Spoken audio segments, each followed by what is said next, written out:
Gentlemen, this is your captain speaking. Thanks for flying with us and have a great day.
Ladies and gentlemen, welcome to World Cyber Games Festival 2024!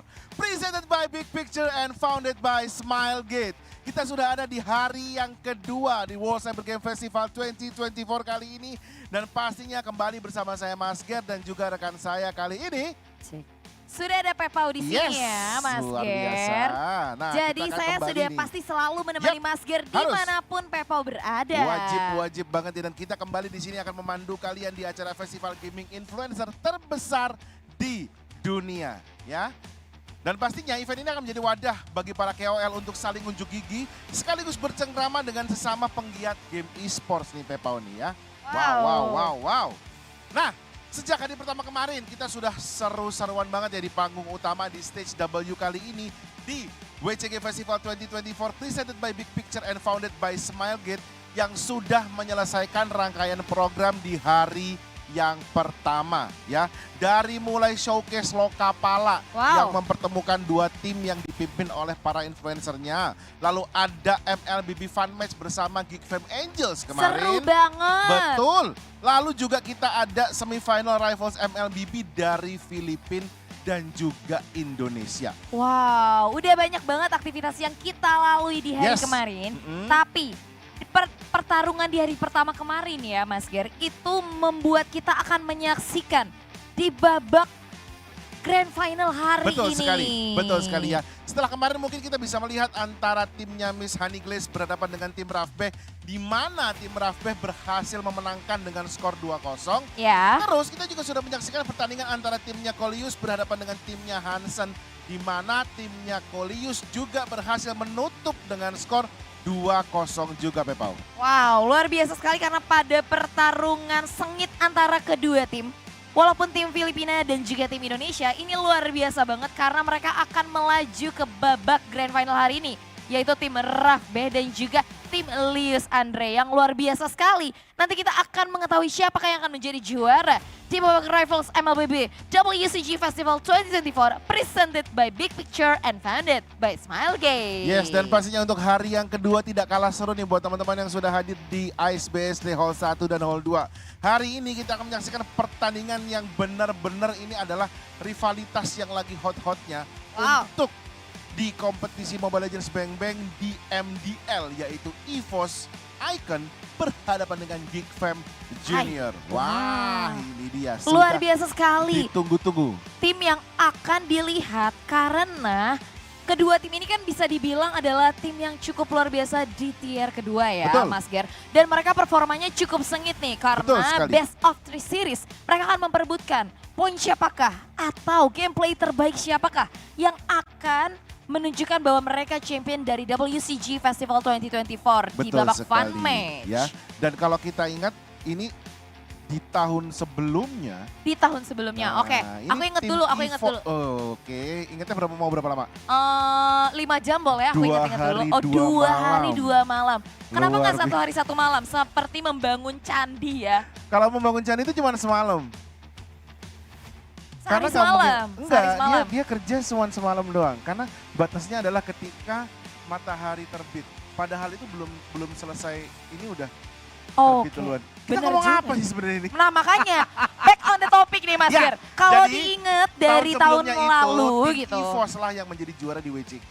Nah, itulah yang akan menjadi pertaruhan lagi untuk tim EVOS. Apakah tim EVOS ini kembali akan menjadi championnya untuk WCG Festival 2024 kali ini, presented by Big Picture and founded by Smilegate. Karena Kenapa? ada kapten kita datang. Kapten kita datang. Ada Oh, Saikot. bukan. Saikot di sebelah Saikot, sana. ya, sang kapten kita yang akan memimpin EVOS ini melawan GEEKFAM Junior. Karena Saikot ini udah spesialisasi juara event internasional.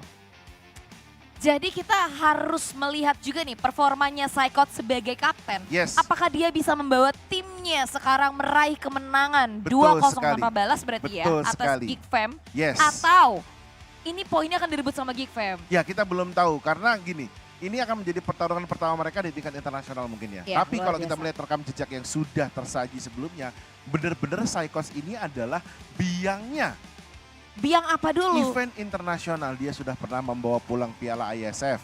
Dia juga sudah pernah menjadi juara di tingkat WCG. Jadi memang benar-benar event internasional ini, sang kapten kita datang ini, Saikot ini benar-benar sudah jaminan mutu. Apakah dia akan kembali mengulangi performa kerennya untuk hari ini? Kenapa nggak ngomong akankah? Apakah dan akankah? Enak ya? Sesnya luas.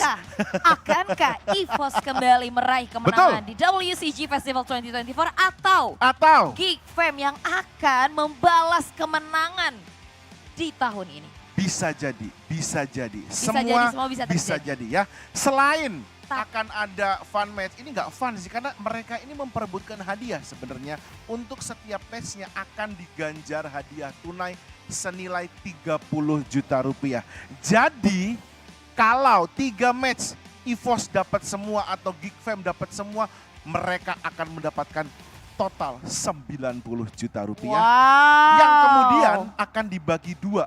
Dibagi 2 sama aku sama kamu. Betul. Betul sekali. Karena itu adalah misi rahasia dari Mas Gir dan Pepa. Dan teman-teman dari EVOS kayaknya sudah setuju untuk membagi hadiah tersebut. Mas sudah setuju Mas ya? Sudah setuju. Oh ya, wah dibagi teman-teman, makanya teman-teman dari GEEKFAM nanti kita akan berbagi bersama ya. Berbagi bersama. Berbagi bersama. Jangan sebut.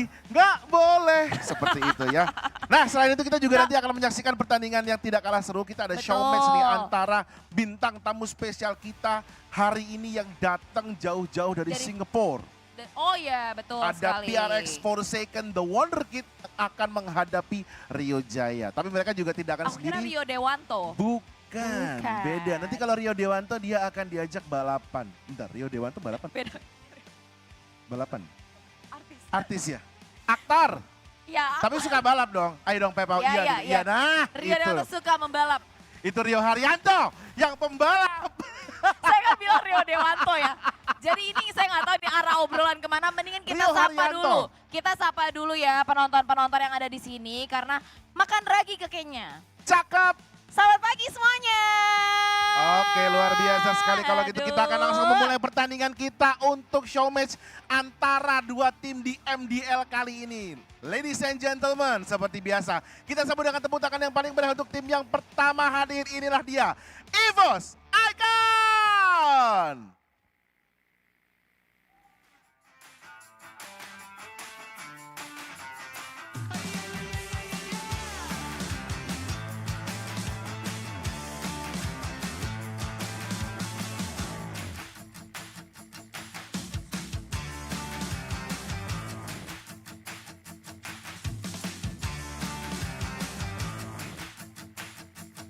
Oke.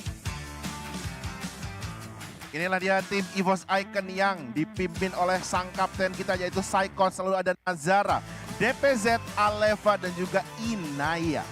Wow, beri tepuk tangan yang meriah untuk para player dari EVOS Icon. yang akan bertanding di babak fun match dari WCG Festival 2024 hari ini. Oke, untuk teman-teman dari EVOS Icon bisa untuk ke arah meja pertandingannya. Mengarah sebelah kiri dulu teman-teman, silakan. Dan Yes. kali ini langsung saja kita sambut lawan rivalitas dari EVOS Icon. So please welcome GEEKFAM Junior.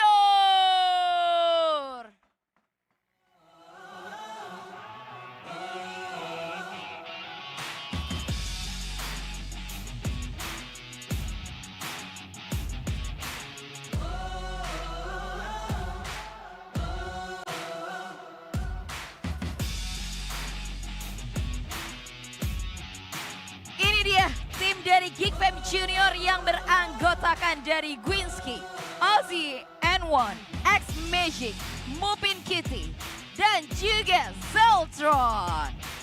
Inilah dia, once a geek, always a fam. GEEKFAM Junior siap untuk melawan dominasi dari EVOS Icon.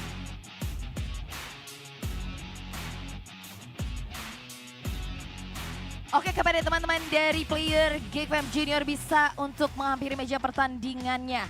Dan luar biasa sekali ya Mas Ger, para player dari kedua tim sudah hadir di atas panggung bersama dengan kita.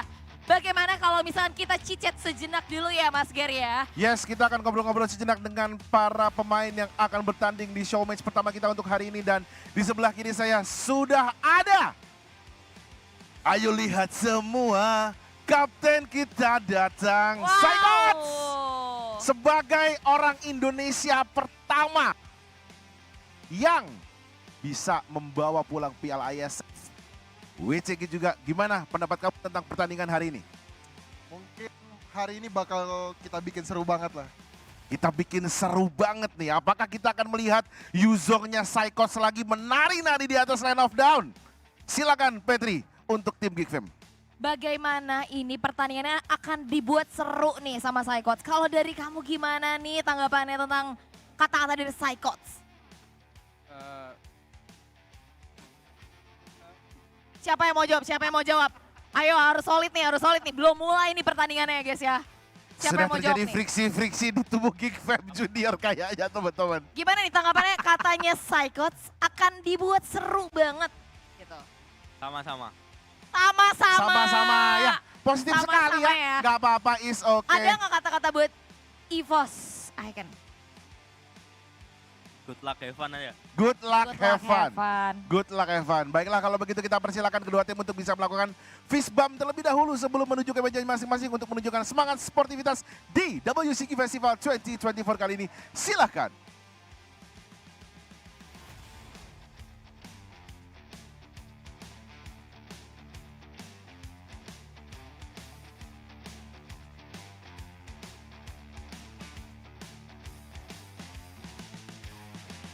Oke baik, itu adalah salah satu tanda sportivitas dari kedua tim.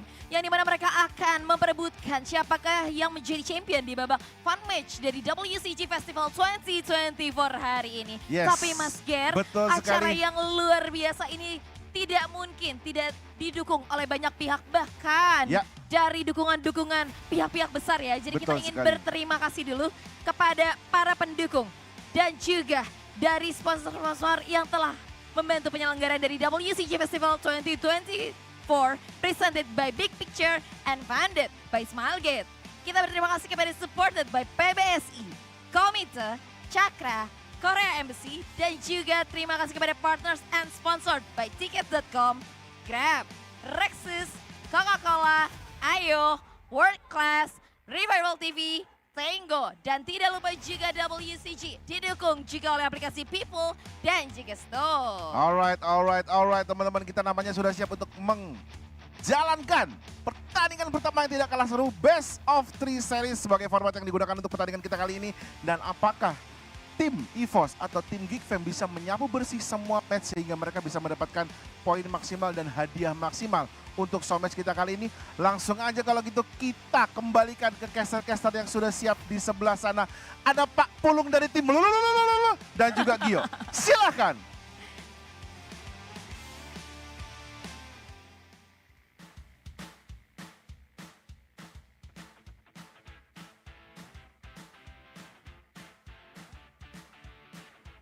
Good morning, everybody, and we are here live in WCG day number 2. World Cyber Games Festival of 2024 is quite exciting to see, and in the morning we have a fun match for GEEKFAM versus EVOS. But before that, reporting for duty today, it's me, Faye, and also Sheffin. Yep, it's gonna be very exciting, Faye, because of the vibes is a bit different than the rivals match that we casted earlier or yesterday between the KOLs of Filipinos, the Philippines, and also the Indonesians. But this time around, it's gonna be GEEKFAM Junior, the ex-winner or like the reigning champion of MDL Indonesia, and also the reigning champion of WCG 2023 in EVOS Icon. It's quite interesting to see them going head to head, and not just in the pro scene and the second tier, and they are ready, I might say. So I think it would give off a different vibe as what you've said, because they are pro players that we're going to see a very, very fun and hot match for today's morning. How are you feeling, by the way, Sheffin? Well, I'm feeling great. I get to cast my favorite team here, even though it's not the MPL team, it's the MDL team in GEEKFAM Junior. Yes, the thing is, they won the MDL last season, but there's a big but here, Faye. Masako and Gops is already gone to the MPL team, so the power of this team, the power that they used to have, is kind of like chopped off by half at this point, and it kind of shows off with their journey in MDL Indonesia this season, not really the smoother journey last season. And by the way, Faye, if you didn't know, GEEKFAM MDL last season, GEEKFAM Junior won the MDL in a really spectacular fashion. As our first sweep after a 3-0 by RRQ Sena. It's a 4-3 in the end. Oh, and a sweep they got, and we'll kind of have to see though for today. Will they sweep the EVOS Icon's feet? And looking at the prize pool though, even though it's a fun match, the prize pool is a lot more fun, I might say. The grand total for 100 million, and per game is 30 if they win, but for the MVP is 10. Oh my goodness, Sheffin, this is a very huge prize pool for a fun match here in WCG. No, for sure. I don't think it's gonna be super fun just like yesterday, Vey, considering that a lot of money is on the stake here. Obviously, this is MDL players, man. They only get the taste of like a crumb of what Indonesian esports, Mobile Legends Indonesia esports is all about. But right now, they have a chance to kind of fatten their wallet here in this very quick event, man. Just a best of 3, and you get to have a chance to have 100 million. Like, what would you wanna pass on that? Yeah, as what you've said before in the first day, how many bakso can you buy?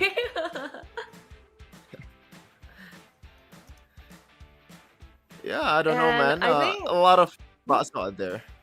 I think at least, at the not very only least, bakso. of 5 bowls of bakso. The Loiski portion.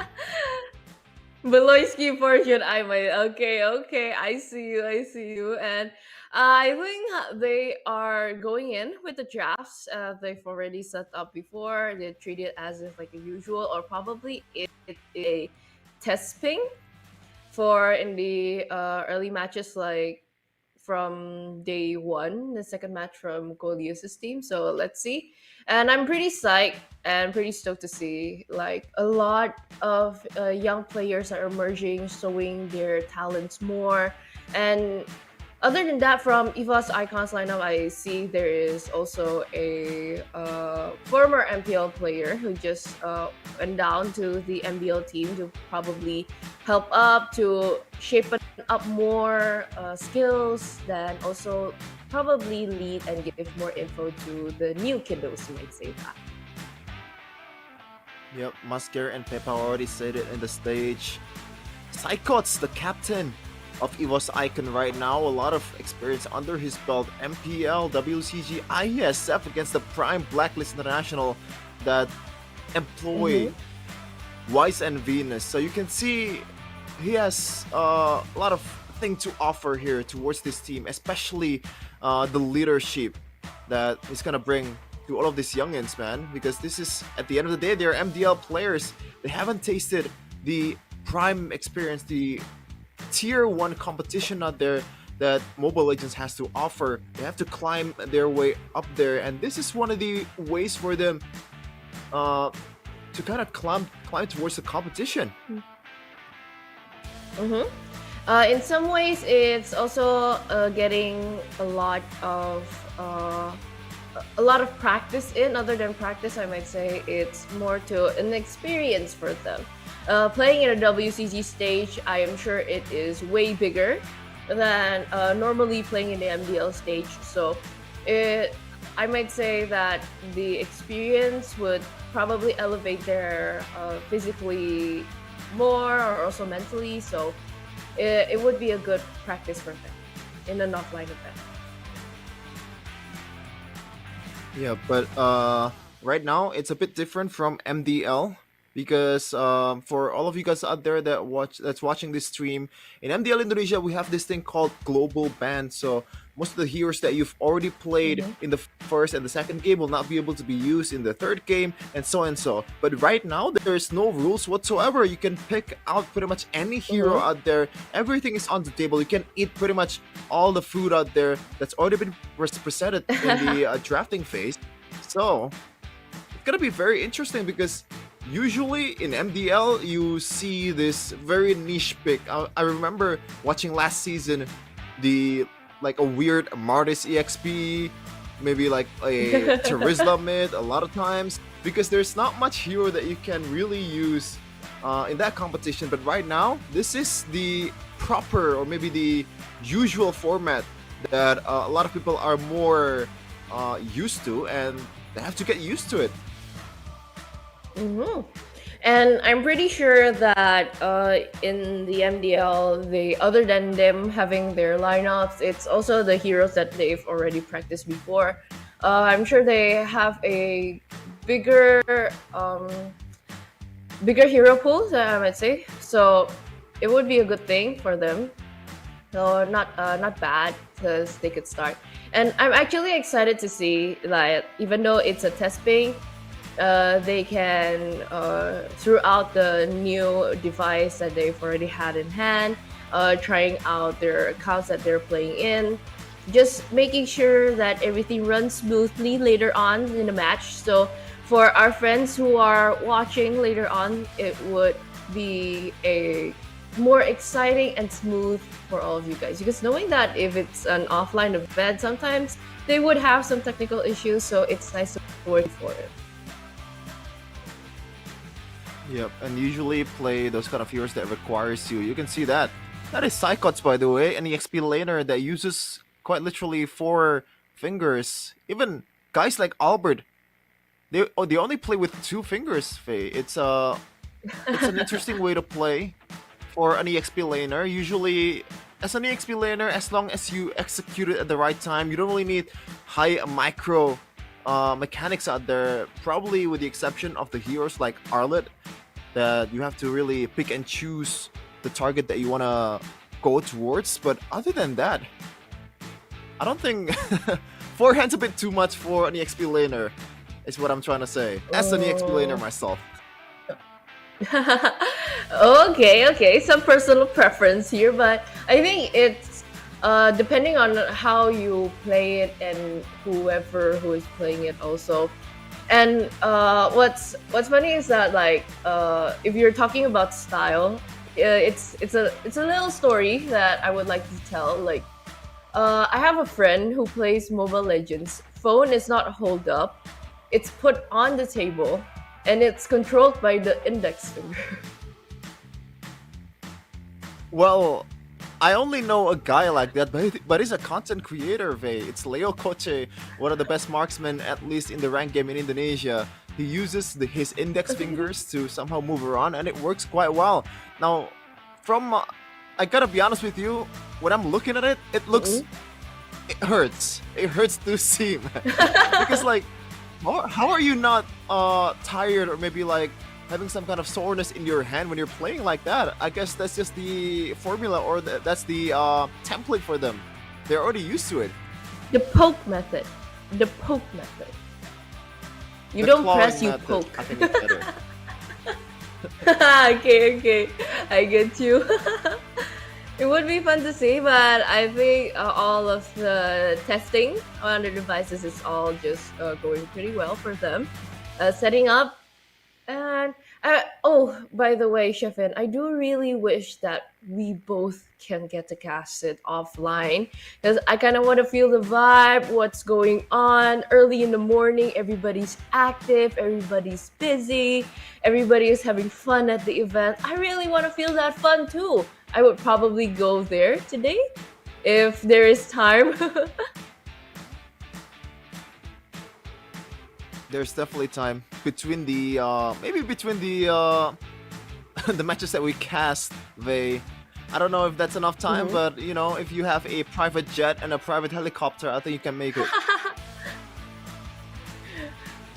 I'm not that rich though, but if I have a vehicle, something to fly with, I would like a flying horse, a Pegasus. A flying horse. That is an interesting flying horse. That's a unicorn. I think that's a better way to put it, I guess.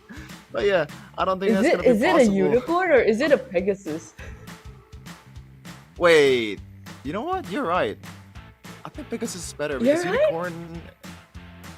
unicorn is just referring to the horn, right? Pegasus is referring to the wings and Yeah. all that stuff. Yeah, and wait, if Pegasus is referring to the wings and the unicorn is referring to the horns, what is Hylas then? Hylas is a centaur. But he has a horn. Well, that's a unicorn centaur hybrid. I don't know, man. We're just yapping over here with the casting guys. Yeah, we're just yapping. At this trying point, we're just yapping. how's your day, babe? A Oh, very man. good morning. A very, very happy, upbeat, sudden morning. And I am so happy that we get to cast in the fun match today. I get to witness the young talents from GEEKFAM Junior and also EVOS Icon. And it has been going great, I guess, for today. I got a warm drink right before this, so I think my tummy should be filled right now. How about you, Shefin? Have you had any breakfast yet? I gotta be honest with you, I haven't. So for all you guys out there that wanna order me some food online, it's always welcome. Just DM me on Instagram. I'll definitely answer because I'm not gonna reject any free food that you guys gonna offer. And other than free food, I would say if you guys wanna give food to Shefin, there's also a Grab promo that you guys can use. So it's the weekends. Usually Grab promos are up higher. Sometimes they can even go to like 55%. Or even you guys want to grab to Ice Day to watch WCG there live. It's all welcome right there. So it's pretty cool. Yeah, man. The best way to get around in Indonesia overall, especially in Jakarta, very hectic. It's usually a lot of traffic, but with Grab Ride, it's easier, especially with the motorbikes, man, because it's easier to get around. You get to traffic much faster, and you don't really have to wait longer in with public transportation. I'm kind of being like a bad citizen here, but sometimes you just gotta order the Grab and get to the venue as fast as you can, because you don't want to miss out on the fun in WCG festivals in Ice Day. A lot of fun. There's 3 stages that we offer there. This is stage W because we're hosting Mobile Legends and a match between GEEKFAM Junior and EVOS Icon. We also have stage C and G. So if you like gaming overall, not just MOBAs, you have FPS, we have a lot of games that we're gonna be competing here in WCG Rivals. So what are you waiting for? Just come here. Well, not here to my house, but come to IceBSD to experience the festival. Mm-mm. And other than just watching matches, if you guys feel that, oh, I think I would like to go there probably on a date or probably just for an adventure, there's a lot of things that you can do. There's a lot of food stalls. I hear that they're selling a lot of good stuff there. And there's also booth activities that you can probably go to your favorite games and you can probably earn diamonds there. And for like a few times that I've known, there are a lot of content creators that going to be there also because there's another creator rumble for today. So go meet your favorite content creators and all over the world. They've just been there and all gathering there in WCG. I mean, a lot of countries are competing in WCG Rivals or WCG Festival overall. I mean, it's not just the Southeast Asians, right? There is content creators from China, from Korea. So, I mean, the event itself is supported by the Korean embassy. So, we gotta invite the Koreans, obviously. So, it's like a lot of diversity Yeah. here in WCG Rivals 2024. I think for all of the countries that have joined in us today in WCG is mostly in the Asia countries, and I'm actually pretty stoked that there are a total of nine countries that have joined in. So welcome to everybody. Selamat datang. Hello everybody. Welcome to Indonesia, and we're just having fun for day number 2. And last night's performance is already very hype. So I can't wait for tonight's. Yeah. To give you guys a context of how hype was the event or the matches that we've casted yesterday, we had 5 Maniacs and I believe 1 Savage from 2 matches that we cast. So it's already a high octane match and also a lot of draws, a lot of fun there in the lineup, though, not just in IceBSD. So if you guys can make it to IceBSD, just gotta support the stream or WCG Festival just by watching us here, whether it's English broadcast or the Indonesian broadcast. We are always welcoming you guys. And let's not forget, though, that all of this WCG Festival 2024 can happen because it is presented by Big Picture, it's founded by Smilegate, and it is fully supported by PBSI, Komite, Chakra, the Korea Embassy, as you mentioned before, partners and sponsored by Ticket.com, Grab, Rexus, Coca-Cola, IOH, World Class, Revival TV, Tango, and all of this is fully partnership with People and also Stove. Man, I could go for a Tango and a Coke right now to, help me get through the casting, man. Because, I don't know.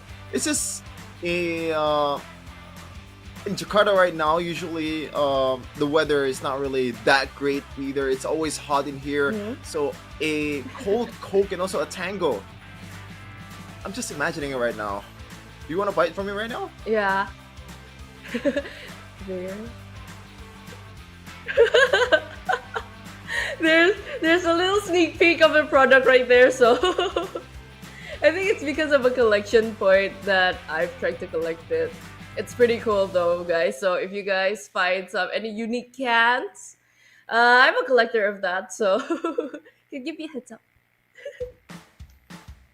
Interesting. Collecting cans is definitely not one of my hobbies or maybe usual people hobbies, but I can't really judge.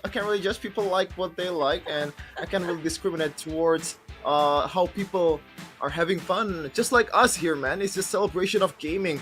It's a celebration of esports here in WCG Festival 2024. We are here to pretty much be a nerd and game and talk about games and socialize as a gamer, because usually the stigma towards gamers are like, oh, go touch grass, oh my god, get off your mom's best basement or something like that. No, we have a festival here for gamers. God damn it. It is a very fast-growing industry that I would like to believe also. And there are actually a lot of things that you can explore. Gaming is not just a hobby anymore. You can actually turn it into a work, you can turn it into a lifestyle. So as long as it is a good productive thing and how to utilize it in the gaming world, I think it would be a good thing. See, Stefan. Yeah, I think gaming so far, at least in 2024, is already super different than 2012. Especially in Indonesia here, the effect of esports is already very, Jalan-jalan ke Medan, tidak lupa makan pretty bapau. evident. Man. Halo kawan-kawan, welcome back to Right now, Pepao. Hari ini Pepao lot of akan nemenin people are kalian just jalan-jalan dulu nih. supporting, Sedikit kita uh, berkeliling. their sons and daughter to go and pursue esports overall. Mm-mm. And talking about pursuing things, we would also like to pursue of what is happening in the offline stage. So I think we are taking a little break for our caster sections. We're going to throw it back to the host, Mas Gian and Pepal. Go, take it away.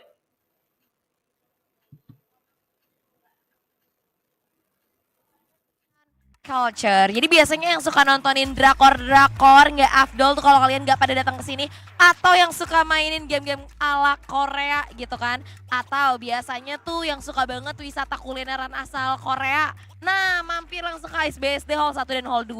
Dimana ini kan udah rame banget ya, udah banyak banget. Nah, salah satunya yang paling unik ya, buat kalian yang belum pada tahu ya kan, selain ada abang tampan dan ganteng di sebelah saya, apa kita gombalin dikit kali ya, boleh kali ya. Ke genteng sambil makan ke dondong. Abang ganteng kenalan dong, namanya siapa ini loh? Alham. Alham mau tanya-tanya dikit dong, ini ada game namanya The Finals ya. Ini asal dari Korea. Iya betul Kak, kita dari Korea di sini. Oke, berarti ini gamenya ini ada nggak bisa dimainin sama teman-teman kita nggak kalau mereka datang ke ISBSD Hall? Oh jelas bisa. Mainnya di mana? Di sparring zone ya?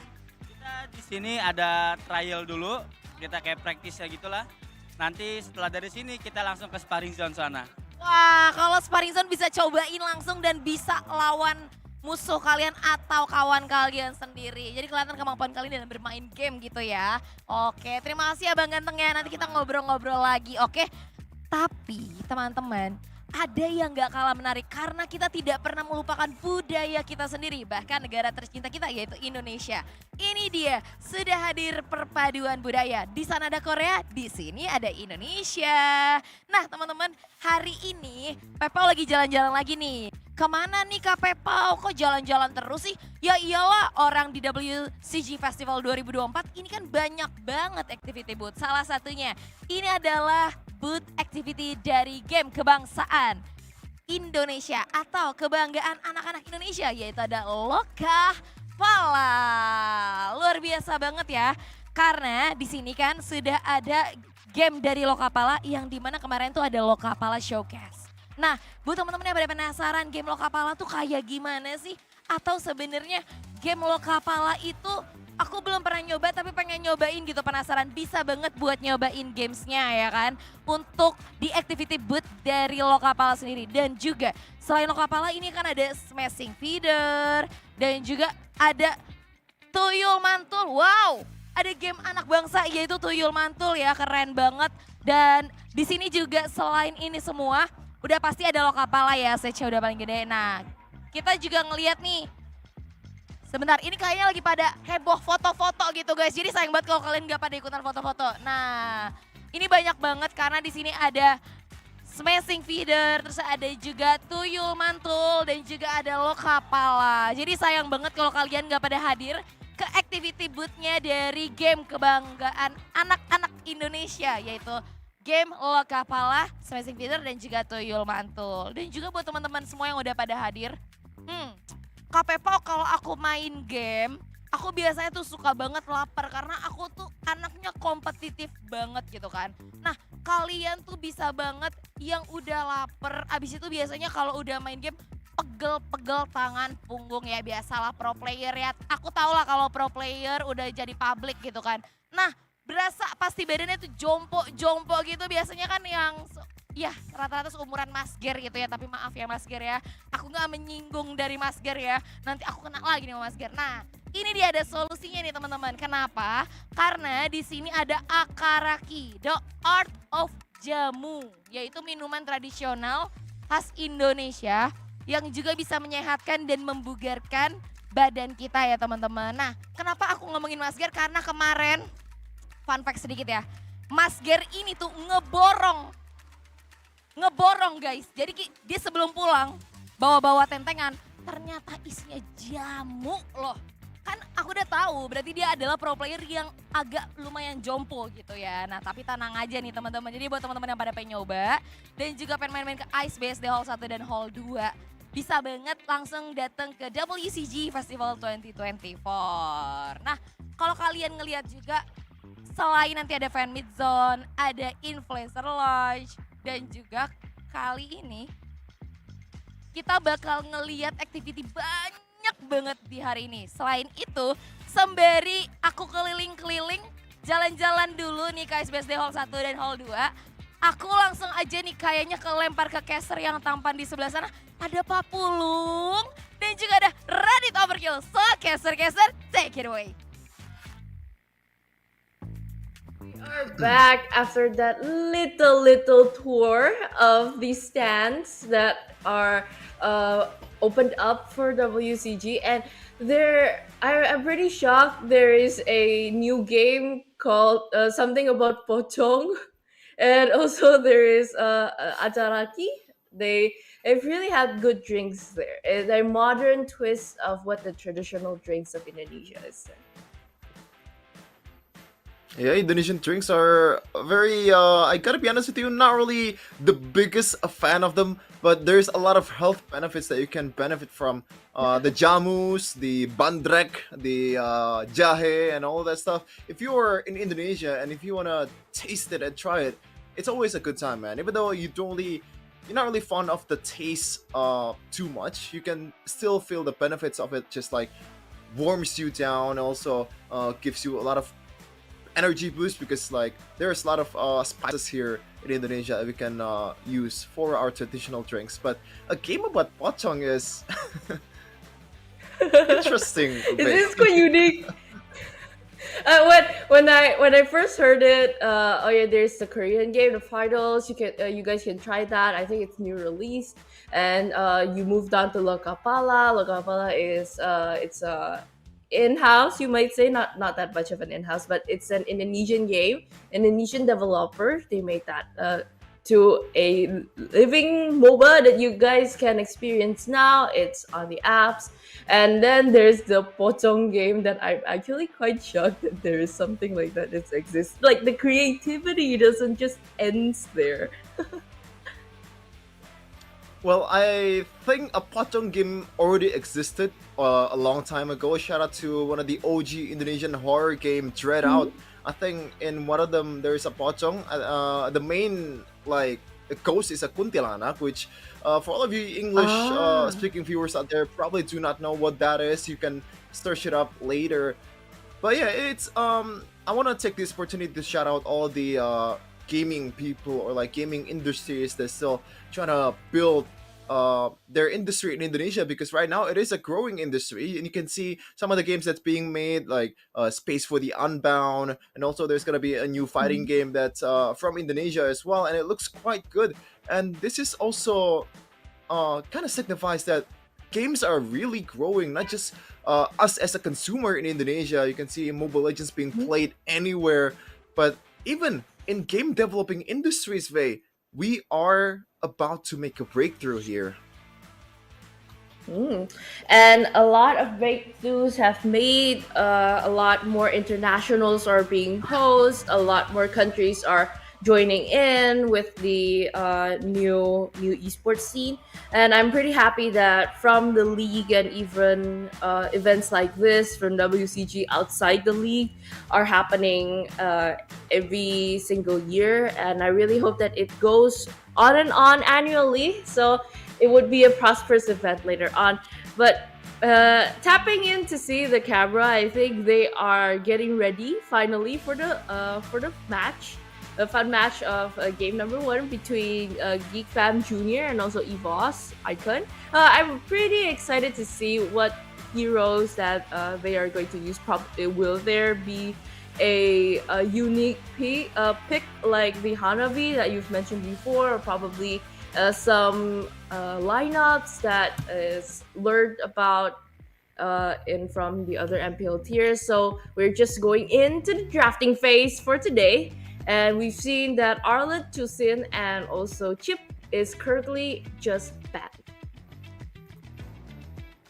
The Arlet, no, the Zushin and also the Chip makes sense for a lot of matches out there, the overall pro matches that we've seen, but the Arlet is something that we didn't really see very often getting banned in the first phase, so it's probably more of a respect ban towards one of the members. The XP laner of GEEKFAM Junior, as Ling, is already banned as well, and I expect maybe like a Roger ban after this, because that flexibility is something that really makes it a difference between the KOL matches and also the pro player matches, because the drafting phase is already half the battle before you're going into the Land of Dawn. That flexibility is gonna become in handy, especially when you're going into the second phase of the draft. I think you can ban out the Roger, the High Loss. I just mentioned it. Roger, High Loss, and also I thought of one hero. Oh, Hayabusa. What's your command? Usually that happens Your in the team first banning is phase, or picking. even a Fanny. If somebody is using it, I am pretty sure that probably both junglers are able to use something like that. And it's quite high mechanic, but first pick onto EVOS Icon. Hayabusa, Open Roger also that we've mentioned before, and they've just secured it right now. Yep, there's still a lot of options on the table though. When we're talking about EVOS, a hero that comes to mind is that iconic Harith that won them M1. So that might be the option for GEEKFAM right here, not so much for EVOS, because they don't want to limit the flexibility potential of the Wolf, this Roger, because once you pick that gold laner in Harith, I don't think the Roger's gonna become a problem in the second phase of the draft to kind of read out I am the where it's priestess gonna of go primal towards. lightning, Now, the GEEKFAM hunter Junior, of all they're the opting to evil go for a gods. bit more flexibility in terms of approach. A lot of controls, a lot of damage already in that Edith, and once again, the flexibility phase, and Edith can still be flexed towards the roaming and also the XP lane. Oh, and the follow-up pick is also powerful heroes that we might see today. It's Terzla and also Valentina. So whatever hero, whatever ultimate that you have, we can also have it also. And for GEEKFAM, it's shadow picking. The Fredrin or even Nolan just locked in. They've chosen to still keep on the meta for now, so the jungler is still a prioritized here. And for GEEKFAM, banning out probably a Minotaur or a Tigreal should be okay if they really want to focus on closing out the roamers. And for EVOS Icon, probably they can go for the gold laners like Moskov, Cloud, Harith. It's still a wide variety of them to choose. Your team is banning. Oh, but they choose to go and ban the Hayabusa instead, knowing that it is a big threat towards the Nolan and also the Aurora. But what I want to propose to GEEKFAM right here to ban a hero like a Grok, because it does well against an Edith. It's hard to punish when you have that power of nature pretty much framing you out of the CCs that is coming in from the Aura and also the Edith, and it also has a lot of survivability mechanic, escaping mechanic with the wild charge as well. Can be a mild charge if you use it towards the back of your composition, or like the back of your when it's like a team fight. So right now, EVOS Icon will respond with a Jawhead ban, knowing that a Nolan, the best compatibility for Nolan is something that can engaged and also feeds the Nolan because the burst damage is already there in the early game. So maybe EVOS Icon, if they want to just straight up ban another hero like a Jawhead, a Kaja might be the option to the second phase. But if you're looking at the Kaja, I think it will be focused centrist on probably taking out the Aurora or even the Nolan for EVOS Icon if they pick that up. So I think they would need to have a great combination of a team fight to follow up with the Terizla's penalty zone. So for EVOS Icon, I really like it if probably a Minotaur get picked up.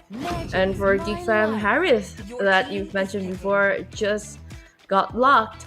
So it would be a full-blown burst, but so far it's pretty magic power centrist here. They still need a physical for that.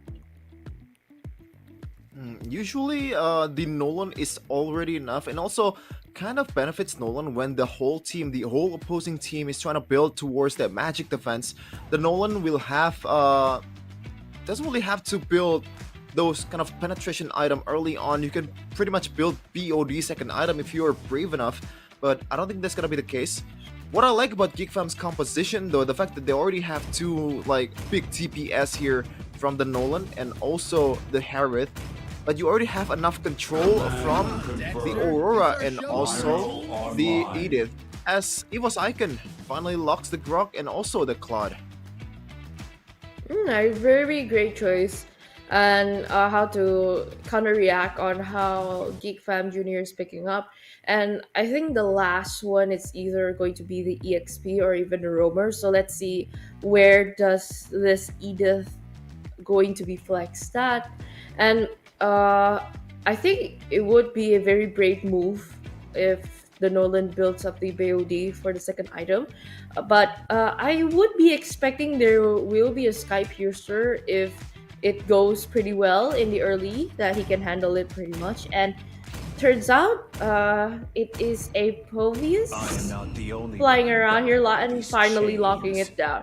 Okay, 10 heroes are going in. Final swap for the change. EVOS Icon and GeekFam both lineup look very good. What are your thoughts, Sheffin?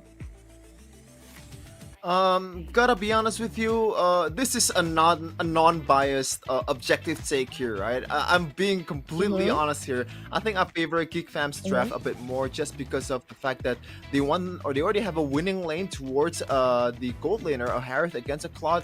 So maybe GeekFam Junior can somehow capitalize on that and make life harder for the gold laner of EVOS Icon. But on the other side though, it's going to be a Terizla and also a Phoveus. The matchup here is a bit tricky, and to be completely honest with you, as a Terizla player, sometimes you can lose the lane against a Phoveus if you don't exactly land the hits 100% of the time. But we're gonna see here how things will fare up in the top lane and the bottom lane, the XP and gold lane in a second. So EVOS Icon, what they need to do is somehow use that mid lane pressure that they have with the Roger, the Grok, because they have enough lane clearing potential to roam around the map much faster than GeekFam could, and somehow use that to rotate and gang around the losing lanes. Well, a lot of conditions needs to be met in this game, so let's just go in to the land of dawn for the fun match of the day. GeekFam Junior versus EVOS Icon. Yeah, the fun match that's not really, it's not so fun, I gotta be honest with you, because well, it's fun for us to watch, but for these players, they're not here just for fun. They're here for the bucks, the big bucks that WCG offers. Just to remind you guys, the winner of each game will secure 30 million rupiah. 30 million, and also the MVP will get 10 million extra. You can see there in the top lane, Faye already. Winsky clearing the lane a bit faster than Psycho. It's a bit panicking there with the Vengeance, but it's a preventive measure for against Psychots. I might say the defensive move is triggered a bit tight early, but turns out Psychots can handle it pretty well. So it would be quite a shame opening up the Vengeance in the early, but I'm sure that they can regain it right back, right before the Turtle Pit. what needs to be focused more, I think it's because of the moment right here. Fracture opening up, and even Nazura trying to jump in with Oliva being half HP, bursting down by Magic and still winning in that fight, escaping quite well. But the flicker right on time, taking 1 kill down, and not even level 4 yet. They can still contest this turtle. A big pick off in the early game from Mupin Cutie on that onward and Earth Shatter combo, but the decision from Nazara there is a bit weird, knowing that he doesn't really have that much survivability in the early game. Yes, it is a Roger. You're supposed to win out against the Nolan if you're talking about on paper matchup, but you have to realize there's 3 people there complementing the Roger or the Nolan as another pickoff this time around towards the Grok in Alaya. Now, it's gonna be a turtle dance. Zara is already zoned out pretty well, but the GEEKFAM's member, Greensky, just jumping around with the ultimate. Also blocking the Vengeance. Still jumping around. The PC is coming in from GEEKFAM. It's already way too much to handle, and from Cyclone, he's gonna go down without even using or already using the penalty zone, but no kills just yet. And once again, the dodge with the ultimate, but somehow still goes down. Winsky being the casualty, but there's gonna be a trade again by OZN1 at the end. Overall, a winning team fight for GEEKFAM Junior. Yes, I might say that also. And throughout the trades, it's a very long fight. It's prolonged, will be say. And from GEEKFAM Junior trading and all of that, it's a great take in the early game. Knowing that the Grok needs to be more careful, I might say. It doesn't really, Oliva doesn't sustain that much yet in the early games, but knowing that the trio mid is just roaming around all this time, bursting everybody down. Even the fracture from Nolan keeps on connecting. The damage is quite significant, other than Nazara trying to initiate in onward. Or Shatter didn't hit anybody yet, just slowing down, but Gwinsky from the side finding a target, and even the Cloud went on to the middle lane to try to support in, but turns out there is no big team fight yet. It's going to burst out, but unless our friends from GEEKFAM Junior are rotating down in the bottom lane. Yeah, an interesting item or first item here from X Magic as the Aurora, knowing that this is more of a utility item for you because he's not aiming for the pure damage. Yes, he is aiming for damage, but the main point is Genius One shred some of the magical defense that the opposing team has, and look at how many magic damage the whole composition of GEEKFAM offers. You have Mokinski and also Zeltron. Meanwhile, OZN1 will chase down the Cloud, but it looks like he's gonna go back. No, he's not gonna go back to the BMI, as it's gonna be another pickoff for GEEKFAM Junior. They are rolling through the early game, 2.6k gold lead. I think it is more of a dilemma that you can see. If you go back to the BMI, there's a Harith ready for you there, and if you don't go back, the jungler is already there.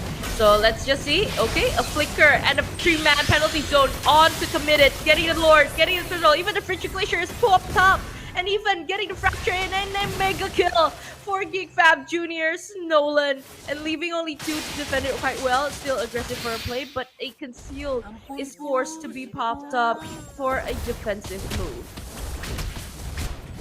An incredible early game by GEEKFAM Junior. They pretty much haven't lost a single trade so far in this 5.5 minutes elapsed in this game, as OZN1 will take care of the far lane just like the usual mid-game rotations from some of the assassins that we usually see, as that is a huge item right there. OZN1 with that Malefic for this time around. Upin Cutie, he has more of a leeway and also a lot more options to go for, knowing that OZN1 will burst down even the frontliners of EVOS Icon. And you can see earlier, Cyclops going in for a penalty zone and gets bursted down quite easily. Now EVOS Icon, this is a really good rotation right here, knowing the macro game and punishing the movement from GEEKFAM, but they still somehow not able to take the turn. Oh my goodness gracious, as I said that, OZN1 on cue. Malefic War is already doing work, Faye. Yeah, and the snowballing effect is just really taken on. It's a tool for a 9 kill difference, and even 5 of them is an OZN1. So it's the pressure is pretty much on, knowing how GeekFam controls three lanes. I really like how they rotate in front. Like for now, Zara got a fracture caught in right in the middle, just burst it down just like that. And even Oliva using the Guardian's barrier, it's not enough to block out the Nolan, because if you try to fight it out, there's a little bit of damage to follow up by deposit. So I will think that it will be a good trade. So they could focus more on the jungling rather than focusing on the objective on the Nolan getting the turtle. It's a free one for them. What down blade though is gonna be a gang towards Quincy. Still has the vengeance and also the ultimate to bounce around and pretty much survive throughout the ganks from EVOS Icon. In the bottom lane, the Harith is already punishing the movement from EVOS Icon as they get a second tier turn. Oh my god, what a beautiful engage there from Mookie Cutie, getting one from the back line. Meanwhile, FZ will use the Primal Rat stolen from the Edith to take down the Edith. It's gonna be a fair trade in kill department, but they got the turret in the mid lane in the end. It's a bit sad that Nazara gets picked off a lot of times, having 3 deaths in the 8-minute mark, and it just shows that how GeekFam rotates all in a grouping format that I've observed before, and because of that, they kind of have the upper power if EVOS Icon decides to like go on the lane, clearing up themselves and everything. And looking from the item builds, I think a lot of players here decided to go on the route of like having something to sustain at. For example, from EVOS Icons, Psychots building up the Queen's Wings, from the Roger Nazara getting the Thunderbelt for more sustain, and just leaving that full burst damage, probably up to a DHS for the Cloud, and a glowing one for the Valentina, right on time. It's a hard job right now for EVOS Icon to somehow deter the engages, the aggressiveness from GeekFam Junior, knowing that they don't really have a say on towards the team fight so far. There's not much engage, there's not much wild charges that Alea was able to use to somehow get the kills towards some of the members of EVOS Icon. And mostly they're just there to respond to the engages from GeekFam Junior. And you know the drill, Vey. If you're not pulling the trigger, then you're gonna lose the game most of the time. And now, the load is gonna come up. Alea might be in trouble here. Flicker forward by X-Magic, didn't get anyone, but the onward and Earthshatter connects it. Meanwhile, it's gonna be penalty zone by Psychots. Not getting any damage though. There's not pull-up at all from EVOS Icon. Quickly jumps forward with Vengeance as well, but gets taken down in the process. But the trade is worth it, as they trade an XP lane and a mid laner. Other than taking down the mid laner, they get the chance to push out one turret, even though it is getting zoned out right now. Ozzy getting that Lord, 2 turrets down, I suppose, but more of our friends are getting to recall. But Zeltron gets the kill, and even Psychos tried to follow it up, probably there for a punish, but Synchrovision right on time for a sliver of shield on for the Harith. Now, after 10 minutes, Hasselab's 8k gold lead. It's almost 1k deficit per minute average. And this is what I'm talking about. The danger of the early game of GeekFam. They have all the tools, they have all the answers from the questions that EVOS Icon is presented so far in the draft. And I gotta be honest with you, this is going to be, again, super hard, knowing that Nazara or this Roger is already going down 3 times so far in this game. Mutant Beauty will try to use his threat in front line, and also still has the flicker, possibly for Nazara. Okay. EVOS Icon still gets to save a few of their base turrets, not taken down yet, but the pressure is on by GeekFam Junior. Minions are getting in, but the Guardian Barrier is just not that on point. Okay, Phobius opening up the ultimate, jumping into the backline. I got a defensive penalty zone on the back, and even a godlike by OC and 1.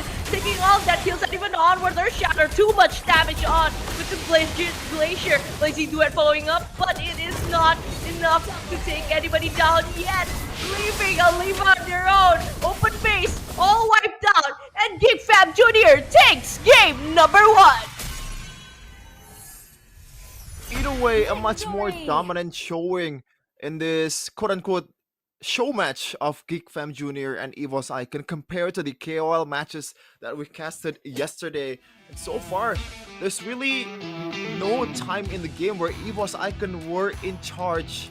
GeekFam just manhandling everyone from the EVOS Icon. I do really agree, but it also differs on the way of the draft, and it also differs on how they rotate during in the map. That probably you can also see on how they try to play it well. They meet the early conditions for GeekFam Junior. And other than that, I really like how they rotate in the game. They rotate as a group instead of EVOS Icon. They prefer to go into their own lanes to just protect as usual as the game, and not as many pickoffs that is initiated by EVOS Icon, because knowing that they have the Roger, they technically have that early condition also, but it's just sadly not met yet in first game.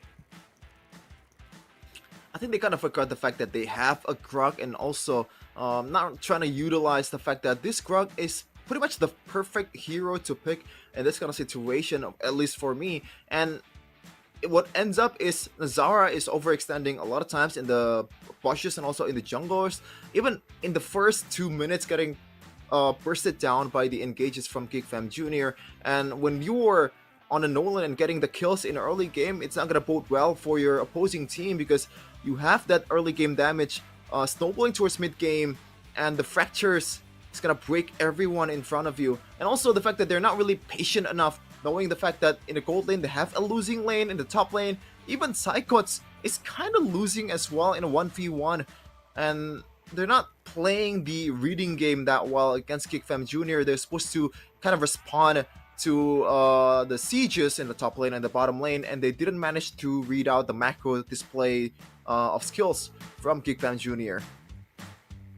Other than how they respond to all of that, I think it's also forced up on them. How GeekFam Junior just forced up a lot of team fights. They know that they can win, they know they can get that early, so that's why they can really just force it in.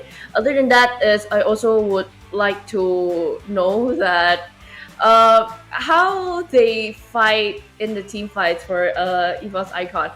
They go in, they manage to go out also, but then there's also a follow-up like the penalty zone from Psychots, and it kind of just shows that probably their decisions needs to be reenact, or probably more attracted to each other. So if in case of something like that is a follow-up, it's communicated well, I might say, but it's only one play that I've got to highlight and I've got to see in that. So teamwork is the key, I might say, for this MDL show match. Yeah, definitely. Teamwork is a key. Just as you said, Faye, the penalty zones are not penalty zoning, man, because when you're picking a Terizla, you pretty much have this really good engage mechanic, but when you can't really follow it up with proper damage, compared to the composition of GeekFam, you don't really have that much damage unless the Roger is already getting the items. Then it's hard for you to somehow make it work against GeekFam's composition. You can see a lot of times the penalty zone and the wild charge. In an ideal situation, you have to somehow layer the CC and the damage, but in most of the time, the penalty zone is there to just kind of respond and be the last-ditch effort for EVOS Icon to somehow get something out of a losing team fight. And Psychots is always a tad bit late on the execution.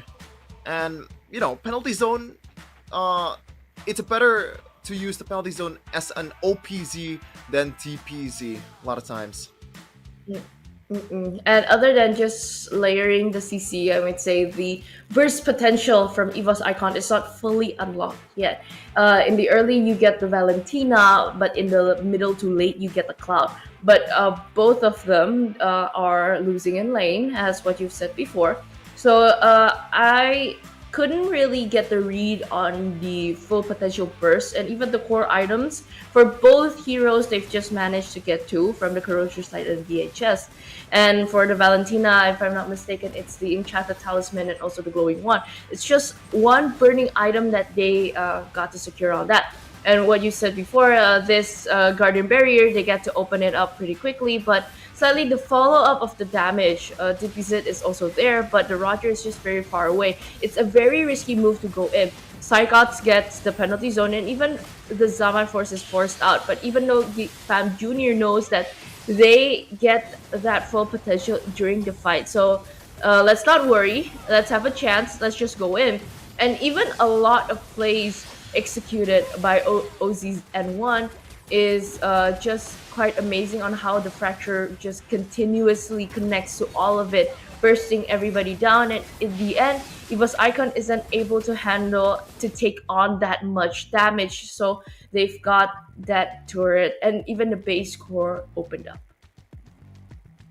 Yep. As we take a look at the game stats earlier, you can see there 11 minutes and a half already. A dominant showing for GEEKFAM Junior. I think this is just mostly a matter of the draft, and gotta say, in the tier 2 of competition in Mobile Legends esports, in at least in Indonesia, it's much more tempo based compared to the cream of the crop in Indonesia. So usually when you are already snowballing, there's less chance of you to come back because it's harder to make a rational decision, and also a much clearer decision with these players, because they're still learning how to be fully poised and composed in this game, as this is the MVP of the game, OZ N1, the ex-OP legend. You can see there the items, really no defensive item whatsoever, not even a life steal from an endless battle. He just goes full on glass cannon with the Malefic War BOD third item, the Hunter Strike, and also the Heptasis to enhance the first initial damage that he can deal after the engage or the dish that is served by mostly Mupin QT. After getting all of that kills, it actually stacked up and racked up a lot of gold, so he's able to buy a lot of things. I really thought that the Nolan was on a Sky Piercer because it was just a good run for him, but turns out they opted out more on the BOD and also the Heptasis, so it all turned out quite well in the early, so both executed quite well. So I'd like to see for the second game, will they be a respect Van Nolan, or probably they will still focus more on the assassins like the Hayabusa, the Ling, and probably the other important heroes also like the Juicy and also Hylos for utility purposes. Yep, talking about the draft earlier, and I think this is also a big point for EVOS Icon, because I feel like the first phase, the Terizla pick was a bit early. A second pick for Psychots. Yes, it is one of the power hero, the comfort hero for Psychots, but in the end, it doesn't really offer that much utility when you're going into the second phase of the draft, knowing what the composition is all about. And against a Phoveus, it's gonna be hard for you to win the lane. And yeah, I guess just somehow read the draft better and somehow hide your cards before going to the second phase. Because GEEKFAM Junior, I feel like that was pretty much a superior draft in most of the aspects. Mostly, what I like the most is the two winning lanes that they presented with the Phoveus and also the Harith, that really confuse EVOS Icon on what to do in the early game, because they don't really have that much pressure to work on in the early game. So they have to somehow force to respond, and when you're playing a Terizla to peel to respond, then it's not gonna be good for you. This is a hero that's supposed to engage and make a play, getting the kills for your teammates, setting up the fights. Other than that, for how the ordering of how they picked up the hero, it's because the Edith is shown out as a flex pick hero. So I think it was a bit also confusing that which one we should secure it first and everything. But overall, I wouldn't say that it is a bad draft for EVOS Icon. It's a combination of also powerful heroes, but you need to unlock the conditions so that you can strive also in the game. So let's see how they're doing for game number 2. I really hope that they regain of what they've lost before. Already reflect, because right now there is quite a lot of time while we're discussing on the game, and it's also downtime for them to focus more on onto their drafting styles for the game number 2. So far in this WCG festival, at least in Mobile Legends in Stage W here, it's always a 2-0 or a sweep for pretty much all the games in KOLs from the Philippines. Team Rafpeh winning it out against Team Miss Honeyglaze 2-0. Also Team Colius winning it out against Team Hansen Vendiagus 14 with a full-on 2-0 as well. And this might be a premonition, Faye, on what's gonna happen in the second game, knowing that this is the template. This is the WCG style of playing. Oh, okay. It's a template for day one, so let's see if it still continues for day two. It would be very quick, though, I might say, if it's just all swept up, like a 2-0, 2-0, 2-0. Let's not forget that the grand final match for Rivals MLBB today will be in a format of best of 5 series. So let's see, will it all be unlocked or not? And we are heading into phase for game number 2. Fanny, Hayabusa, Ruby banned out by GeekFam Jr. and the Ling, Tusin, and also the Chip is banned out by EVOS Icon, picking up the Roger for OZN1. It will be a scary Roger though. If you see the first performance on the Nolan, it's like that. And getting the Roger, I think it would be quite overpowerful for GeekFam Jr. Yeah. And now EVOS Icon have the chance to kind of replicate what GeekFam Jr. is doing the first game, at least 50% of it, as they picked out an Edith in the first pick. Once again, the flexibility. It's gonna be hard for you to counter, and this is, oh man, a wolf and a horse.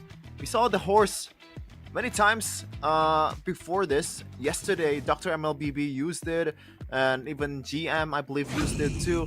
So a lot of utility that the Hylos can offer, and when you're having a Hylos on your team, you're pretty much, the other team usually has to respond with a carry or a Natan, but in this case it's gonna be a Moskov, so it's gonna be, oh, I was gonna say it's not gonna be much of a problem for the Hylos, but they also bring out a solution here in the Lunox in the first phase. Now, the Lunox itself, I think the matchup against the Hylos is decent, but the fact is, now the Lunox is not really a flex pick, and also, overall, when you're picking a Lunox in the first phase, it's a bit, I want to say, it's kind of shooting yourself on the foot, because Lunox is kind of a straightforward hero, right? You go in with the Chaos Order, you go out with the Brilliance Order, and it's gonna be easier for you to counter.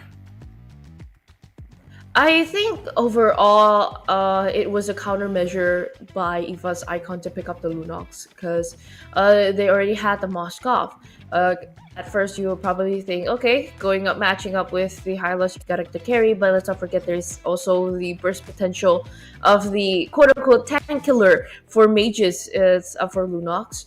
I think they are setting up for an in-case countermeasure if GeekFam decides that the Hylos needs to be flexed out to the EXP lane and they can grab up another roamer, tanky roamer. So it will be a very, very good trade if they brought up the Lunox. Onto the banning phase though, they've banned out the Lolita because it would be a very intrusive menace going up against the Moskov, and even CC is banned out. Next up upon, they could probably turn down a marksman if they want to gamble on if the Roger is going to be in the jungle or even in the gold lane.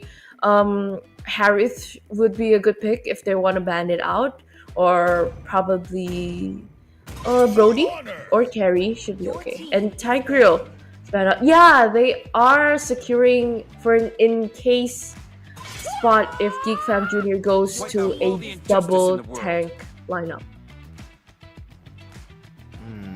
It is a possibility though, and with the Lunox, the tank killer is not going to be tank killing when you have two targets in front of you, and this is a really, once again, a really good draft for GeekFam overall, I think, because they cover all the bases. Pretty much everyone can go in any roles. 5 roles are still not sure who's gonna go in which role except the Zask. And the CC ban here, Vey. We saw this with Dr. MLBB last match, I believe. He used the CC to counter the Hylos. It worked in the lane, but overall, if you're not really winning out on the lane and somehow be a bit more passive, then it's not gonna work that well for you. Now, this time around, GEEKFAM, they might do a rinse and repeat here with a Nolan. Now, the caveat here, the Nolan doesn't have the Edith or that setup potential just yet from the roamer, so I expect them to if they picked out a Nolan, this might be some kind of a Kaja or a Franco. Yeah, they Never would mind. focus more on the double roam, but it turns out securing up the Arlet, even though it is not technically a roamer, but it's also a good potential to make up a good sweep. With the final slash, great to create moments on initiating a team fight for OZN1 and probably Nolan later on using it. So it is a confirmed gold Roger and a Nolan for the jungle. And the last pick for EVOS Icon, they could go into a roamer if they either want to be flexed to the EXP, or even they can also pick up the Terizla if they need someone tanky. The alpha pick, though, it's quite niche, I might say. But in order to sustain, they need the bodies. So like Alpha, Terizla, and also Edith will be their frontliners in case for the Nolan to just burst down if Hylas is being in the front. And overall, GEEKFAM is going full-blown damage on this one. I think it would be a more pressure on in the second game. So let's just go in, I guess, and see how the gameplays are going to be executed by EVOS Icon and also GEEKFAM Jr. Hold on, if I'm not wrong here, I believe Psychots is on an Edith and Alea is on a Terizla. I was questioning the Terizla pick because I don't think it's a good pick towards a Zaz, towards a Nolan, towards a Roger overall, even towards a Hylas. So I don't know what it's gonna be the like the plan here for Terizla, especially when you have a lot of heroes that can pretty much iframe or get out of the penalty zone quite easily. Now, if it's on Alea, maybe they want to match the early game pressure from the Hylos. As you can see here, Mupin Cutie on the Hylos against Alea. So it is Psychots on the Edith against a Gwinsky Arlid. I think if Psychos is going to be on the Edith, it will be a good matchup against the Arlet in the top lane. Other than that, I would like to expect a lot of gameplays opening up by Psychots because the Onward, Flicker, Earth Shatter combo would be a very good thing here. But let's see if all of the other members can follow up on how they play in the first, like how they play in the first game. And so far, EVOS, they've taken the control, both knowing where to rotate. No one is dictating any tempo at all, but so far in the gold early gap, not that much for GEEKFAM Jr., still focusing on the jungling side. What's gonna be interesting is the first objective battle they're gonna fight for, because when you have a glorious pathway, that is a huge utility in this early of a game. The slows is just way too much to deal with, and you don't really have a proper fully built boots and the items to kind of counter the aggression that the opposing team brings. So now EVOS Icon, I feel like once again they are on the passive side in the total or the objective battle in terms of the roamer. But for the jungler, they have an Azara on an alpha, so they can kind of pull the trigger first and drag the total towards their start earlier than GEEKFAM Jr. as they're going to the first neutral objective batter. And because of that, we can see that movie is trying to move onward, and also on Earth Shatter going in the first blood by DPZ. Finally, that orb and Ordering Chaos gets to secure another kill.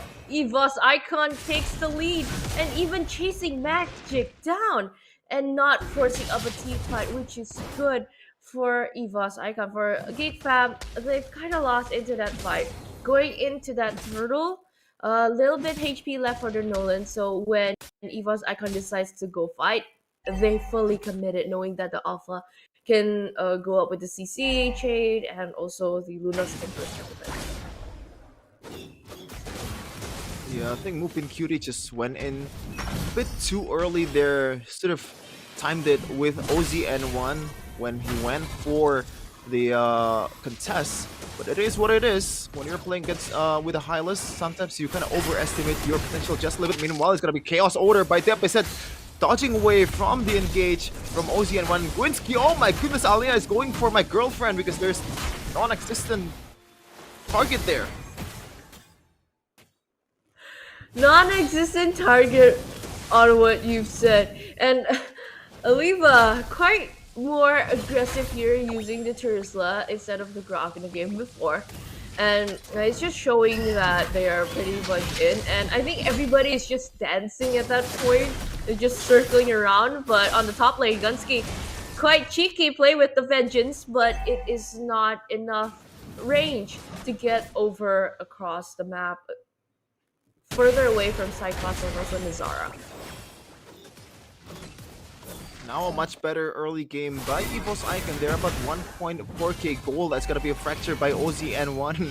Just tickling Aliva just a little bit. This is I'm gonna be honest, I think Terizla is going for a defensive item right away because OZN1 just tickles Aliva at that moment. Meanwhile, Nazara just burst this turtle down. I don't think there's gonna be any contest whatsoever, knowing GeekFam is already very late to the party. And slowly, if they know that they couldn't contest the turtle that much, you should really focus back more on the jungling, which they did, but sadly, I think the jungle invasions are quite aggressive for pulling in plays like this. Even in early, Hylos don't really sustain as much, so it would be a very careful play if they want to go in and peek on the bush, knowing that Aliva is just playing peekaboo everywhere now. Now, oh, Deltron getting caught out by Aliva, so it's an opportunity for EVOS Icon to take down the bottom tier turret by from Anaya. Now one more hit will do it. Nazara gonna caught out the Hylos here with the glorious pathway. Meanwhile, the onwards connecting onto Winsky.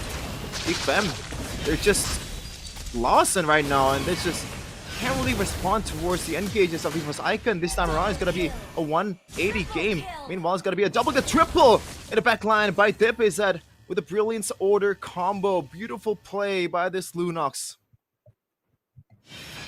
Thank goodness Gwinsky didn't force the fight there again, and they've met it like the Lunox. It's just crazy damage now. Everybody is not that thick. It can still have the burst down potential, like right now. Final Slash going in, getting Nazara, but the on with Earth Shatter fully committed by Psychots. Mupi QT needs to move back for a defensive move, but the pressure is on, and this time is by EVOS Icon with a 3.6k gold lead. With that lead, they're flipping the script on what happened in game number 1. It was an absolute domination for GeekFam Jr. And right now, EVOS Icon is trying to replicate that. As the third turtle is up, I also expect Nazara to pull the trigger on this one, considering that OZN1 is nowhere to be seen, just split pushing for his team. And I gotta be honest with you, that's the best decision at this point in time. They're already down about 4k gold lead in 7 minutes game time. The best way to somehow get some gold is to split push as a Nolan.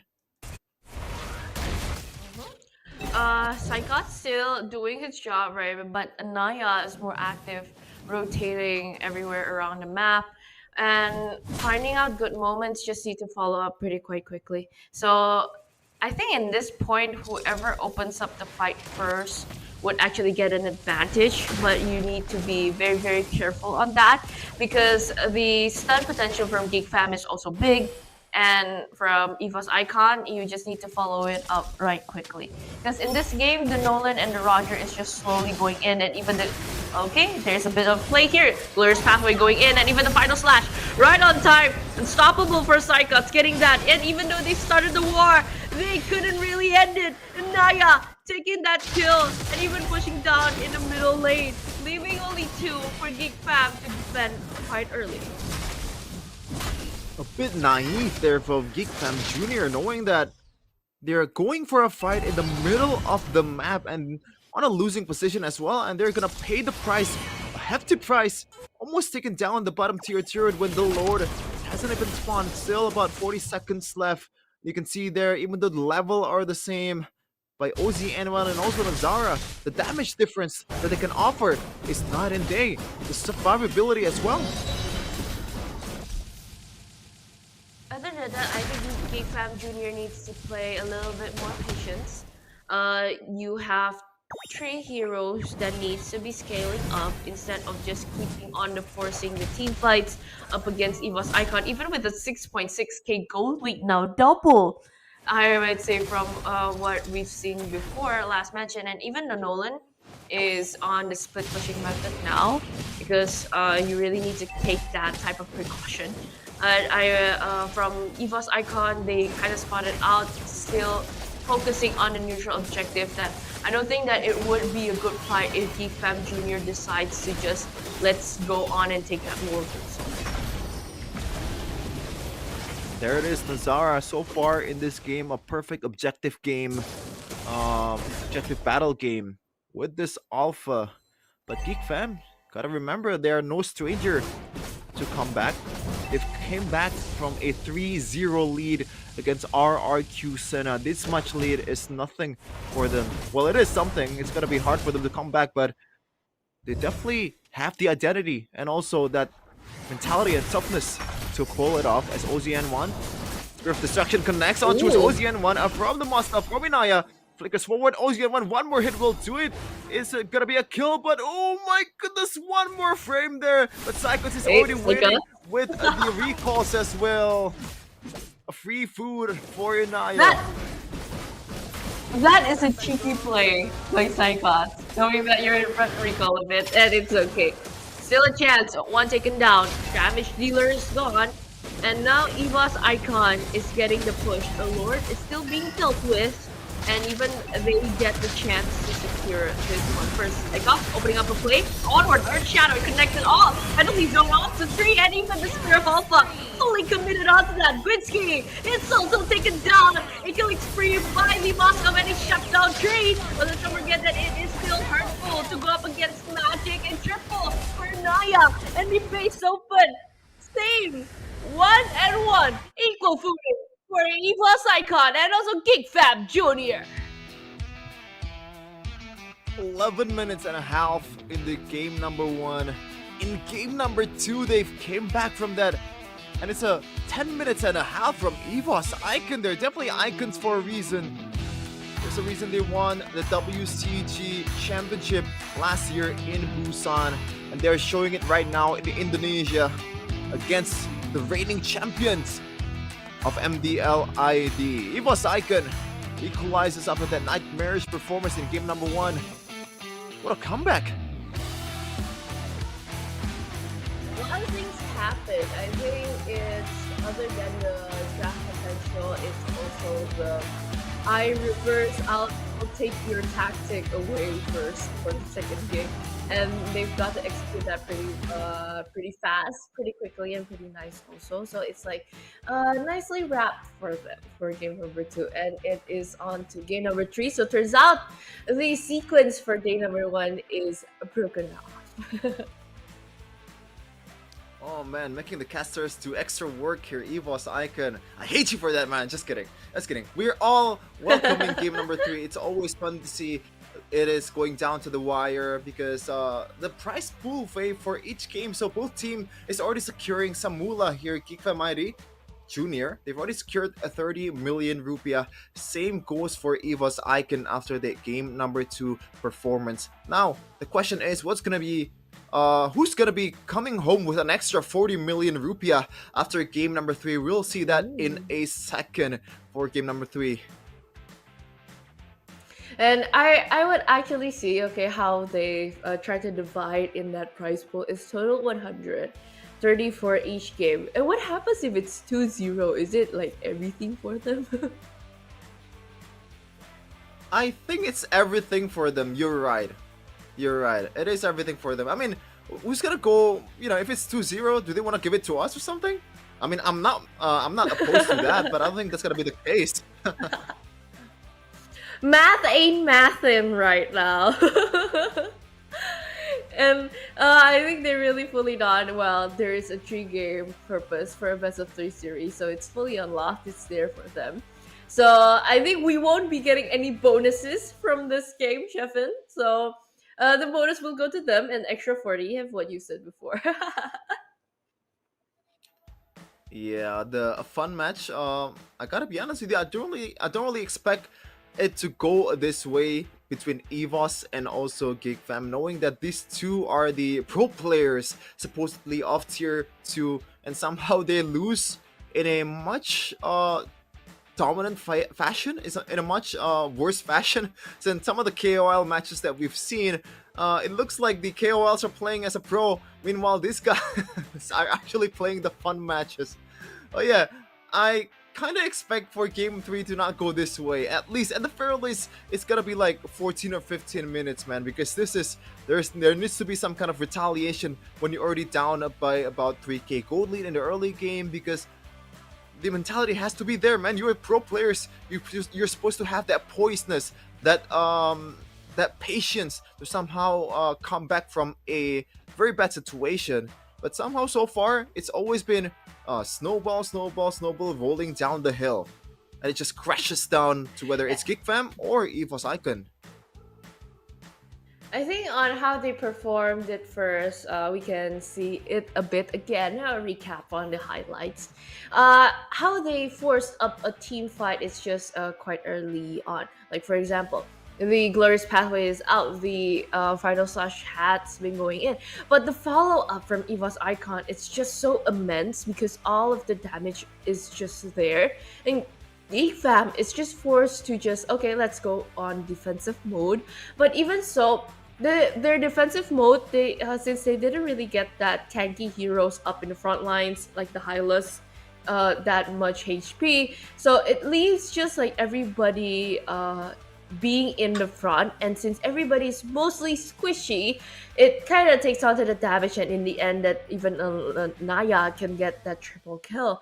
So it's an overall good play that we could see, and even in the overall stats, it's a 1.1 standing. EVOS Icon gets to secure that in first lead, of course.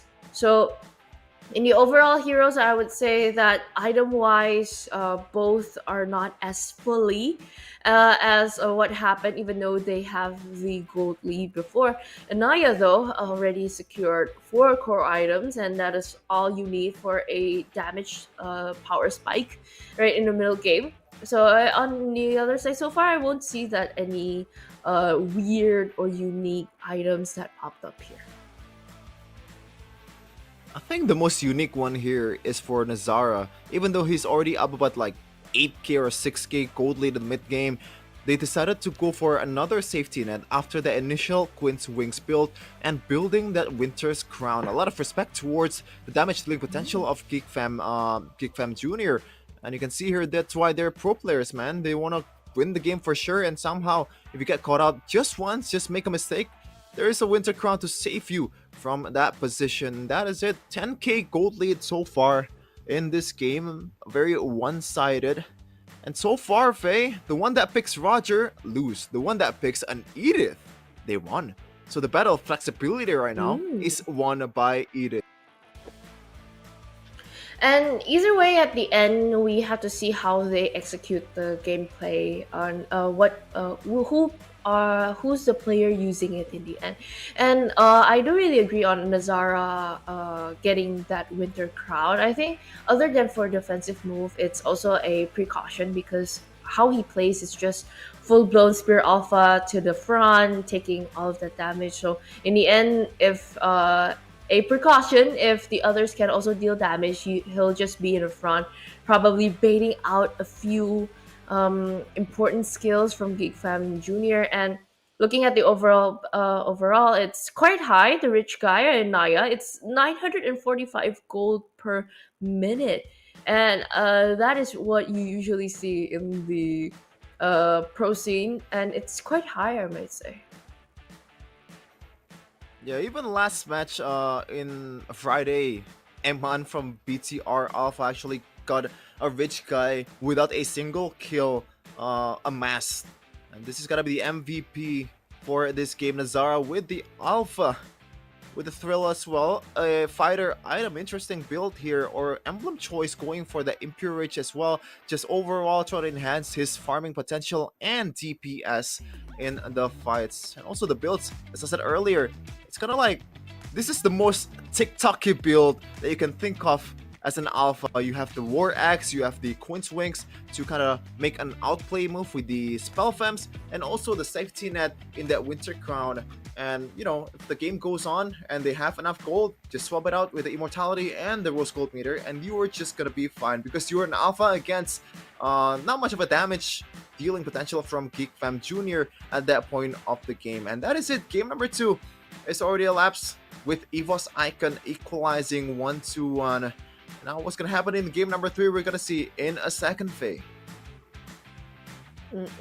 And looking at how they've played out during the drafts and everything, really, like, I think it's more to Alpha now as a true damage hero.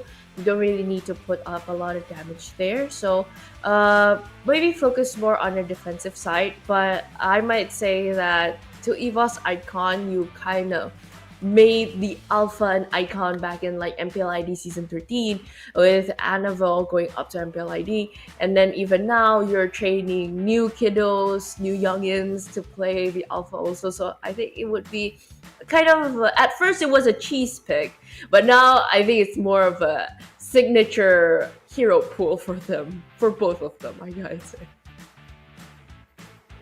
Yeah, I'm happy that people realize that Alpha is much more of a superior pick than it, initially was, because it offers a lot of things, man. It kind of is, I guess, a Roger with a better survivability but less damage.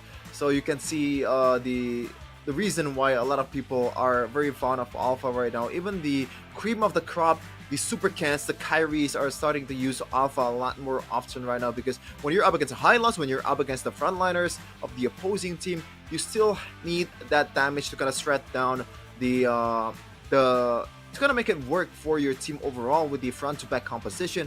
And against an assassin, it also offers that safety net for the burst damage potential from the opposing team. Other than that, we can kind of see there is a branch of how the jungle assassin or the jungle tank or even a hybrid mode, they just grown all over the scene. At first, you can kind of see that it was the typical tanky heroes like the Baksha, the Fredrin. It kind of evolves later on to fully assassins because of the Sky Piercer item has brought upon that. So it's a really good damage deal also. But other than that, let's not forget that there is a sort of a counter. So they can have the hybrid, like probably a fighter assassin, to counter up in that fully burst down and squishy heroes up in front, instead of a fully tanky hero, like from what we've seen, probably dragged out back to season 12. And let's see if that's going to be utilized here in game number 3. Surely there's going to be some adjustments from both of these teams. GeekFam doesn't want to lose out on the final game and overall lose the series, because the stake is high. You know, that 40 million rupiah, why would you want to pass on that as a second tier team, man? What a story so far, GeekFam Junior. As I said earlier, winning it out 4-3 against RRQ Senna in the finals of MDLID last season. Pretty much the only 3-0 reverse sweep ever in Mobile Legends competition. As we take a look in the second or the third game draft, and now EVOS Icon we're banning out the Phobius and the Edith. So the Edith banish the LV. Still waters run deep. Maybe they I think wanna it's eliminate more of that a respect winning ban. formula. Mhm. I think it's more of a respect ban, even though they can use of them themselves. But picking it up first in hand, it would be a very tricky move. Banning out the Ling and also the Chip is also a good prio ban, and probably could focus more on the Hayabusa or probably the Nolan. It would also be a good potential ban. And turns out it's the Hayabusa being locked out. For the next phase, GEEKFAM Jr. could focus more on that. If you don't want to give up the Roger, you can ban out the Roger, and or you can just go in with the of how you played out in the first game. And since EVOS Icon won, they got the chance to be on the blue side.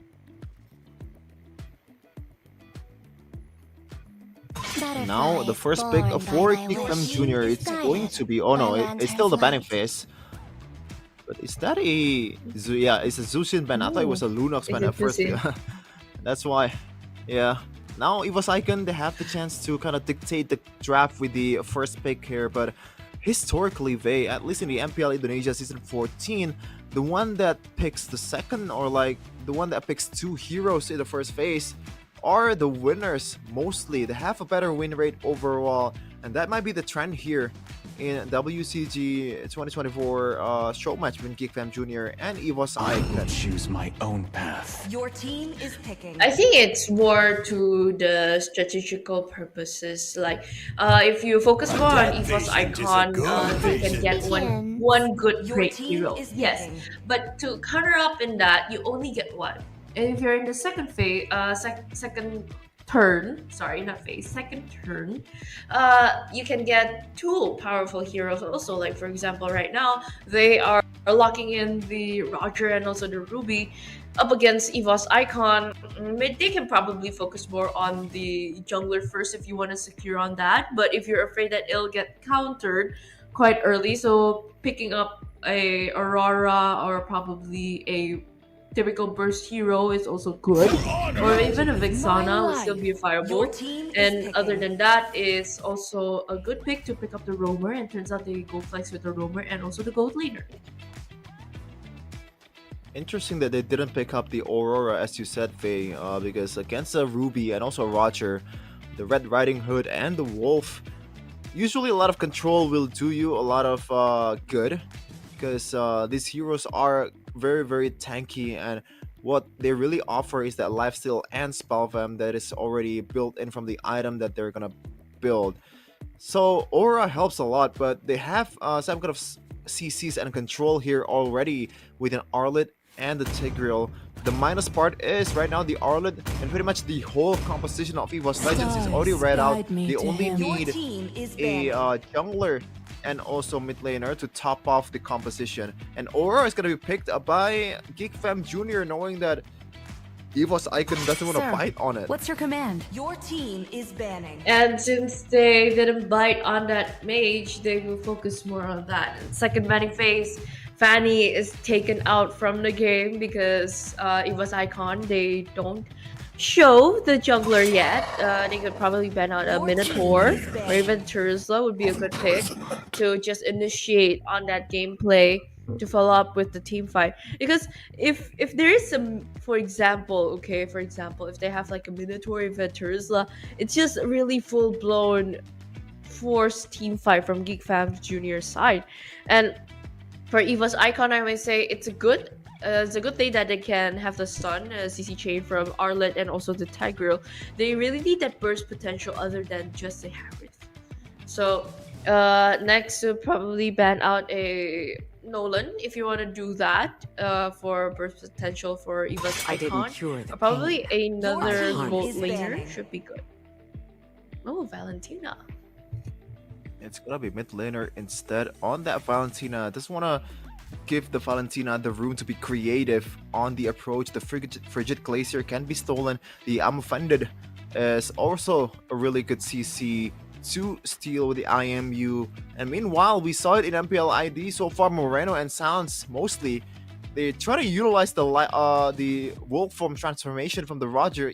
Also, an ultimate that usually you don't want to take as a Valentina has a lot of utility in terms of its escaping the fight and also engaging, just playing around with the opposing teams and dodging away, baiting away the CCs and resources from the opposing composition. And now Lolita is gonna be banned, knowing that that combo potential from the Lolita and Hanabi is still present for GEEKFAM right now, because they technically haven't really decided where this Ruby and the Roger is gonna go.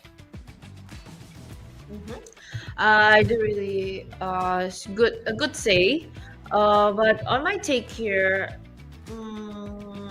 it would be quite fun if they put in a Cloud, if they really want to put in the Roger as a jungler, or even they can pick up a roamer first in case for precaution, knowing that EVOS Icon team hasn't really fully revealed yet, but it would be a good move if they pick up one first. Your team is picking. Okay, now the option is going to be the Hylos. Still, once again, can still be flexed though. Is it gonna be a Ruby XP or a Roam? And the Hylos, just overall a really good pick against some of the members of EVOS Icon, especially when the neutral objective comes against a Tigreal. At least in the first neutral objective fight, it kind of functions kind of like a Tamus to dodge away or like to zone away the members of EVOS Icon's heroes that doesn't really have a lot of mobility. And by the time they go into the team fight in the neutral objective, they're already like half HP, already like 1/3 of HP. That really gives you a lot of room to work with as a team. But right now, they're still going to be sticking with the plan here, picking up the Alpha. And also, this is an interesting pick here, knowing that they already secured the Harith. They don't want to let the Lunox go. The quote-unquote, or maybe the better matchup out of all the gold laners for the Harith. We saw this a lot in MPLID, the Lunox and the Harith matchup. And looking at how they played out, I think it is a very solid lineup from EVOS Icon. I really like how they just picked it in, but they need to be very careful in the late game, because even though Lunox is scaling, Harith is also scaling, but if going up against probably a pure marksman, it would be a very even now Rogers being in the gold lane it would be a very hard homework for them to deal with that Roger in the late game, because on how you scale, comparing to the Harith, Roger takes up a good amount of the lane control over. The last pick to top it off for GEEKFAM Jr. is that signature Joy from OZN1, always as dangerous as ever. Now the question is, can they dodge away, or can he dodge away from the implosions combo, from the final slashes, and also the pretty much the damage, the burst damage that Harith and Lunox offers in this early to mid game as a Joy. This is a comfort pick, it is, but with this kind of composition, it's a bit hard for you to somehow sustain through the team fight. And correct me if I'm wrong though, Sheffin. Joy right now is correct me if I'm wrong. Joy right now is a and the ultimate of the electrifying beats is focused more on anti-stun or anti-CC. You can still get away with it, right?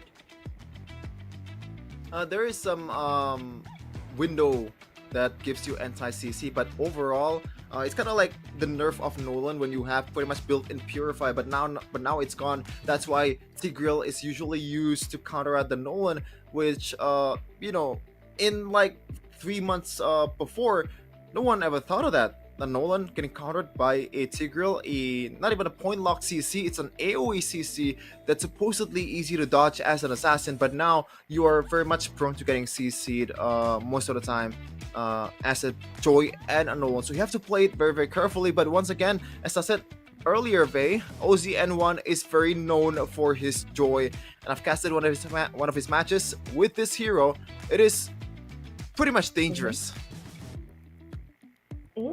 and I think it's now prone for the Joy. It's prone to slow, other than just CC. So it's still anti-slow, but you can still get CC.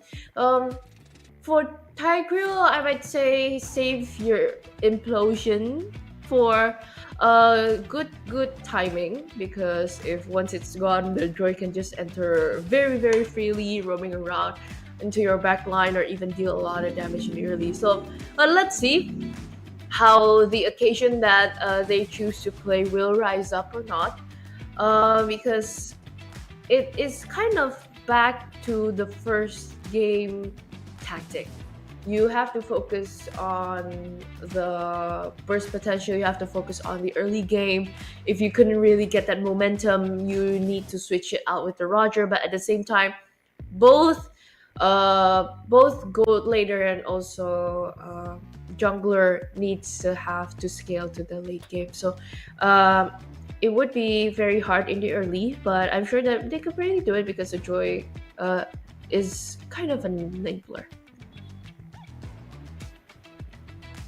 Yeah, two nimble junglers from these two teams here, but both teams also offers a lot of CCs and also control to somehow be the answer for a lot of opposing composition. And now we're still figuring out the issue here in the stage, and don't worry if you're missing out on the event itself. You can still watch it here in English broadcast or Indonesian broadcast. We're always welcoming you guys in the stream, and if you have the time, it's better for you to just go to ISBSD, man. A lot of fun. It's a festival for a reason. It's not just watching tournaments and watching matches. There's a lot of booths there that can entertain you and also gives you free stuff, man. Just play the games and you get to win at least something, I guess. I heard that there is some giving away products, there's some giving official WCG merch, there's some giving away like diamonds or probably like drinks right now. I think those are noodles actually. Oh, I'm kind of hungry now because of that, Chefin. I would really like to taste that too there. Yeah, for sure. I would want to see the cosplay too, by the way. That was, by the way, a Nobara Kubisaki cosplay on the left with the mask. I don't know if that's a dude or a woman, but it doesn't really matter as long as you cosplay, as you have fun. As long as you have fun, and why not? And now you can see the excitement. Some of the content creators from all over the world visiting Indonesia. A lot of games too that we can offer here, not just Mobile Legends. If you're more fond of FPS, we have Valorant, we have a lot of things too. Maybe other MOBAs. I don't know why you would want that. Or probably try the new Pocong game. I'm kind of curious now on what game is that. Is it just you being a Pocong hopping around? I think it's yeah, it's kind of like Dread Out if you've ever played it. Just killing or maybe just showing away some of the ghosts, the original traditional ghosts of Indonesia. Now, for all of you English viewers out there, English-speaking viewers, you might not find Pocong very scary, but we do find it scary here in Indonesia because it is. Should we explain what a Pocong is in a WCG match? It looks goofy, right? I don't think that we have to elaborate on that. Okay, but for it is the one that something doesn't scary. Okay. If people want details and they don't want to search, let's just say it's one of the scary things because it's undead. Yeah, it's just that. Yeah, enough of talking about ghosts right now. Let's talk back into the game. Because it's too early to talk about ghosts. No, cannot. Yeah. I mean, ghosts exist not just in night, Faye. In daylight as well, ghosts are still existing. Maybe it's behind you right now. Oh. Wait, what? Oh no! I just have a lot of books behind me. Maybe the books are, you know, possessed by ghosts. Or maybe like the ghost Whoa, likes to read books. I don't know, but here it is. You can see in the camera right here, right there. Another reason for you to go to Ice BSD for all of you maidenless people out there looking for some companions and also some potential companions. You can find it here in WCG and get yourself a girl gamer. Oh, I think this is quite intriguing for you, Sheffield, to go there to visit it offline, other than just like walking around, seeing of the cosplay, or probably being in live game for today. And after the pause, and for everyone, thank you for waiting. Going into game 3, GEEKFAM Junior versus EVOS Icon. Here we go once again on game number 3, the one that decides who will win the match overall and gain an extra $40 million now, 40 million rupiah to their wallet. Next Magic, the finals MVP of MDLID finals, spamming their Ampun Sepuh emote. If it's dollars, I would want that very much also. And looking at how they play GEEKFAM Junior, they rotated more onto the bottom lane, trying to press down more on the Harith, but still quite on time. Both are defensively getting in, but Aliva needs to be a bit more careful, right? Learning on what happened in the first game, and you gotta gain that leveling up because you're going to focus more on the Pearl. Like right now, 1v4. Even the Spear of Alpha is not enough to counteract the damage from OZ and 1. The electrified beats is just triggered quite on early. Electrifying indeed by GEEKFAM Junior in this early of a game.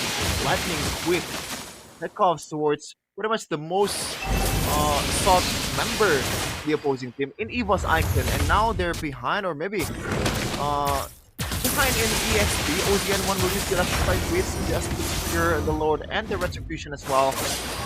And right now GEEKFAM just want to bounce out, and that is a W for them in all departments.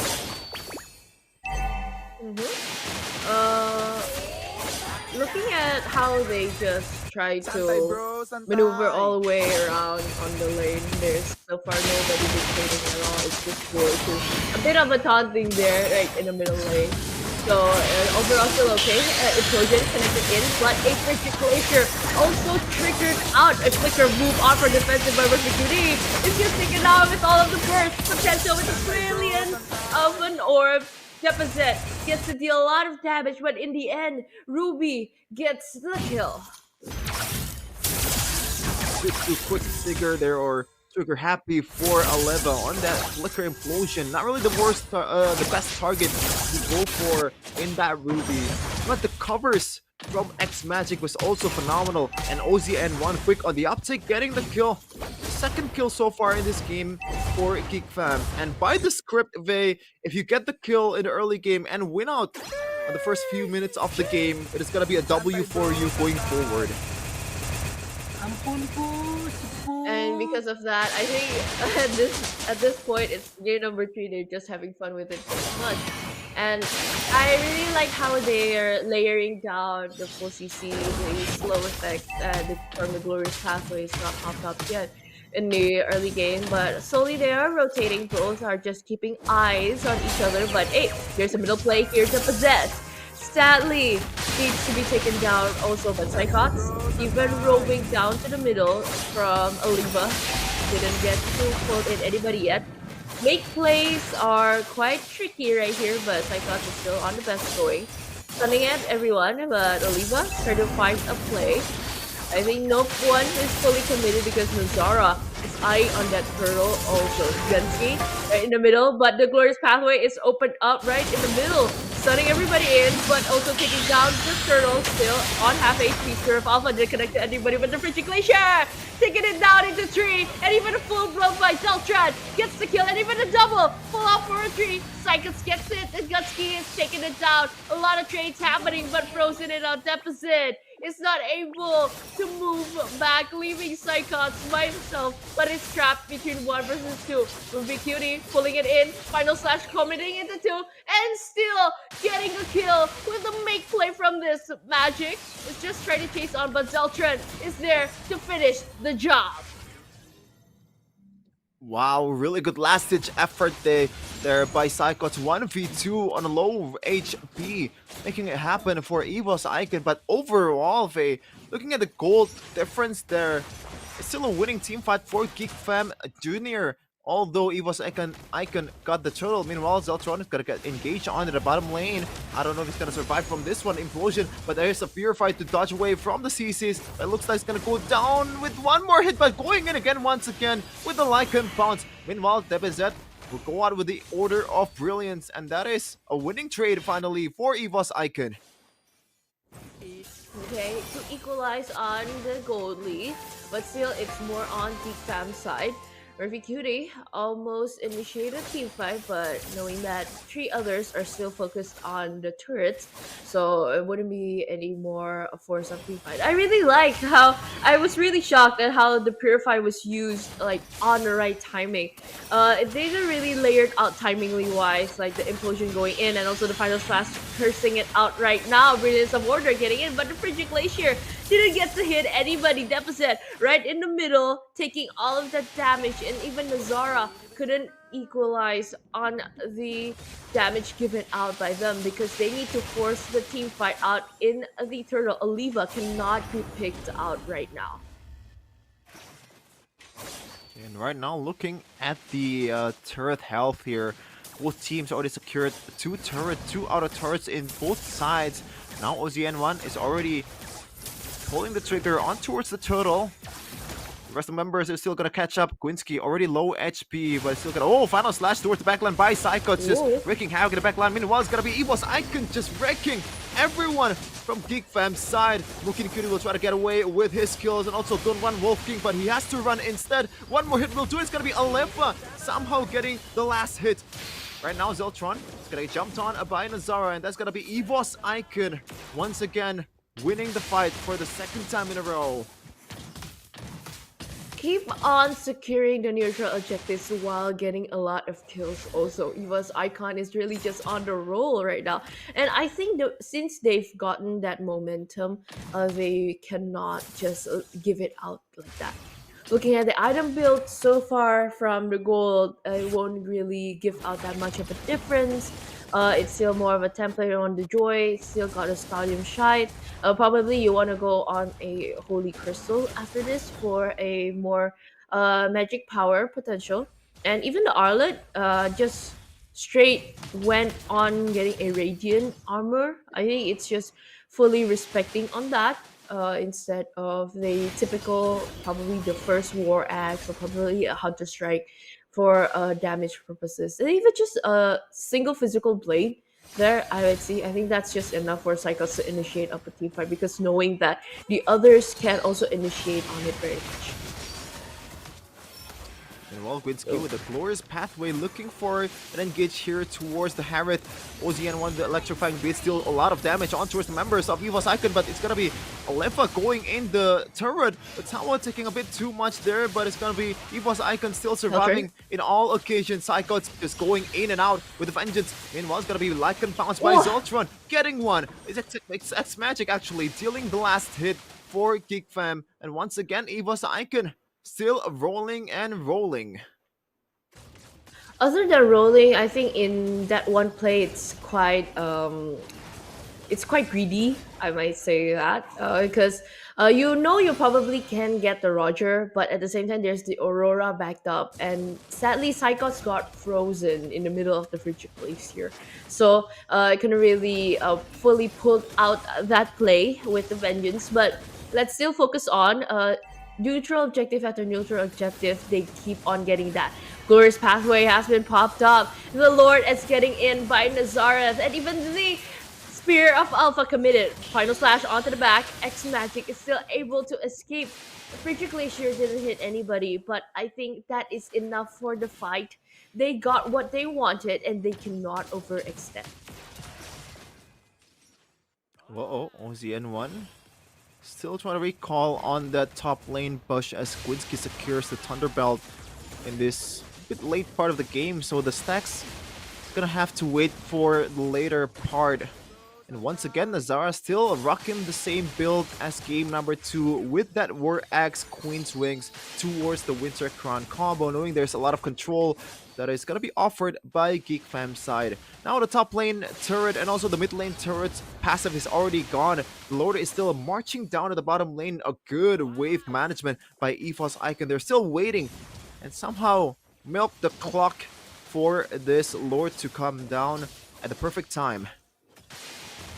Okay, I think knowing that giving the pressure is just right, managing the minion wave is also correct. But how that OZ and one decides to just dive in onto the back, probably trying to see a Lunox or even an Arlet going in and play. Okay, Glorious Pathway is forced up defensively.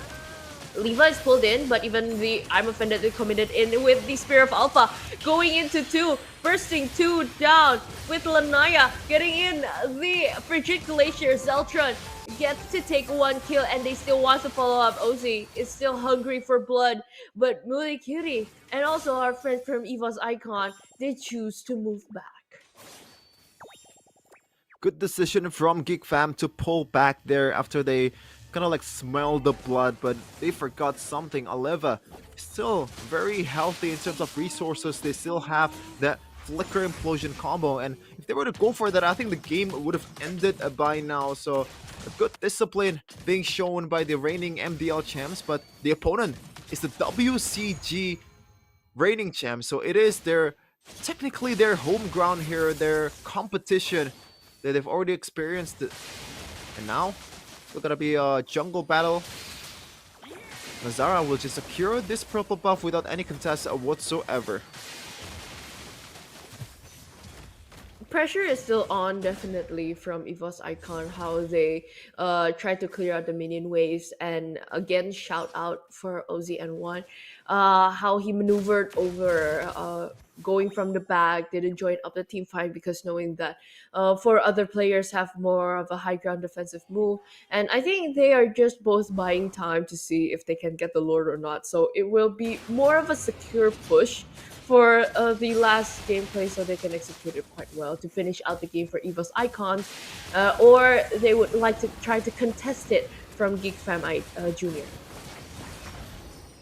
Like a knife through like a hot knife through butter. The Lunox, the Harriet with the Zaman Force, and also the Alpha just bursting down the Lord in less than 4 seconds. Ozzy and Wando, that is a huge item to secure at this point of the game. A damage spike, especially for the frontliners of EVOS Icon, but I don't think that's gonna be that huge threat that GeekFam's gonna offer in this point of the game, because they're already down about 6k gold lead, even though the kill count is the same, 11 to 11. But so far, EVOS Icon has been playing the macro game even better, way better than GeekFam, especially in the neutral objective. Oh, and right now, a final slash on towards Quincy. Bit in trouble here. Glorious Pathway is going to be executed. It's going to be implosion on towards 2 by Eleva. It's going to be Psychots securing the kill. It's going to be a trade for GeekFam Junior. But right now, it's a 4v4 battle of EVOS Icon and GeekFam Junior. The DPS is still there. The damage is still there for OZN1. It's going to be a final slash once again by Psychots. The cooldown is already offered by this guy. It's gonna be EVOS Icon winning it out against GeekFam Junior in game number 3 of WCG Showmatch. Congratulations. For EVOS Icon getting that 2-1 and a reverse sweep, I might say, even though it is a best of 3 series. And looking at how their happy faces, you got that bonus, you got to have fun, and everybody gets to see the MDL and also the WCG champions to play it out. So overall, it was a very, very fun match, and we are excited to see the post-game analysis also to break it down further for you guys. And how they played out right now is just purely patience. They waited for the right moment, how Psychots gets to initiate a good fight using the Arlet for the 3rd game. So it is just a full-blown package on how you try to layer it up all. And that is it. EVOS Icon securing another 40 million rupiah onto their belt. So they're gonna be eating a lot of bakso tonight, as I said earlier. And now it's gonna be what's left is the main event after this play. But before that, we're gonna break down some of the moments that happened in the game earlier. But yeah, Psychots, I think he should be the MVP because in the early game, the final slashes, the outplays that he brings to the table for EVOS Icon were huge. And one of the occasion that I really like is the fact that Psychots were able to kind of count or like calculate how much his life is worth, because in some moments when GEEKFAM was trying to play the isolation game with Psychots being the lone frontliner for EVOS Icon, they still somehow win it out, even though GEEKFAM sends 2 members on towards the front. As you take a look at the highlight earlier, Psychots, as you see earlier too, just 1v2ing in a very low HP, and this is the one of the defining moments of the game at the bottom lane, getting the turrets and also the kill. Winsky a bit too overzealous there, getting CC'd all over the place, and once again the one who pulls the trigger first was Psychots, and this is the best final slash in the whole entire game in my opinion. Just taking on towards 2 member in the second. Yeah, there it is with the flicker as well. Psychots, the captain of the crew, the captain of the Tigers, winning it out for EVOS Icon. And that is when you know how the captain takes charge on how he initiates the team fights, how he pulled out the final slash, and even after getting clutched in the moment, he was still able to survive using the vengeance from the outlet.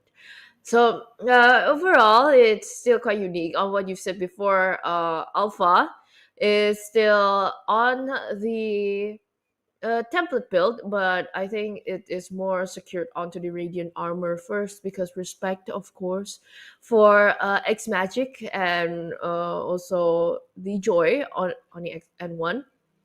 And through all of that in the gameplay, it's just a pretty fun match. We get to see that in talking for the MVP, it's Deposit on the Lunox with a full burst and burn potential. You have the Divine Glaive, you have the Blood Wings, you have the Glowing Wand. It's just full blown. If I go in, there will be a fire effect under your feet, literally burning everyone.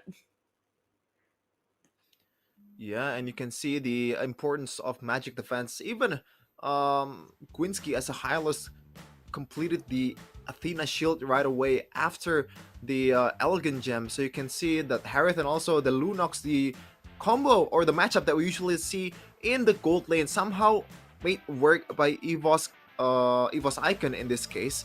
A combo that we kind of haven't seen in a lot of pro matches out there, because it eliminates your flexibility in the draft, but when you execute it properly, it brings a lot of things to the table, especially when you see that they were able to burst down the Lord in like less than 3 seconds with that Order of Chaos, and also the Zaman Force combined with the damage dealing potential of Nazara. And that is it. Game number 3 was taken by EVOS Icon, and they're winning the whole match overall. A sad sight to see for GEEKFAM fans out there, but don't worry, this is a show match. At the end of the day, they are here for the prize pool and also the cloud. The real it is a competition, but it's more of a friendly competition here, so don't really count it, EVOS fans, right? That's how it is, right? Okay, that's all pretty fun, and we have to wrap it up because we are waiting for the Rivals MLBB Grand Finals now. So without further ado, before that, we would like to throw it back to our host back in the offline event in the W stage. Dan kita akan ngobrol-ngobrol sebentar kali ya. Aku akan nanya ke GEEKFAM dulu nih. Keluar dulu ya. Sebagai tim yang harus mengakui keunggulan dari EVOS. Nah guys, tadi kan di game 1 sempat unggul. Apa sih yang membuat kalian harus mengakui atau memberikan 2 game yang terakhir ke EVOS? Kenapa? Ada apa coba? Kurang rapi aja di War Turtle. Kurang rapih di War Turtle. Tapi untuk strategi kayak draft pick segala macam sebenarnya udah sesuai rencana belum? Udah sih, cuman ya di Turtle aja. Mereka mengakui kalau memang di turtle-nya nih kurang rapih. Mungkin butuh Apa bantuan ninja turtle-nya turtle. kita usir aja. Kita kali usir aja turtle-nya dari kali ya. Land of Dawn kita Ya, usir. Jadi kita nggak usah ada lagi turtle. turtle dah. Langsung dari menit ke 1 Lord bisa jalan-jalan ke lane gitu kan. Jadi Bak kayak debuk, minion gitu ya. bak debuk gitu. Tapi kita tanya nih sama sang kapten yang sudah hadir. Yes. Dan akhirnya membalikan keadaan di game kedua dan game ketiga. Ada apa Psychots di game pertama? Apakah kamu memberikan kemenangan secara cuma-cuma? Atau memang itu bagian dari strateginya EVOS Icon? Sebenarnya bukan strategi sih, emang game 1 kita banyak miss-nya sih. Dari komunikasi juga, kan adaptasi sama tempat juga kan kita. Dan kita juga komunikasinya nggak pakai headset, jadi kayak banyak miss-nya lah di game satunya. Oke, banyak mistake di game 1 dan di game 1. Berarti di game Komunikasi berarti. komunikasi. Emang susah sih. Emang Mas sih Ger. kalau nggak pernah ngobrol, tiba-tiba main bareng itu kadang-kadang suka miskom ya. Tidak mungkin mereka nggak pernah ngobrol main bareng gitu. Tapi ini bukan tentang EVOS. Iya. Ayo nyanyi silakan. Oh belum. Oh, belum, Tapi ya. di game kedua dan game ketiga, strategi apa yang udah kamu persiapin untuk ngelawan dari GEEKFAM Junior? Sebenarnya nggak perlu banyak strategi sih, yang penting kita perbaikin game satunya, terus kayak adaptasi langsung. Oke, Kalau itu dia. begitu. Kita sekali lagi kasih tepuk tangan untuk GEEKFAM Junior dan juga EVOS Icon yang sudah memberikan performa yang sangat luar biasa di pertandingan kita kali ini. Dan yang namanya pertandingan pasti ada yang menang, ada yang kalah. Untuk itu kita akan langsung masuk aja ke sesi awarding. Boleh giant check-nya dong dibawakan ke sini. Jadi untuk hari ini kita juga akan ada MVP juga ada ya seharusnya ya? MVP ada, Nah, most saya valuable boleh player. diinfokan MVP-nya dulu. Siapakah? Di Siapakah manakah? MVP-nya apakah akan Siapakah ditampilkan di manakah? Oh, Berarti Mas ternyata. Ger bawa sendiri ya? Wow, berat sekali kayaknya. Jadi untuk MVP pertandingan kali ini antara EVOS Icon dan juga GEEKFAM Junior adalah Nazara. Boleh Nazara? Beri tepuk tangan sekali lagi untuk Nazara sebagai MVP dari VanMatch WCG Festival 2024 hari ini. Nazara boleh? Nazara boleh maju ke depan untuk Kesini, bisa kesini. diberikan giant check sebagai penghargaan dan juga Iya, pemberian hadiah. Nazara Saya di mana-mana. Nah, kamu di belakangku. Nalo. Siap. Nalo. Nah, Nazara boleh ambil yang depan. Oke. Siap. Kita ke depan dulu kali ini. Nah, boleh dipegang. Sip. Oke. Oh, kaget. Agak kaget ya. Saya tidak siap. Mas Boleh Ger, difoto terlebih dahulu silakan. membiarkan saya sendiri Ya, ya. boleh. Kamu ambil yang belakang, aku ambil yang depan. Oke. Oke, selanjutnya untuk runner up atau juara kedua, kita kasih tepuk tangan yang paling meriah untuk GEEKFAM Junior yang berhak atas hadiah 30 juta rupiah. Silakan. Aku lari dulu. Luar biasa sekali. Tapi Mas Ger, ini dia. Sang juara dari VanMatch dari WCG Festival 2024. So please welcome EVOS Icon. Berhak mendapatkan 60 juta rupiah dengan 2 kemenangan pada babak VanMatch hari ini. Yes, kita kasih selamat sekali lagi untuk seluruh pemenang, baik itu GEEKFAM Junior sebagai runner up, lalu ada Nazara sebagai MVP pertandingan dan juga EVOS Icon sebagai juara pertama. Dan pastinya teman-teman ya jangan kemana-mana dulu, karena sebentar lagi kita akan masuk babak Grand Finals dari Rivals MLBB World Cyber Games Festival 2024 presented by Big Picture and founded by Smilegate. Dan pastinya juga kita juga akan jadi saksi bagaimana nantinya tim dari Filipina yaitu yang akan dipimpin oleh tim Rafbeh menghadapi timnya Kolius mewakili regional Indonesia akan bertanding. So, Teman-teman semua, jangan kemana-mana karena kita akan kembali lagi di WCG Festival 2024 babak rivalitas MLBB Filipina melawan Indonesia. Setelah yang satu ini.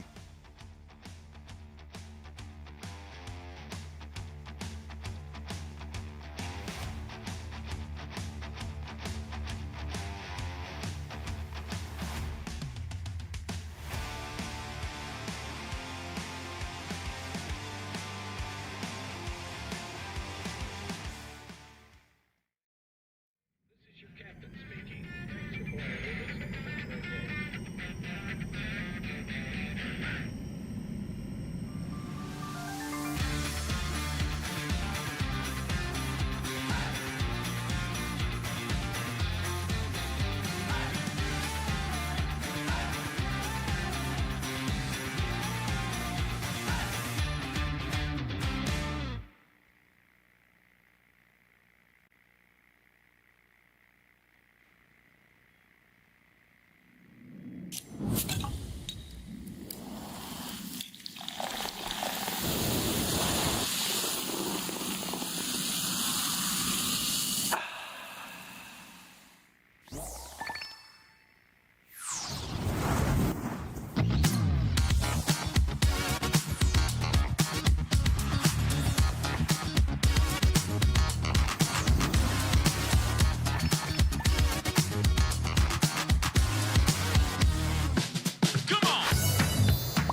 Ya, ini gue. Tahu nggak kenapa gue ada di situasi ini? Karena kaget Grab Unlimited bisa sehemat itu. Gratis ongkir, diskon jalan, gratis coba 8 minggu lagi. Langganan dulu lah.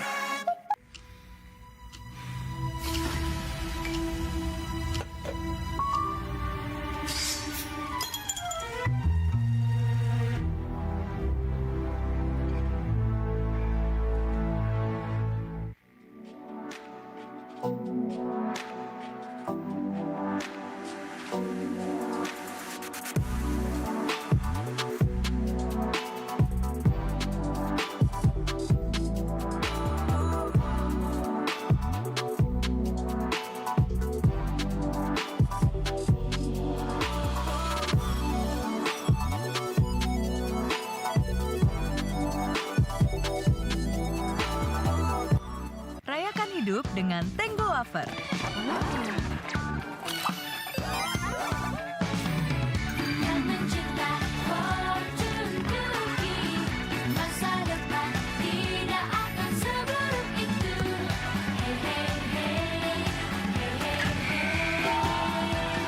Lapisan kebahagiaan dalam wafernya dan krim lebih tebal. Tango, berapa lapis?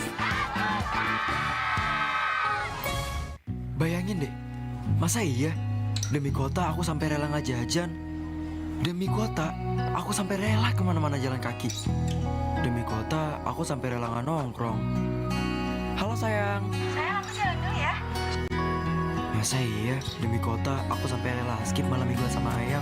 Ya enggak lah, ngapain kompromi? Makanya pakai Trido pasti hemat. Isi ulang mulai dari Rp6.000.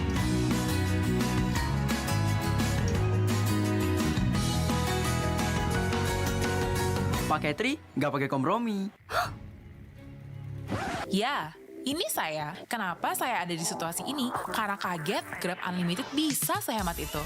Dapat gratis ongkir, gratis coba 8 minggu lagi. Langganan deh.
Rayakan hidup dengan Tango Wafer.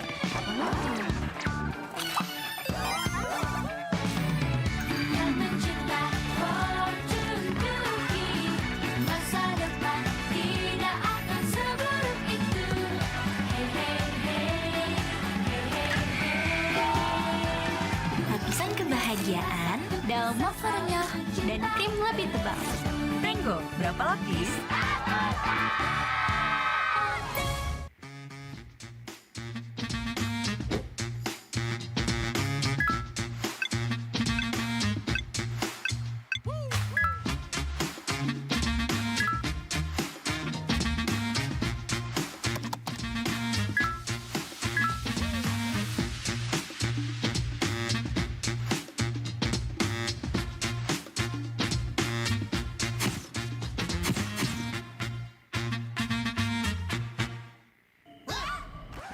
Ya, ini gue.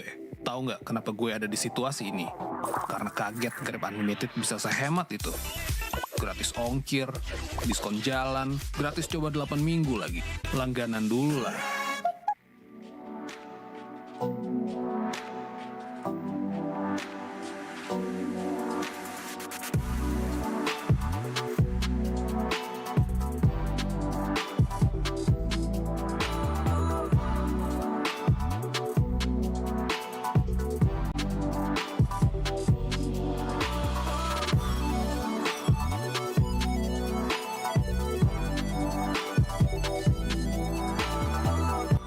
Rayakan hidup dengan Tenggo Wafer.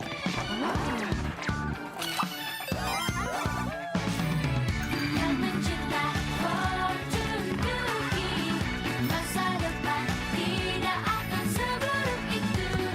Hey hey hey, hey hey hey. Lapisan kebahagiaan, daun wafernya dan krim lebih tebal. Tenggo, berapa lapis?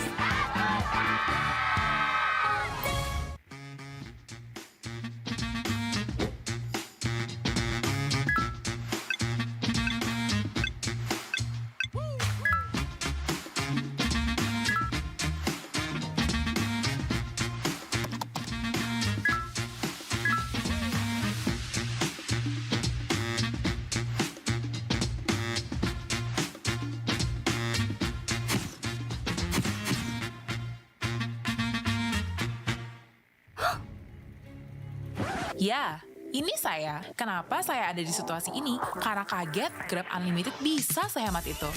Dapat gratis ongkir, gratis coba 8 minggu lagi. Langganan deh.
Ya, ini gue.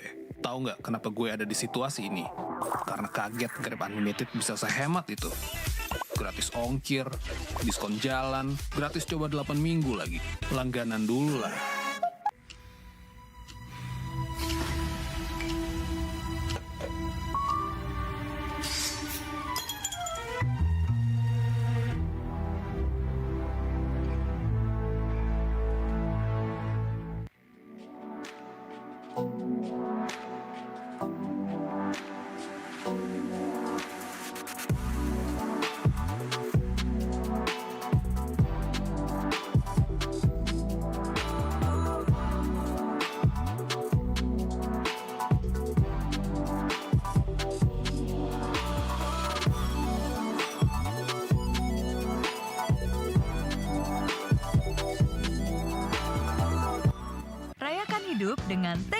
Offer.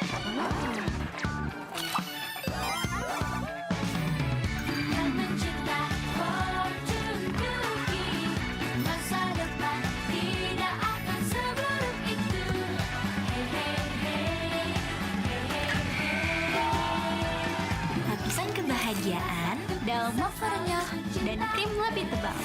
Tango, berapa lapis?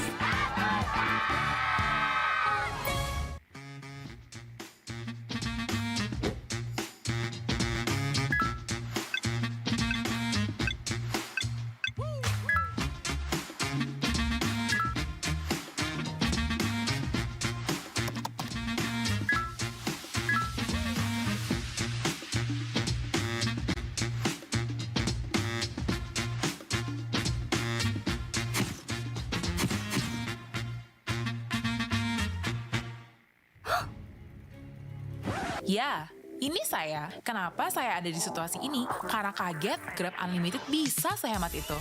Dapat gratis ongkir, gratis coba 8 minggu lagi. Langganan deh.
Driven by our passion to win, playing heart to heart and face to face. The challenge of a lifetime stands before us now. Beyond the game, through the portal into cyberspace, we have come to decide our fate. We here to celebrate. Beyond the game, beyond the game, outlast the moments at hand. All we need is to believe we can. We will make our stand. Beyond the game, beyond the game, beyond the game.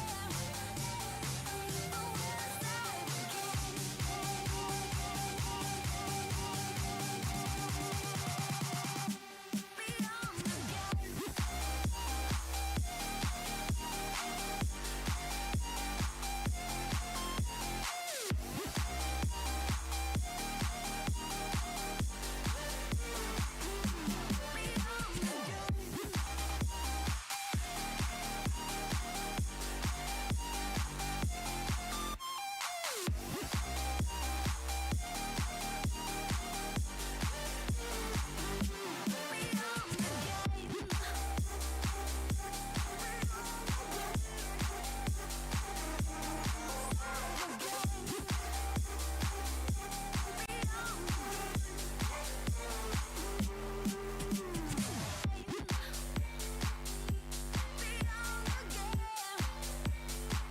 world's our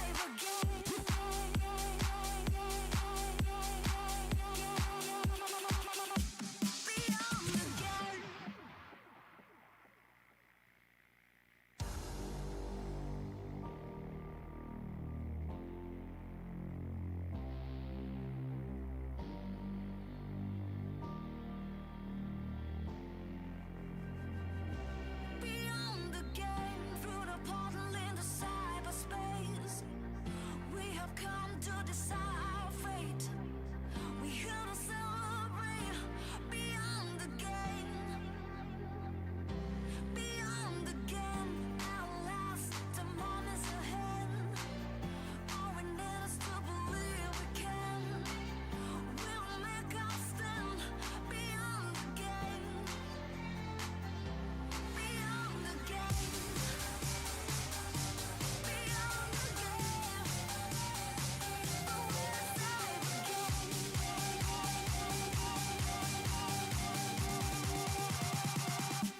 Beyond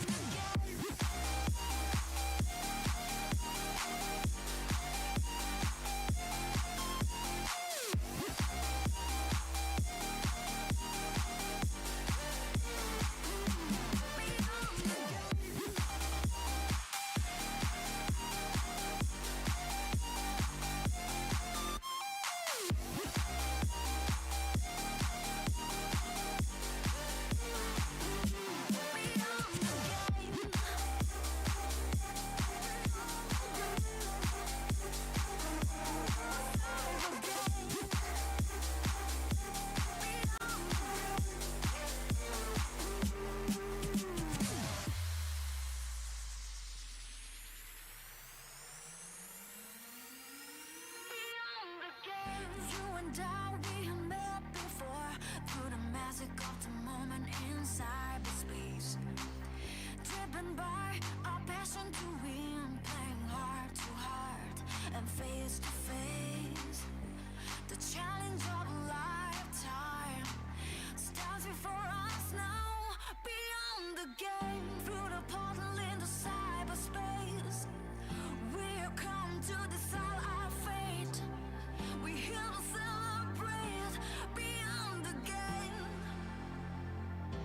beyond the game, outlast the moments at hand. All we need is to believe we can. We will make our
to decide fate. We here to celebrate beyond the game. Beyond the game, at last, tomorrow's ahead. All we need is to believe we can.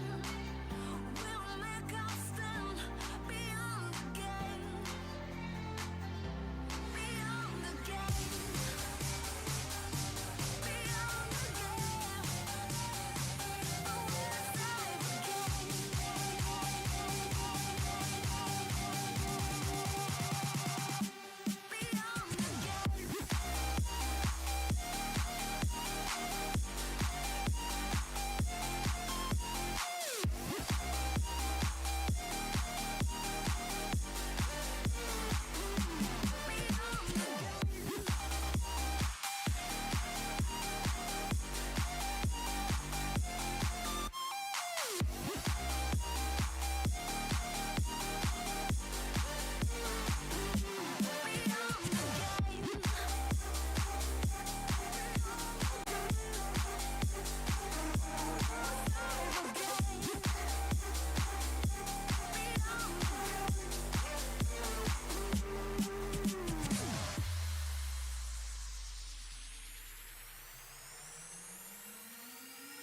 Beyond the game. You and I, we have met before. Ladies and gentlemen, this is your captain speaking. Thanks for playing with us. Have a great day.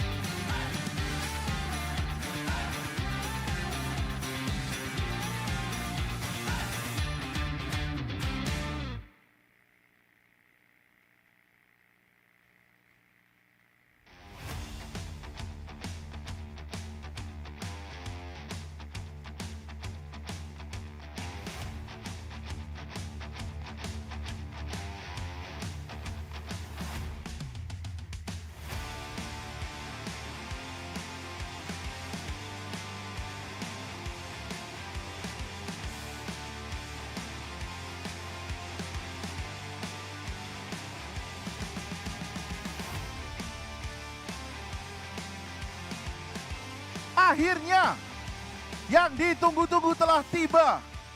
Bertemu kembali dengan sang mantan.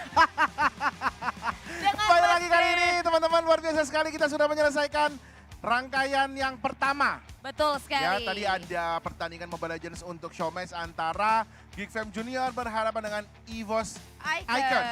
Ya. Dan sekarang adalah babak yang dinantikan oleh Betul. semua para pengunjung yang sudah semakin ramai ya. Memenuhi ya Memenuhi Ice BSD Hall 1 dan Hall 2. Betul Tepatnya sekali. di WCG Festival 2024. Yes, dan wah itu ada caster baru saya lihat. Halo. Apakah mereka bisa mendengar Mereka suara tidak bisa mendengar kita ya. Yang bisa mendengar suara Mas Ger hanya will diri try. saya sendiri dan Yes. teman-teman yang sudah hadir di I sini. will try. You will try until you die. I will try into your arms. Oh, no, oke, udah Oke, selesai. siap. Kita bukan ini bukan panggung bernyanyi. Yes, dan selamat datang berdendam. kembali. Nah, Pepau, kalau dari tadi kita match-nya ini kan fun. Friendly antara GEEKFAM sama Kan fun. EVOS. Kan Fun, fun. friendly. Oke, ke arah sana baik bercandaannya.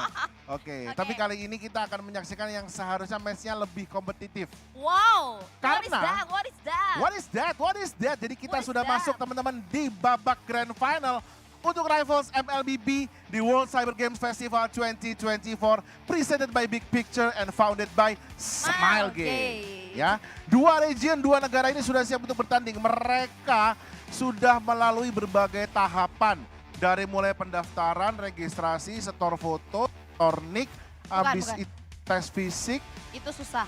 Itu kalau mau Itu masuk CPNS ke ranah ya kayak CPNS.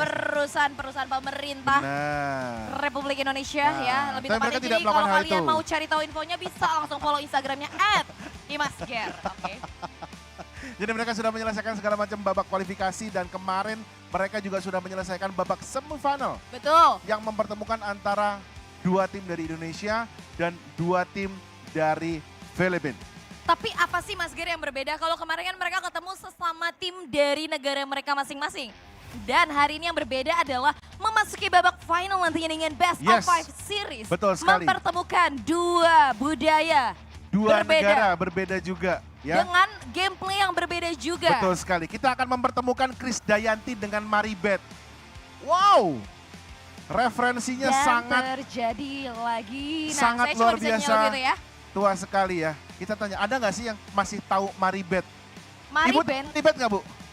Maribeth tahu nggak Bu? Nggak tahu, Ibu. tahu. Aduh. Jadi emang itu masa penjajahan ketika Mas Ger masih dijajah masa mudanya. Do you know Maribeth? No, No? From she Philippines? doesn't know about it. Ayo dong. Ayo dong. Westlife. Bukan, kan ini kan Filipina sama Indonesia. Gue Oke. cari artis Filipina yang Oke. terkenal pada masanya. Oke. Dan artis terkenal Indonesia pada masanya. Kamu tahu Krisdayanti kan? Krisdayanti, you know? Do you know Krisdayanti? Kade, No, she doesn't know it. Don't too hard, Mas Ger. Don't too hard, don't too hard. It's okay, it's okay. Yes, okay, it's okay. Okay. Where do you come from? Indonesia? Loh, You dari can stop it right Indonesia. now. Oke. Gue mau terusin lagi nih. Kamu tahu gitarisnya Kahitna nggak? Gitarisnya Kahitna tahu nggak? Nggak tahu juga coy. Tapi it's okay, nggak apa-apa. Coba tanya, dia kenalnya siapa artis Indonesia? Kau Tiara Andini tahu? Nah. Tiara Andini yang akan nanti tampil di penutupan untuk hari yang kedua teman-teman ya. Seperti itu. Ya. Jadi kita masih cari komparasi untuk artis Filipina deh. Coba. Tadi kan Tiara Andini dapat.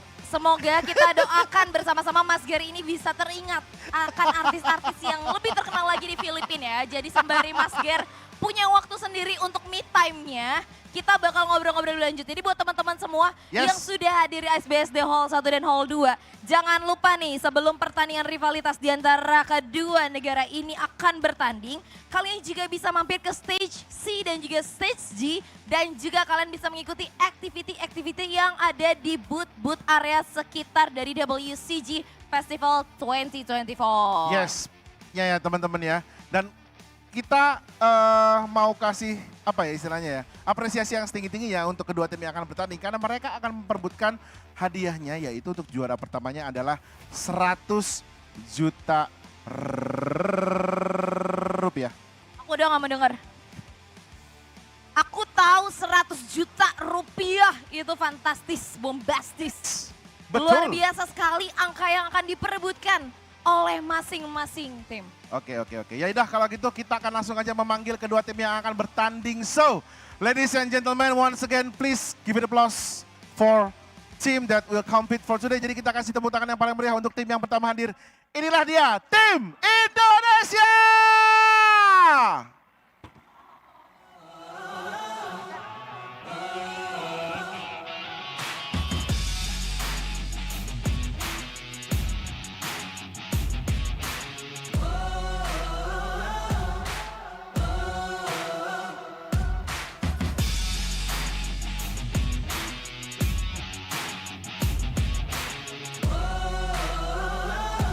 Oke. Yes. Kita berikan tepuk tangan yang meriah. Big applause for the team from Indonesia. Sudah ada Lius Andre, Ilo Wardani, Daniel Alvir Jer, Giam dan Enong XYZ. Mereka sudah bersiap-siap untuk bertanding. Kali ini kita lihat 5 pemain dari tim Indonesia sudah sangat siap untuk melawan tim dari Filipina. Oke, boleh kembali ke tempat pertandingannya teman-teman dari tim Indonesia. Ada di sebelah kanan. Dan juga langsung saja kita sambut rivalitas dari tim Indonesia. Ini dia, tim Filipina. Please welcome tim RUPIAH.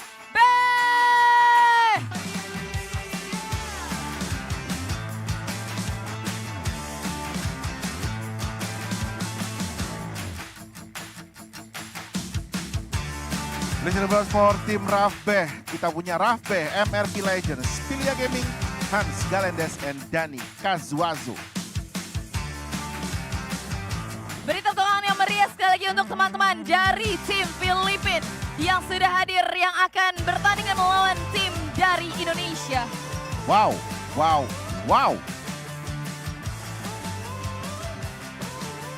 Alright, Team Philippines, you may go to your desk on the left.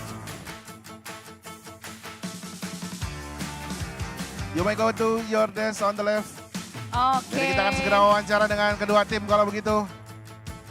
Ini dia momen yang paling ditunggu-tunggu karena sebentar lagi sebelum pertandingan dimulai, kita akan berbincang-bincang sejenak ya Mas Gar ya dengan kedua tim. Betul sekali. Kita akan mengawali dari tim Filipina terlebih dahulu, timnya Rafbeh di sebelah kiri saya sudah ada MRP Legends. So, is there any special preparation or any practice or anything that you prepare for the grand final match? We prepare for this before we going to India. Indonesia, Indonesia. Based on our experience and skills on Philippines, we're going to deliver it here. So let's have a good match. So we are gonna use a best of 5 series. What do you think? How long or the score that you will take from Indonesia? So we're expecting 3-0, of course. But to give the audience a good match, we expect a 3-2. 3-2 mereka ekspektasinya karena mereka kalau bilang kalau 3-0 nanti audiens tidak terlalu lama terhibur. Jadi mereka ya udahlah kita bikin 3-2 aja dan dibikin 3-2. Preparationnya mereka sudah persiapkan dari sebelum mereka datang ke Indonesia. Jadi ya mereka berharap untuk ada ya a good match lah between kedua tim ini. Kalau dari Indonesia bagaimana? Silakan Bapak. Good match ya, not a fun match ya. Oke, kali ini kita pengen tanya nih dari tim Indonesia. Bagaimana persiapannya ketika tahu akan melawan tim influencer atau KOL dari Filipina yang dimana kita bisa tahu nih gameplaynya Filipina seperti apa? Bahasa apa nih? Boleh pakai bahasa Inggris, bahasa Tagalog, bisa bahasa Indonesia, bisa juga. Yaudah, kalau kita yang pasti mempelajari playstyle mereka juga, terus juga belajar lah.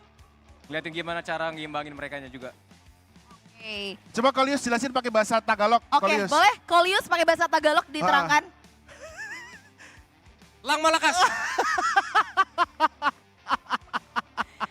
Jadi tim dari Indonesia ini sudah mempelajari bagaimana freestyle, bagaimana playstyle dari tim Filipina dan juga memberikan preparasi terbaiknya dari ini. Tapi ada nggak kata-kata hari ini yang bisa disampaikan untuk tim Filipina di sebelah sana untuk babak best of 5 series? Good luck, have fun. Oke, good luck, so have anything you want to say fun. to Team Indonesia? Let's have a good and fair game. Good luck to us. Let's have a good and fair game and good luck untuk semua tim. So you may go and do a fist bump first. Silakan. Seperti biasa mereka akan melakukan fist bump dan menuju ke mejanya masing-masing. Dan inilah sebagai tanda sportivitas yang akan selalu mengiringi langkah dari masing-masing tim. Good luck everyone. And have fun of course. Untuk kedua tim pastinya ya. Oke, luar biasa sekali kedua tim sudah akan mempersiapkan dirinya. Tapi teman-teman tidak lupa juga acara semega ini WCG Festival 2024. Tidak lepas atas dukungan dan juga kita ingin berterima kasih atas dukungan para sponsor yang luar biasa. Dan juga kita akan berterima kasih kepada presented by Big Picture and founded by Smilegate. Yes, teman-teman, jadi pastinya kita akan segera melihat seperti apa pertandingan yang akan dijalankan. Untuk itu langsung aja kita lemparkan kepada dua caster yang sudah bersiap-siap di sebelah sana. Silakan. Hey everybody, and we're back after the break from the MDL Showmatch. And we are here finally in the grand finals for Rivals MLBB. Yep, the battle of the ages, even though it's a bit one-sided historically between the Philippines and also Indonesia. We've been, let down a lot of times by some of the Indonesian teams and also being spanked to the ground in the international scene. But this is the real deal, the real tournament where it all matters, man. The one who wins this competition, that means it's the better region. That's how it works. Wow. it's the pride of the region, even though WCG across, you can say that it's international, but it's still centralized in Asia. And I think we forgot a little bit of part that we've got so excited for waiting in the game. We forgot to introduce ourselves. We are reporting for duty with me, Faye, and also Sheffin in the English test. Whole day accompanying you guys until we will see who will be the winner for Rivals MLBB, Indonesia or the Philippines. Yeah, and some kind of bravado as well from the Filipino representative saying that, yeah, I think we're gonna expect it 3-0, but to make it a bit more fun for the audience out there in the station, also in the stream, we're gonna make it 3-2. So yeah, this is like a whole lot of confidence as usual from the Filipino representative, wherever it is, man. They are always confident, they're always proud of who they are as a Filipino, and that is something that, you know, we probably need to kind of replicate here in Indonesia. We are proud of ourselves Indonesian. We're kind of similar, right? The Filipinos, Indonesians.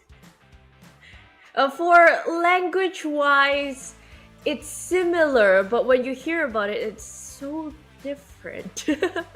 But that is the unique of all. But if you want to see like featured-wise, we kind of look alike, to be honest. Well, we are neighbors at the end of the day, and Tagalog. Gotta say, one characteristic that I always usually see is, as I a bit distracted there, is the K is always a hard K. Then there's a lot of there's a lot of G as well. The G, you know what I mean? Yeah. I think it's a really Yeah. interesting language, Tagalog. I would love to try to learn it someday.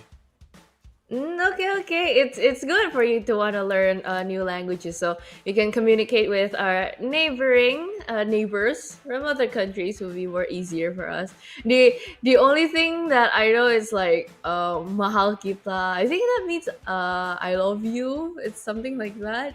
It's very unique. Like maybe how you pronounce it is kind of the same, nearly to Indonesian language, but it has a whole different meaning. And overall, I would say from what is happening on stage, you can feel the tension. It's a bit different on what is happening in day one. Our Filipino players, content creators, they are still upbeat, bringing up the good vibe. A lot of TikTok dances for this. And for the Indo, I think for Indonesia, they are quite strict, very well prepared, I think, because it's a very good tournament. And we were talking about the team head-to-head. So far, it is not that big of a difference because both can really control how they fight in a team fight, how we both all see that Golius played on the chip and over the Minotaur from semifinals day before also shows up pretty well. And other than that, through all of our players, the KDA is still the same. Damage-wise, from Golius' team, it's bigger, and also the goal is bigger. Looking for the drafts, they are quite scaly heroes, so it is a no wonder that from the stats that Will showed up. But I'm kind of curious though, since the KDA is kind of the same, how will they execute this plays right here? Best of 5 series, will all 5 be unlocked, Sheffin? I think there's gonna be a lot of brawls, whether it's early, mid-game, or late game, especially if the chip is let go for Coleus's team. And it's interesting that the draft comparison is probably the biggest difference out of all the stats shown before in the asset, because when you think about it, the Falir, the Chang'e, the Martis itself is not only in the meta as much as the heroes that's picked on Coleus's team. So we can kind of, you know, see maybe from the Philippines team, they're more staying true to their nature and drafting for themselves and using their comfort heroes instead of just forcing themselves to pick out some, forcing themselves to pick a meta hero and play it. But I'm gonna call you out here for a second, Faye. What do you mean? You said mahal kita, something like that. You didn't know what mahal kita means? That is a whole lot of that is a lie. I So, refuse to believe that you said like something like that. What do you mean something like that? I am not sure if it's I like you or I love you. It's like and love is kind of the same, but it's also different. But Oh. I'm just afraid that it will be in the wrong translation. But I know when to say that. And talking about the drafts we've just gone in on the first banning phase, I would also like to add in for game playing style for in the Indonesian team, Coleus's team, it's more to like, let me hide. I found you, and we'll go fight if you have the chip. But on the other hand, if we look at the Filipino team, it's more about grouping. It's more about how they rotate. Their rotate is like very smooth, very patternized. It's from the middle, sometimes go to the bottom lane, sometimes go to the top, but they always do it in an orderly fashion. But on the other hand, the Indo team, it's just more about, okay, I found you, let's fight. So I kind of want to see that firepower they both have. So during the team fight, I think both can try to equalize each other. Yeah, speaking about firepower, Vey, the Valier is already banned for Team Rafbe, knowing that it's one of the signature heroes from the mid laner of Team Rafbe, and also that Martis that had a Savage in yesterday's games and yesterday's matches. I believe 2 Maniacs and 1 Savage is already been banned, but it looks like Filial Gaming is still gonna stay true to his nature with that alpha pick. It works wonders for them. I think they are, or he was the MVP of the day for Team Rapid overall from the Philippines representative matches. Meanwhile, it's gonna be Hylos once again being priored this highly in this competition or in this KOL competition because it is just that OP and it is hard to draft against a Hylos. You have to somehow adjust to it and use a proper DPS that can shred down the tanks. As I said, the likes of Carry, the likes of Natan, but I wonder if they're gonna even try to do it. Mhm. And for the next part, Coleus's team has secured the Turizla and also the Zas, knowing that one is a good team fight hero. So whatever you want to go up against the Hylas, or you probably want to go up against any other EXP, the Turizla is still very powerful right in the middle. Since I see that Tusin is open, it's not banned in the first phase. So picking that up would also means a good adding into it because Jusin might have the power, but going up against the Zas in laning, it would be a problem, but it's also still a viable pick. Talking about Raf-based team, fun fact though, from the previous tournaments on the regional parts before coming into Indonesia for WCG Rivals Finals, they actually popularized and tried to use the Hylas on the gold lane before it was brought up in MPLPH. And seeing them focusing on the Melissa on this pick, it would be a very team fight heavy fights would happen. And I would really like to see how all of the players can connect through the muddles to deal a lot of damage from that. Referring from MWR to see that in the international stage that Melissa can be brought up again.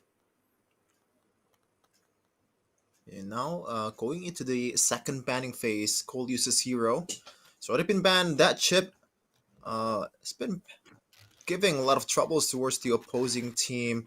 Now from Coach Colius's team, it's pretty clear that Team Rapid doesn't have that mid laner just yet, so they want to probably target ban that one. The first one is Vexana. And yeah, just get the easy heroes to play out of the way because when you're playing a Valir, the other team might assume that you don't really have that deep of a hero pool, so just ban out the Vexana, ban out the Valir, maybe a Yves after this. Maybe I'm reaching a bit there, but it might be an option here for Colius's team. Now, for Team Rafbe, the game plan might still be the same as Colius's team. They want to just limit the heroes that Coleus can play, or maybe can pretty much deter the potential of these Hylos and the Melissa as well, because the Melissa, you need a specific roamer for you to make it work against a Melissa, because that go away, it is just so annoying to deal with. And it is going to be the Minotaur. So two heroes that Coleus have played so far in this competition in WCG Rivals. I actually really thought of it like banning out the Minotaur would be a good part, but if Korea still wants to make a good combination out of the team fights, there is still Tigreal very open, and banning out the Angela is a very smart move. I love that ban very much because imagine this: Hylas or even the Alpha, the HP regen is already big, it's huge, it's also very tanky, and having the combination with the Angela, it's just super broken. And up next, Rafbe, it's shadow picking around the Nana or even the Aurora. Both are good pick for mages, but looking at the area, I think it's also a pretty good combination with paired up with the Melissa. So for Coleus' team, I think they could take the Tigreal if they want to, or probably there is some other roamers that can make moments also. So they can execute it quite well. Just need some tanky heroes. Right. And now, Coleus' team, it's going to be interesting the way they're gonna draft the jungler, because so far Enong XYZ in this competition only played Hayabusa out of all the games that he played. So is it gonna be a Roger jungler, or do they want to pick out something? Oh, it is gonna be a Roger jungler and a Natan to deal with the Hylos possibly. So a lot of magic damage here from Coleus' team, the Zask, the Natan, and also the Edith possibly for Coleus himself. They gotta build that radiant armor very early in the game, especially for this Hylos from Team Rafbe. You should really respect it also, but it's kind of a dilemma if you want to prioritize the radiant or even you want to try to prioritize the dominance ice. I think it's also looking at how you play, and a lock for Karina for the last pick from Team Rafbe. I think it would be a Swifty team fight, I might say. Going up against the Roger, Karina both needs to meet their ends in the early game. So I would really like to see how they executed that.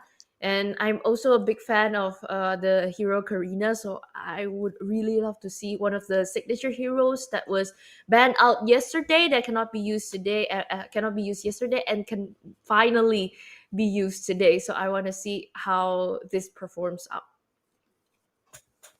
There should be a reason why Karina was banned in yesterday's matches, right? Because it might be that dangerous for Team Rafbe's team.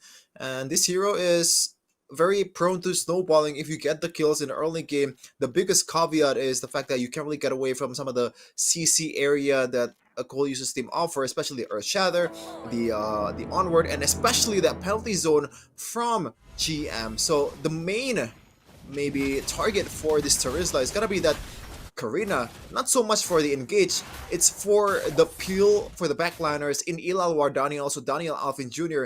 as we're gonna go into the game for game number 1 for the grand finals of the Rivals MLBB 2024. It is Philippines team in Team Rafbe versus Indonesian team in Coleus' team. Ooh, okay. So let's see how all of these things can play out. So at first we kind of got a bit flex pick. I never really see Alpha EXP that much anymore, because usually it's just focused on the junglers now. So we kind of got a bit punked there in the drafting phase, but overall I do really like how these things are quite playing out. Talking about range, both marksmen have Nathan and also the Melissa both can, and even Mr. P Legends, both a 1 and a 1 trade down bottom, but on the top Okay, bit of a mishap here, but Folius gets to flicker out for safety, and also quite a right time. Anong XYZ gets that gold crab. Overall, it's not so much of a freaky trade like in the bottom lane, but it is still a gain for the one who got the first blood first from Team Rockbay. You can see the early game potential here from Team Merafe.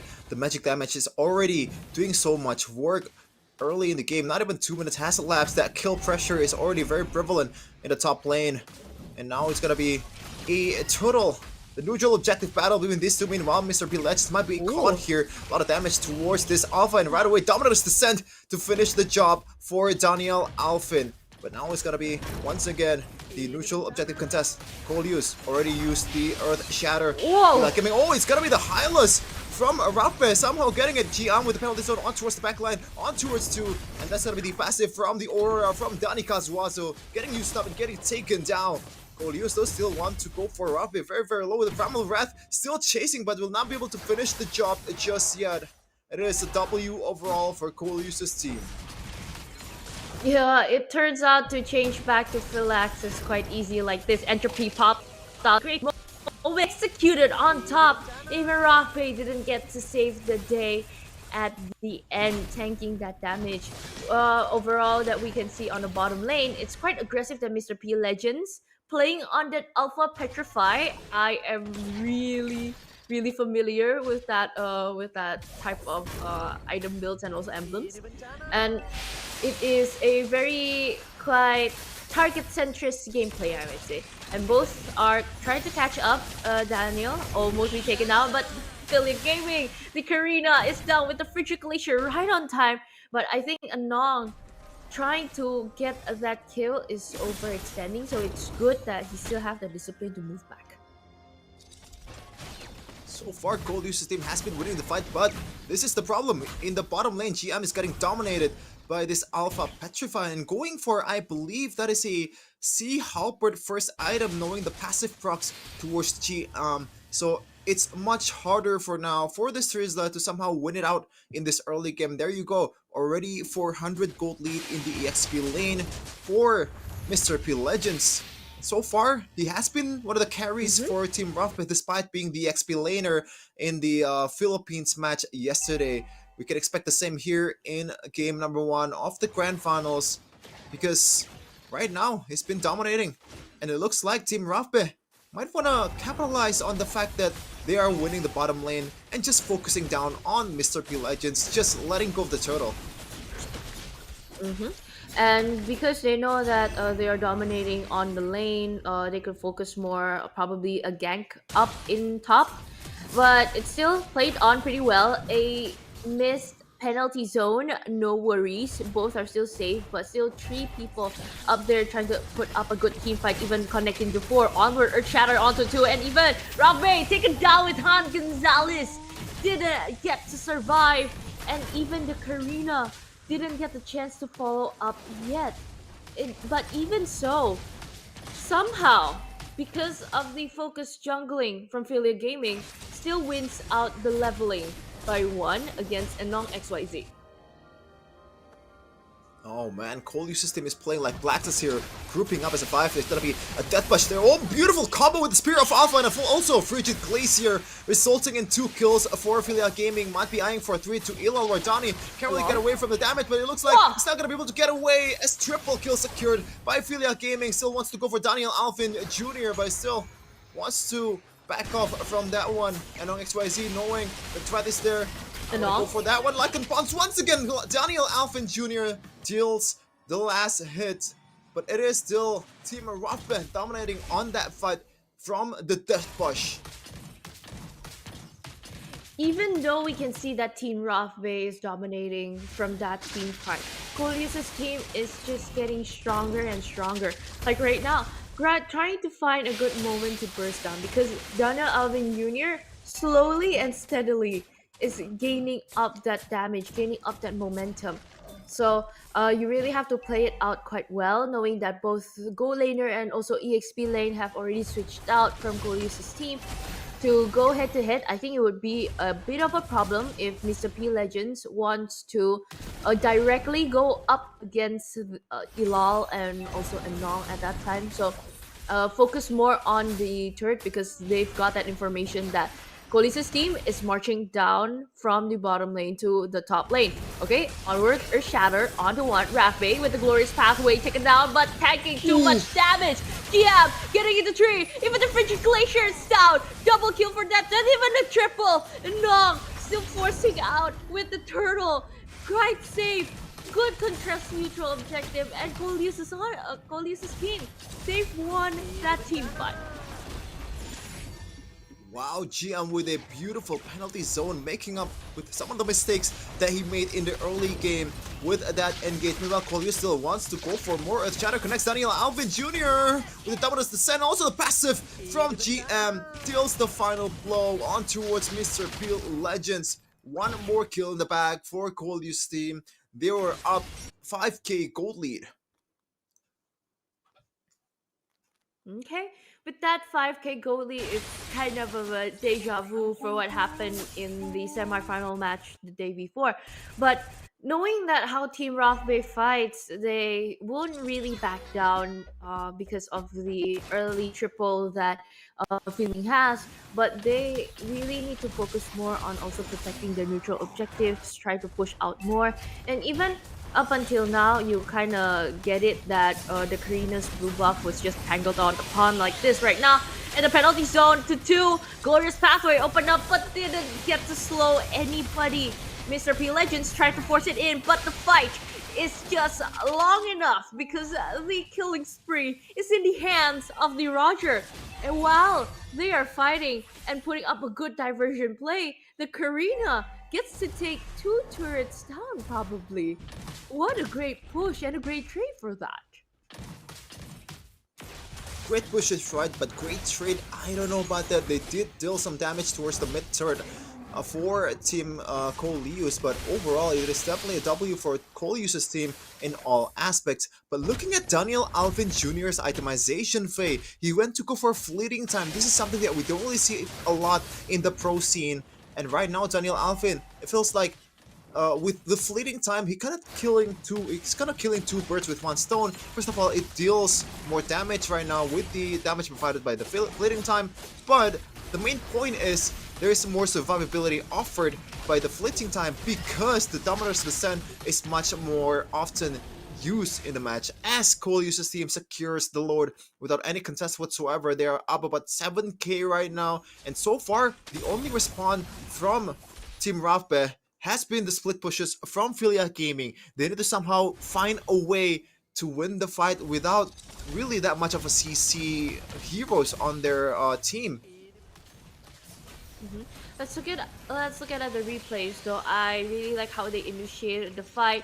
GM just opened up a perfect penalty zone, and it was just sadly a bit forced up the team fight and sadly baited out the reaction from Team Rockway on the forced out team fight. They've got that chance, they've got that lore, they got that advantage. They still have the pressure up until now. But let's just see how they defend it quite well, because knowing that there are still a few heroes that are good at the high ground defensive. But okay, concealed play, penalty zone, and even the onward Earth Shatter hits into a tree. Go away is opened up, but it's still monster kill, reaching out with the first kill from the Terizla. Even an unstoppable and a shutdown for a trade. 3-4-2 and still getting to clear up the lure. But from Coleus' side, Steve, Daniel Alvin Jr. and also Anong cannot force that in. Bit overzealous there, the engage, and also some of the recalls from Coleus' team. They need to somehow be more patient and also pick their targets better. But the good thing is, Anong XYZ and also Daniel Alvin Jr., they haven't got taken down so far in this game just yet. Still a 0 death. Daniel Alvin giving out 5 kills and 8 assists there. As we take a look at the item, what's going on so far in this game? The fact that GM is going for a more of a tanky build is really good, especially the fact that he is one of the 2 main frontliners for Coleus's team, and they have enough damage to make it work. Meanwhile, Mr. P Legends gonna get bursted down by the combos of Daniel Alpha and also Liu Sandre. Beautiful play. Okay. Very beautiful play, but the minion waves, they really need to take note on that because it's all stacked up in the top and also the bottom lane. If they really want to push it out, I think they would need to buy a good timing from that. Other than just waiting, you have to know that when you are going to clear up and when to fight. There's actually two scenarios here. Either you force up a fight in their base with enough minions for you to sustain and also push to the last. If you want a more risky play, even though you have a 6.4k gold lead, or wait for the right moment, get the Lord first, so at least your push is more damageable, your push is more sustained, and it kind of quote unquote guarantees on you on a greater team fight. Knowing that it's not just about 5 players anymore, but with the Lord, you kind of have 6. Now they did just that, taking down the Lord, and now the question is, can they manage the wave better? Because in the previous team fight when they got the Lord, it was only the mid lane pushing, and they pushed the tempo a bit too strongly at that, just going for penalty zones on towards one. The engage from Coleus was good, but the fact that they were able to get more if they were able to manage the wave properly in all 3 sides is something that needs to be noted. And right away, they know like what's the agenda here or what's the homework that they need to do, managing the whole 3 waves for themselves. And Lord is just marching in right in the middle. Concealed play is popped up, but the gaming is just being poked by the Roger. Okay, forces Glacier and even the penalty zone, and also the entropy is just all out, shut down, and a double kill all secured, and even a godlike with the base wide open. Game number 1 for Indonesia. Coleus secured that first point. Good fight overall for Coleus's team. Most of the time the trades has been favoring obviously towards Coleus's team, but you gotta watch out for the snowballing potential of Filia Gaming, because even in the last fight when they sieged towards the base earlier, the key for them to pretty much seal the game was getting Filia Gaming, because if Filia Gaming is still surviving, then there is a bit of hope for Team Rafbe. You gotta turn it around because of the burst damage and also the chain kill mechanic that Karina provides. And that is it for game number 1. A dominant performance by Coleus's team, especially for the DPS's Faye. Daniel Alvin Jr. 3-0-12, 0 death, and also the jungler, Enong XYZ, didn't even die once either. So far Team Rafbe, with the minimal CC that they brought, might be looking for an adjustment in the second game, because there's no one that can catch the Zusk and also the Roger. Other than that, I would say Anong isn't like the one-sided snowball type of gameplay that he provides to us for today, because it was still trying to catch up on the jungling patterns from the Philippines, the Karina. Because the Karina can jungle faster and got even 1 or 2 levels up ahead before. And for Daniel Alvin Jr. using the Zas, it's just quite scary because you have the fleeting time, the good full-blown cooldown, and even the, if I'm not mistaken, there is there a divine glaive? I would like to see that later on during the post game, because it really gives up a great penetration and also burning effect if combined with the glowing wand. And because of that fleeting time, you can always open up the ultimate again and again and again. And this is why I say it's kind of scary. If you can perform, it's a cockroach, because if it comes at you, it's scary. But if it's not, it's kind of like a prawn, and it just hermits down. And we can kind of see how it all plays out again during the highlights in the last fight. It was so immense on how GM tried to go to the back line, taking out the penalty zone, but sadly too much in front, getting burst down with a lot of damage. And even up leading till the end, how the Ilal, the Nathan, positioned himself, opening up the entropy, trying to go into the side, and even flickered out so you can reposition again with the ultimate. and dealing a lot of damage to Team Rough base. So that's why in the end, a lot of players were taken down. The base was just wide open, and it was just a free push. And looking for the item, oh, there is that glowing one. Divine Glaive is on the way, but you can really feel that burn because of the Holy Crystal. Yeah, I think the agenda here is not to burst down the frontliner because that is Ilal Wardani's job. That's why he got the Divine Glyph before Daniel Alvin Jr., despite Daniel Alvin playing the better game so far. 7-0-10 for this Zask. And I like the fact that he went to go for Holy Crystal instead of Penetration Item because he knows that he's one of the few people from Coleus's team that can pretty much burst down the backliners of Team Rafbeh Team Rafbeh, because once you're in the Dominator's Descent form, there is no one that can be a threat to you. As we take a look at the exact stats earlier, despite not playing the greatest game, Ilal Wardani 236, I believe, still holds the Rich Guy title. Meanwhile, the carry, still Daniel Alvin Jr. as the mid laner, as the Zask, the usual most damage dealing potential member on the team. And the best wingman, Coleus, 14 assists, sandbag by Rafbe, taking down 77k hits to him. So yeah, the Hylos did its job, but it doesn't really give out a lot of value against this kind of team because it's hard for you to make a difference when you're already down a lot of gold. As we take a look at the MVP of that game, with the Trizla, it's a GM. Now, a lot of missed penalty zone, a lot of missed opportunity, but there is this one moment where he got 3 at the same time, and that pretty much turns the game around, or maybe makes it a much easier game for Coleus's team, and that is why they were able to somehow win the game much easier than I thought they would. It was a well-deserved MVP. Other than just KDA, it's just solely also based on the fact that there are a lot of follow-ups. There is a lot of initiation that from the Turisla gets to do and did execute it very well also. So I think for the next game, it's kind of expected if it is banned out as a respect ban, but let's just see. Usually it's first game testing phase still under prio, and the second one is more to signature bans or probably respect bans. Usually as the game goes by, it is circling on upon that. But I'm sure they have like a lot of hero pools and a lot of lineups that kind of can mix and match into that. So it would be an interesting fight for the next one. Yeah, for sure.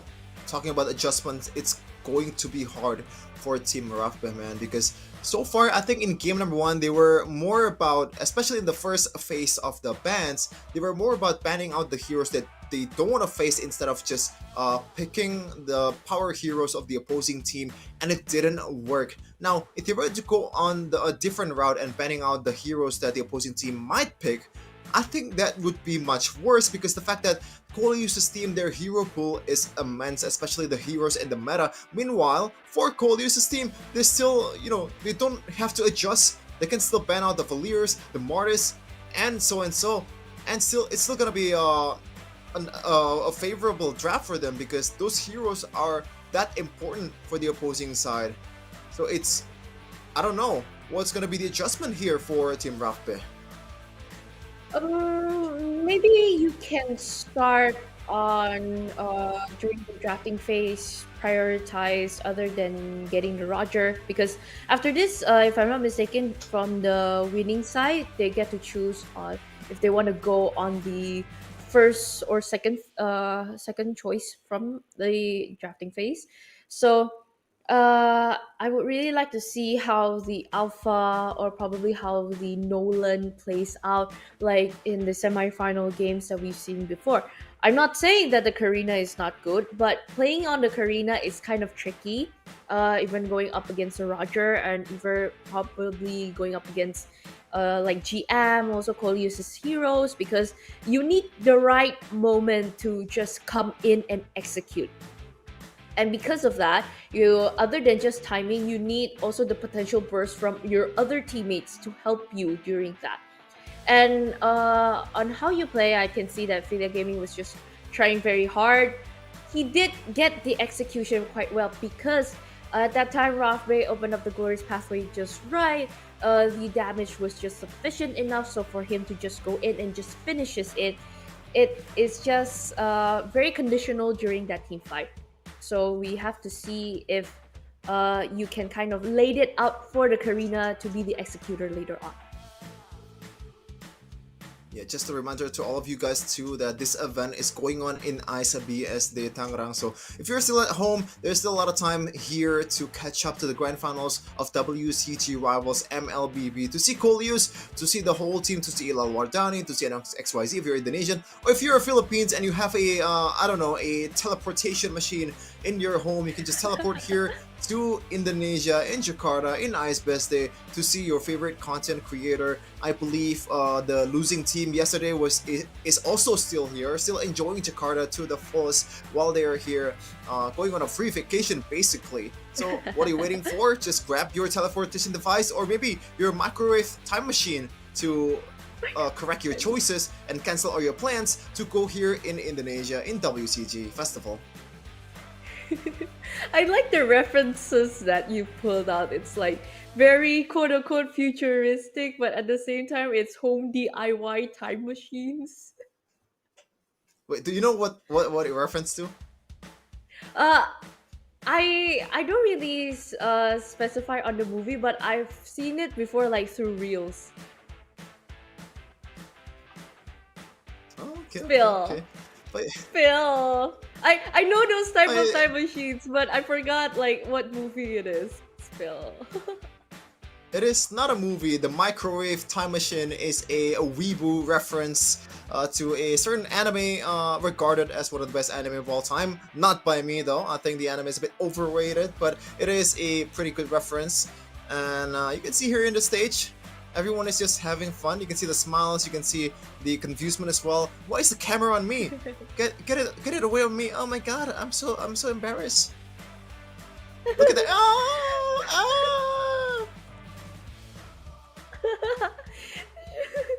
You're reacting or boy fanning.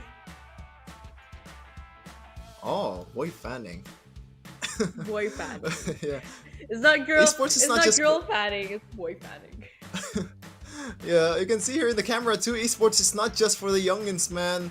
The aunties and the oh my goodness gracious! Ooh, Look at that! Even this guy is everyone is very having fun here. excited. Everyone is having fun. Look at that! Having an Indonesian flag as a some kind of bandana there, and also waving it, knowing that it is still whoa! It's not August anymore. I just realized that.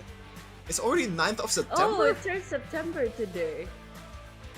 OMG. Oh, yeah, 4 1st of more September. days. 4 more months. It's 2025. Oh. Choosing on that. I think he says that pick me. I want to be on the live stream, and here he is, just standing right there. Kasih paham 3-0. Wah.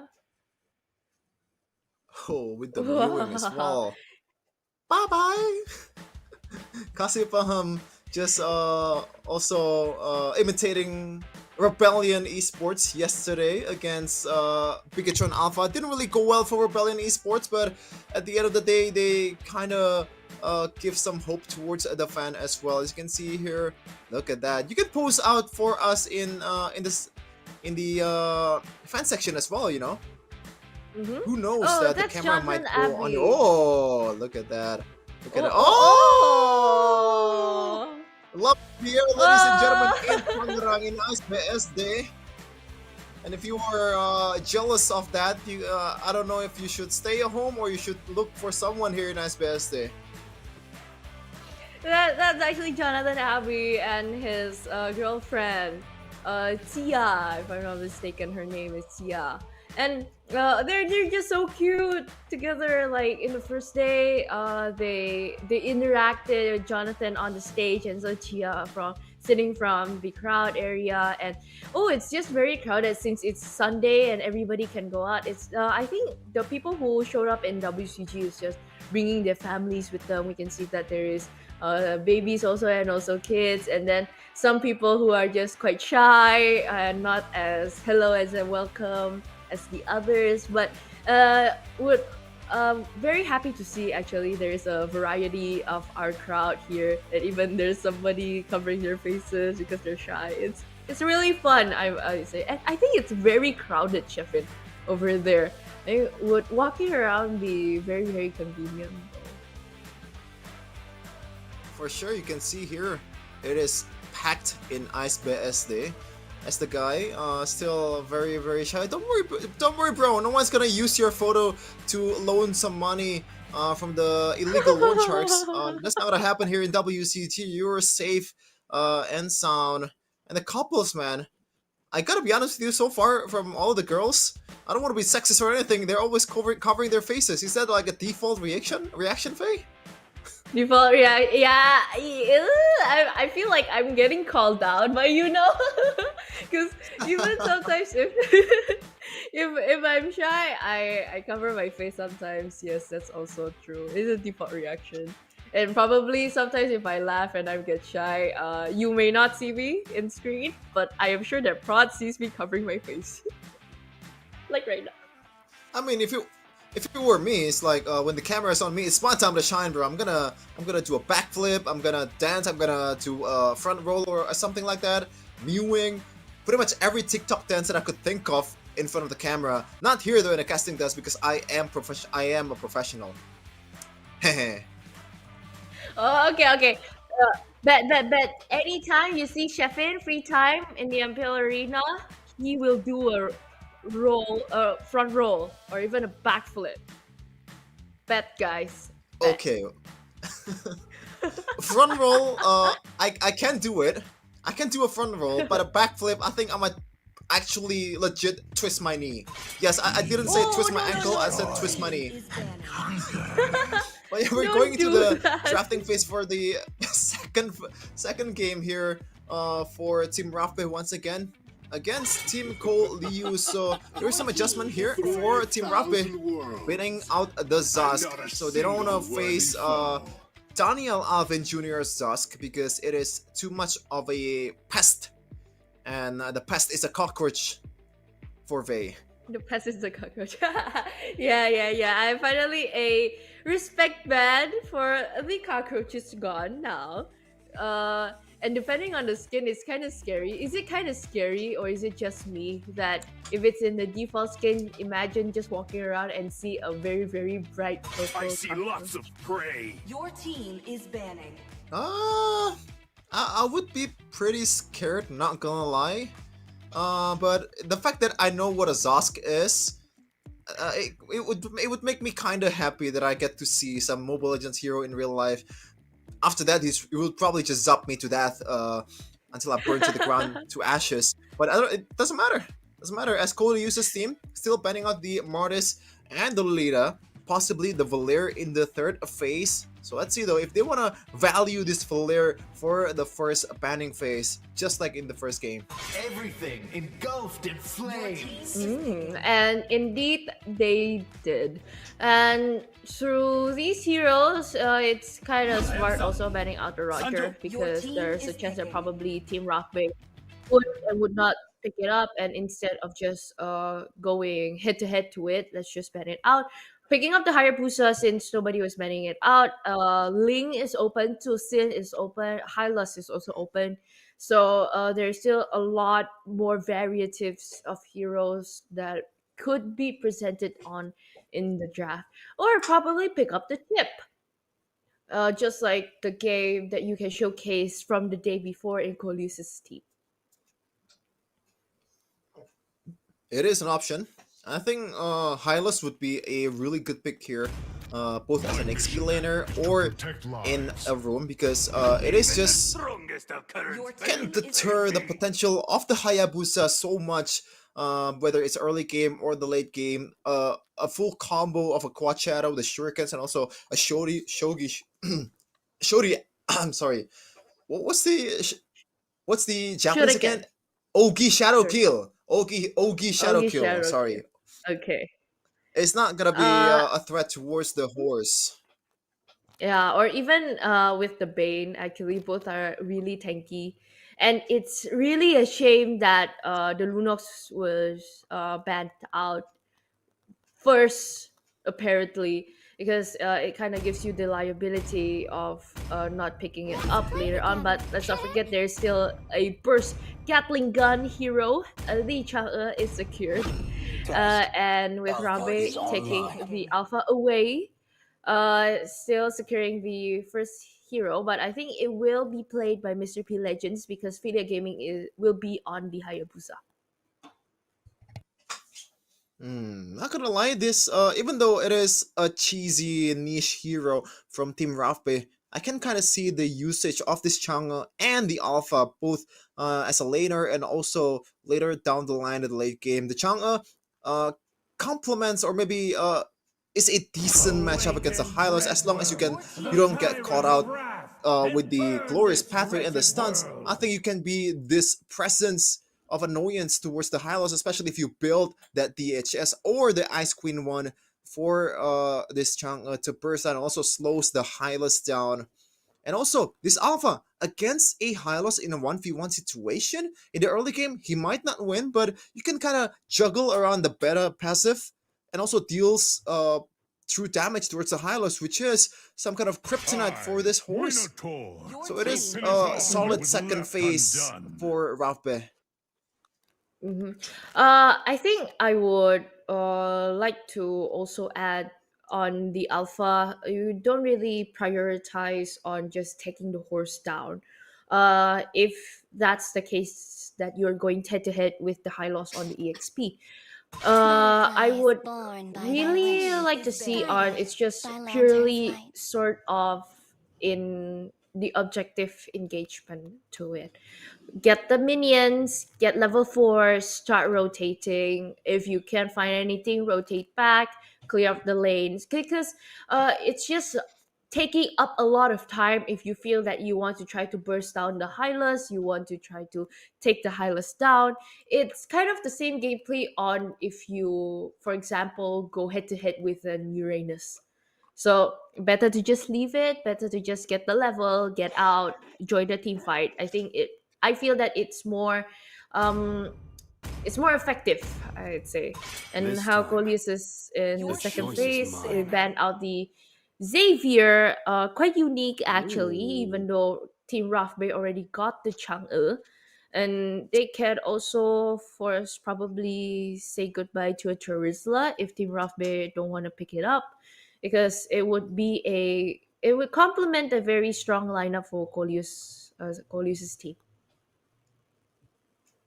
This Savior team and this Savior span, as far as I remember, they also pulled off a Savior Chang'e combo in their latest matches for Team Rafe, or is it Team Miss Honey Glaze?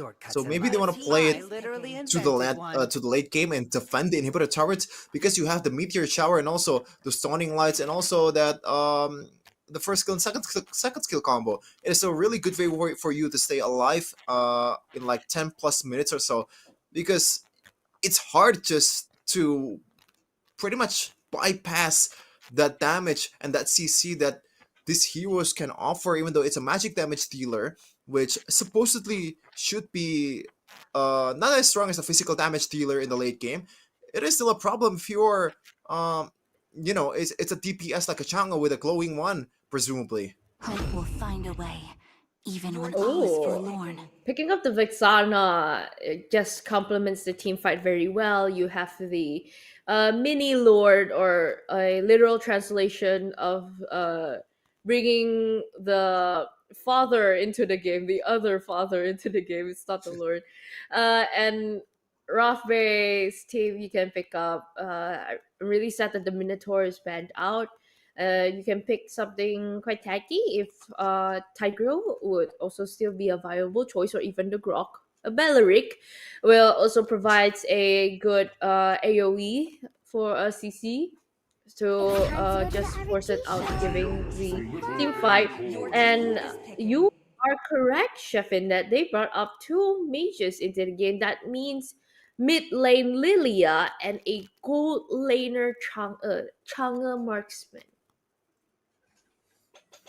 I mean, when you see the Chang'e, at least in this patch, right, I think the first thing you thought of is the gold lane Chang'e, so it really makes sense for them to pick out a mid laner. But this Beleric pick is, I think, I kind of like it. The fact that this Bane is a melee hero, and you can really get out from an AoE CC that is covering a lot of grounds, might be something that you want to look out for if you are Coleus's team. And also the Moskov, if you just try to burst down the Beleric, it offers a lot of problem, especially when you build the plate armor and that bounce damage becomes more enhanced, and Moskov becomes the one that's losing the trade in damage. And now, to top it off all off, Coleus himself is going to play the Engage hero on this Atlas.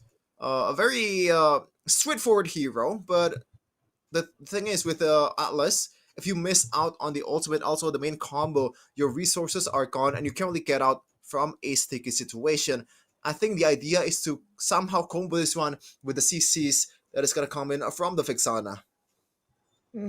And other than that, I would also like to mention probably it will be a good build if you focus more on the cooldown, so you can fully utilize on the ultimate with the fatal links, so that it can connect always and always. Let's just see how they will try to execute the fight. The typical gaming style of Coleus's team is really there, and it's really just highlighted upon the drafting phase during that, and would like to see how they would really execute it in the game. So let's just go in for the grand finals rivals MLBB best of 5 series, and we're here in game number 2. Coleus's team versus Team Rugby. Oh. Oh my goodness, Coleus just already making it harder for the Philippines team, for Team Rafbe. Still level 1, no XP has been taken from the jungles for Fila Gaming. I'm kind of surprised that Coleus didn't really push the tempo and somehow still wants to go for more steals at that point, knowing the Hayabusa is still level 1. But it's all good, it's alright. One buff is stolen and it's already a huge value in the early game. You can expect Ophelia Gaming to be a bit more passive in the first neutral objective because of the lack of experience. Other than that, how Coleus is just hovering around, playing around the area where they are starting to jungle. Coleus didn't even try to start it. It's just waiting for Phila Gaming is there, waiting for Anong to actually be here also. Trying to initiate a fight, but no fatal links yet. But a shadow kill is not yet unlocked. Different with the shadow, Quad Shadow getting it. But even the deadly catch gets to secure that purple buff also. Fila Gaming is just really on a gold level and even a jungle deficit. Yeah, for sure. And I know XYZ might be going for a kill here still. 1 HP and still gets away with a Quad Shadow. Still a lot of value though, forcing the opposing jungler to the base over and over again to recall and regroup as the first turtle is about to spawn. And I expect Enong XYZ to blitz this one, knowing Philia Gaming will put more emphasis towards the orange buff. And looking at how they play, it's just quite aiming, but Philia Gaming almost got that turtle, but hey, the Glorious Pathway is just fully committed to chase down Philia Gaming, but since he is out of the range, that red buff is taken away again. I mean, I think they need to realize the potential of this Beleric instead of just trying to help the gold laner, which is, I think Chang'e and a Moskov is kind of a cat-to-mouse battle. You can't really win out one way or the other. The other opponent will just back away from the danger. Just wanna shoo away Coleus and the whole team from your jungle. Main one Coleus. The perfect match will connect on towards one. Where's the Beleric? Didn't really get one, as Coleus will be the casualty instead. Look at that. The Revitalize doing work for the Beleric. Right on time, but going to say that level-wise, great steal from Philia Gaming, but it's still a very long way if you wanna catch up to Enong. The Chang'e, on the other hand, since it was maybe sat by the Valorant in the early, can scale up a bit of a damage against the Moskov. So we're taking a bit of a sneak peek in the item builds. So far, so good. From the Bane, I'm actually shocked that no War X is done yet, or even just done now. Even the shoes were just completed because it was so rushed against that you don't get the shoes first. You just focus on your first damage item. GM being the casualty right here. Okay, Glorious Pathway going in, and even Coleus gets to initiate and also equify the damage given out by the Shadow Kill. Nate, the mini lord has been summoned, but Mr. P Legends out of mana, 1 versus 3. It is quite a bit of a tanky situation here, and is also taken down by Daniel Alvin Jr. But on the other hand, red buff taken, and also with Philip Gaming as a casualty. And a trade, Anong is just really on fire in this game. The fact that he already secured that War Axe earlier enhances his farming potential, and from now on the neutral objective game will be much harder to contest for Philia Gaming. And look at the level difference though, Faye. 4 level difference, 9 compared to 5 for Philia Gaming. It is not looking good. Meanwhile, Coleus, perfect match. On towards one, Dani Kazuazu misses on that CC. But it's just gonna recall to the faces of the Philippines team. The burst down towards the Lilia, almost got him, but still uses the black shoes to get away. Good thing there's still a black shoes and the Fatal Links didn't really reach because it was out of range. But knowing that Rock Bay is getting stuck, his ultimate just opened up again. Coleus moving up to the back, but Philia Gaming is there to see. Law with the Spear of Destruction gets him back, and Hans Gonzalez is being the casualty right now. And also Danica Suizo also taken down. But on the bottom lane, both EXP are still having an island battle.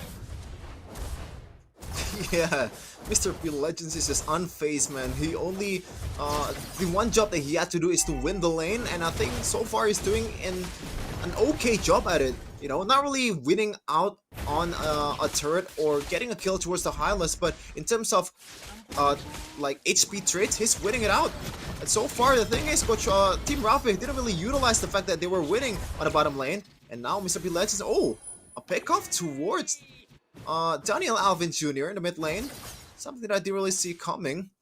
Just now, Enong XYZ is still on the Philia Gaming's jungle. Goodness. That perfect match by Coleus. Going towards one. Rapid gonna get taken down even though he is so tanky. Meanwhile, Philia Gaming taking a lot of damage and also going in and out of the fight. Dani Kazuazu still getting bursted down by Enong XYZ. Still wants more. Meanwhile, Coleus in the back line. It's a 1v1 battle for this Atlas versus the Alpha. It looks like Hans will be able to get away. Oh my goodness! It's a trade, finally, with the Hayabusa from Philia Gaming and Coleus. It is a winning trade for Coleus' team. 2-4-2, but because of that, no retribution power right already. Coleus' team, Anong gets that turtle for free. No contest at all. But talking about during the team fights, it is just calculated pretty slowly that Coleus didn't just release the Fatal Links right away, waiting for the right time.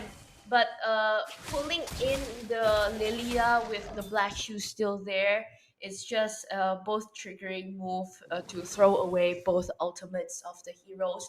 But again and again, on how Coleus was able to initiate during the team fight is just really amazing. And the follow-up is always just there. Looking at Anong, didn't even really feel the damage from Hans Gonzalez ultimate, and even the meteor shower from couldn't even stop this bit. And now they're up about 5k gold lead in 7 minutes. To put it lightly, it is a healthy lead to build on towards the later part of the game. And look at that, Enong XYZ is still living towards the opponent's jungle. Philia Gaming, just no space to farm at all. It looks like we want to take this one or the mid turret for safety. And go on towards the orange buff. Look at that. And finally, Ice Queen 1 is secured by Dani Kaswa. So this is, I think, a spike in terms of utility. So from this point on, Cole Use and also GM will have a harder time to somehow kite in and out of the fight because of Lilia. The question is, can they actually use it to win out fights, a long drawn out fights that they are, I think, a bit better at? I think so far on how they move, they quite focus on Mr. P Legends right here because Spirit of Alpha is committed, but it is just not enough to move away from the Glorious Pathway and also the Guardian from Vexana because overall from Team Rock Bay, the one who is just striving and really don't ganked up as much is Mr. P Legends. I wanted to mention that up until 4-man was just there ready to burst him down because the only one striving with the highest level currently of 10 is Mr. P Legends, and they really need to try to defend it quite well, knowing that they have the Chang'e, knowing that they have the Lilia, and Rothbay could just like freeze everybody in base. So a high defensive play should be taken to account. Even with a 7.3 goal lead from goal use, I'm pretty sure that they have to try to defend it pretty well before the base is wide open. That's the thing, that they are excel at defending that inhibitor tower and also the mid tower that's still left in the bottom side. Once again, Coleus is a bit more disciplined right now to manage the waves. At least they managed 2 waves, not really the top lane. The bottom lane has already been pushed, and it looks like they want to press on the issue and take down the mid turret without any contest whatsoever. Coleus though, with the recalls, knowing that he has the edge in this kind of situation, this is his time to shine. Can still play right away with combined with the Glorious Pathway, the perfect match. Look at that, the movement speed from Coleus. Didn't get anyone just yet, but still has the flicker to use in case there is an opportunity that's coming. But so far they're happy with just 1 inhibitor turret in their hands. Because slowly by slowly, they are putting a great footing on getting the base turrets, like for example here. And I think in the same situation that they would have to perform is doing a 3-lane push, just breaking down the passive of the base turret first, and then keep on focusing more on getting that Lord. And oh goodness, Glorious Pathway is out, and even 1 stun is enough to take the Lilia down. 4 people there, Moscow transported, but still, Hans Gonzalez needs to regen first before getting a tankle of the damage like that. Rafi is taken down by 2 ultimates, and because of the base is wide open, Moscow can just free hit that one. A 2-0 for Coleus' team. One more step for glory for Coleus' team. One more step towards 100 million rupiahs. But look at, did you see the damage from Enong XYZ? That is a single first kill on towards Lilia. It's not even a direct hit. It was like, oh, no, don't do that. Come on now. It's a fun match. Don't really cross the line, man. Yeah, I don't know. We have to support. I'm not each really other, into that. Man. We have to support. Yeah, we have to support each other. I agree. No, I don't. Never talk bad, yeah, guys. Even though we're in different neighboring countries, we are still in the same earth. Is it too wide? I think it's too wide. But the thing is, the thing that made me kind of mad a little bit is the fact that PH is objectively, historically better in like the pro scene in MLBB. They have 4. Is it 4 or 5? 4 M series. Damn it! Like we don't get to talk, bro. and every time if that was brought up, and then we as Indonesians, it's okay. We have M1. Hey, technically, it's the pioneer of Mobile Legends esports. It's the first step towards a better Mobile Legends esports. So maybe it weighs a bit more than other M series out there. I don't know. That I think that's what people have been saying in Indonesia. I don't know if I agree with that, but if you agree with that, then I'm happy with that. Everybody have their own opinion, and you go happy with that. And overall, talking about the second game, it was very more hard takeover rather than in the first game. It's kind of one-sided, even though the EXP lane was just thriving for Team Rockby, and I really want to see on how and what the tactics are for the third game, on how they're going to execute that fight or probably take back a point, because it will be a match. It's technically a match point if Coleus wins this one, or they can actually prolong it a bit. So let's see. At this point, man, I think just reveal all the cards because it is your last stand here, your last lifeline for you. If you lose this game, then it's all over. You quote-unquote only goes back with 50 million rupiah. I'm still happy with that though if I were to be competing in the grand finals. But the thing is, if you want 50 million rupiah more, you have to somehow step up the tempo and, you know, you just use the gas pedal a bit more aggressively. And so far, Team Rafbe is just lost. Everything just went downhill from the first seconds of the game ever since Coleus secured that purple, the orange buff. And from that point on, we're just snowballing, and at that point, the snowball just crashes towards the Philippine side. At the end though, it was still a very heavy thing as a jungler to feel that in the early game that you are just pressed down that much. It's not even about giving pressure anymore. It's just literally invading your jungle in the early, and without any helping hand, Coleus was just able to take that because of the first skill after effect of the Atlas. And looking at it overall, we're talking about items. No wonder the Bane is just like free hitting and it hurts pretty badly. It's because you can see from the build, it is a War Axe, a Hunter Strike, and also a Sky Piercer. That and it's not just full blown magic. It is what you do if you want to go overkill. Oh brother, look at that, the turrets, the lords, the turtles, and the thing is, not even a single orange buff was secured from Philia Gaming, and only one purple buff secured, so you can see how dominant Enong XYZ was in the opposing jungle as a Bane, a hero that supposedly is easily punished in the pro scene, man. The reason why Bane is not that much of a commodity in pro scene is just once you get CC'd, for example, by penalty zone, you are toast. You're not really the tanky fighters like an Alpha, like a Martis, like Julian or so and so. And now, not even a BOD secured, and you were able to almost one-shot the Lilia in the late game with a single first kill. It just pictures how dominant this game is for the whole team of Coleus. Even Enong XYZ secured the rich guy as well. And obviously the MVP, without even a shadow of a doubt, Enong XYZ with the Bane, with the, whatchamacallit? Oh man, I forgot. I'm just, my brain is not braining right now. What's the emblem there? Season Hunter. Oh my god, how could I forget? MPL caster, by the way. Yeah, it was very fast, Shepard. It's okay.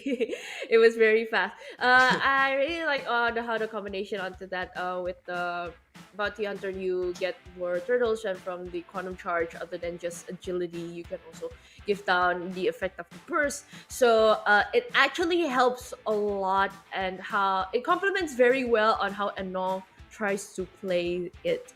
And from the item builds, I think it is building towards a BOD if that has enough gold to get it, to finish it, because you can see 2 swords there. But I think because of the 5 kills scaling, you can get that Sky Piercer quite in the early. So we like to have a little bit of a chit chat back in the stage. I hear that. That is Petri and also Masker getting ready on the stage. So let's just go and pass it back to the host. Take it away.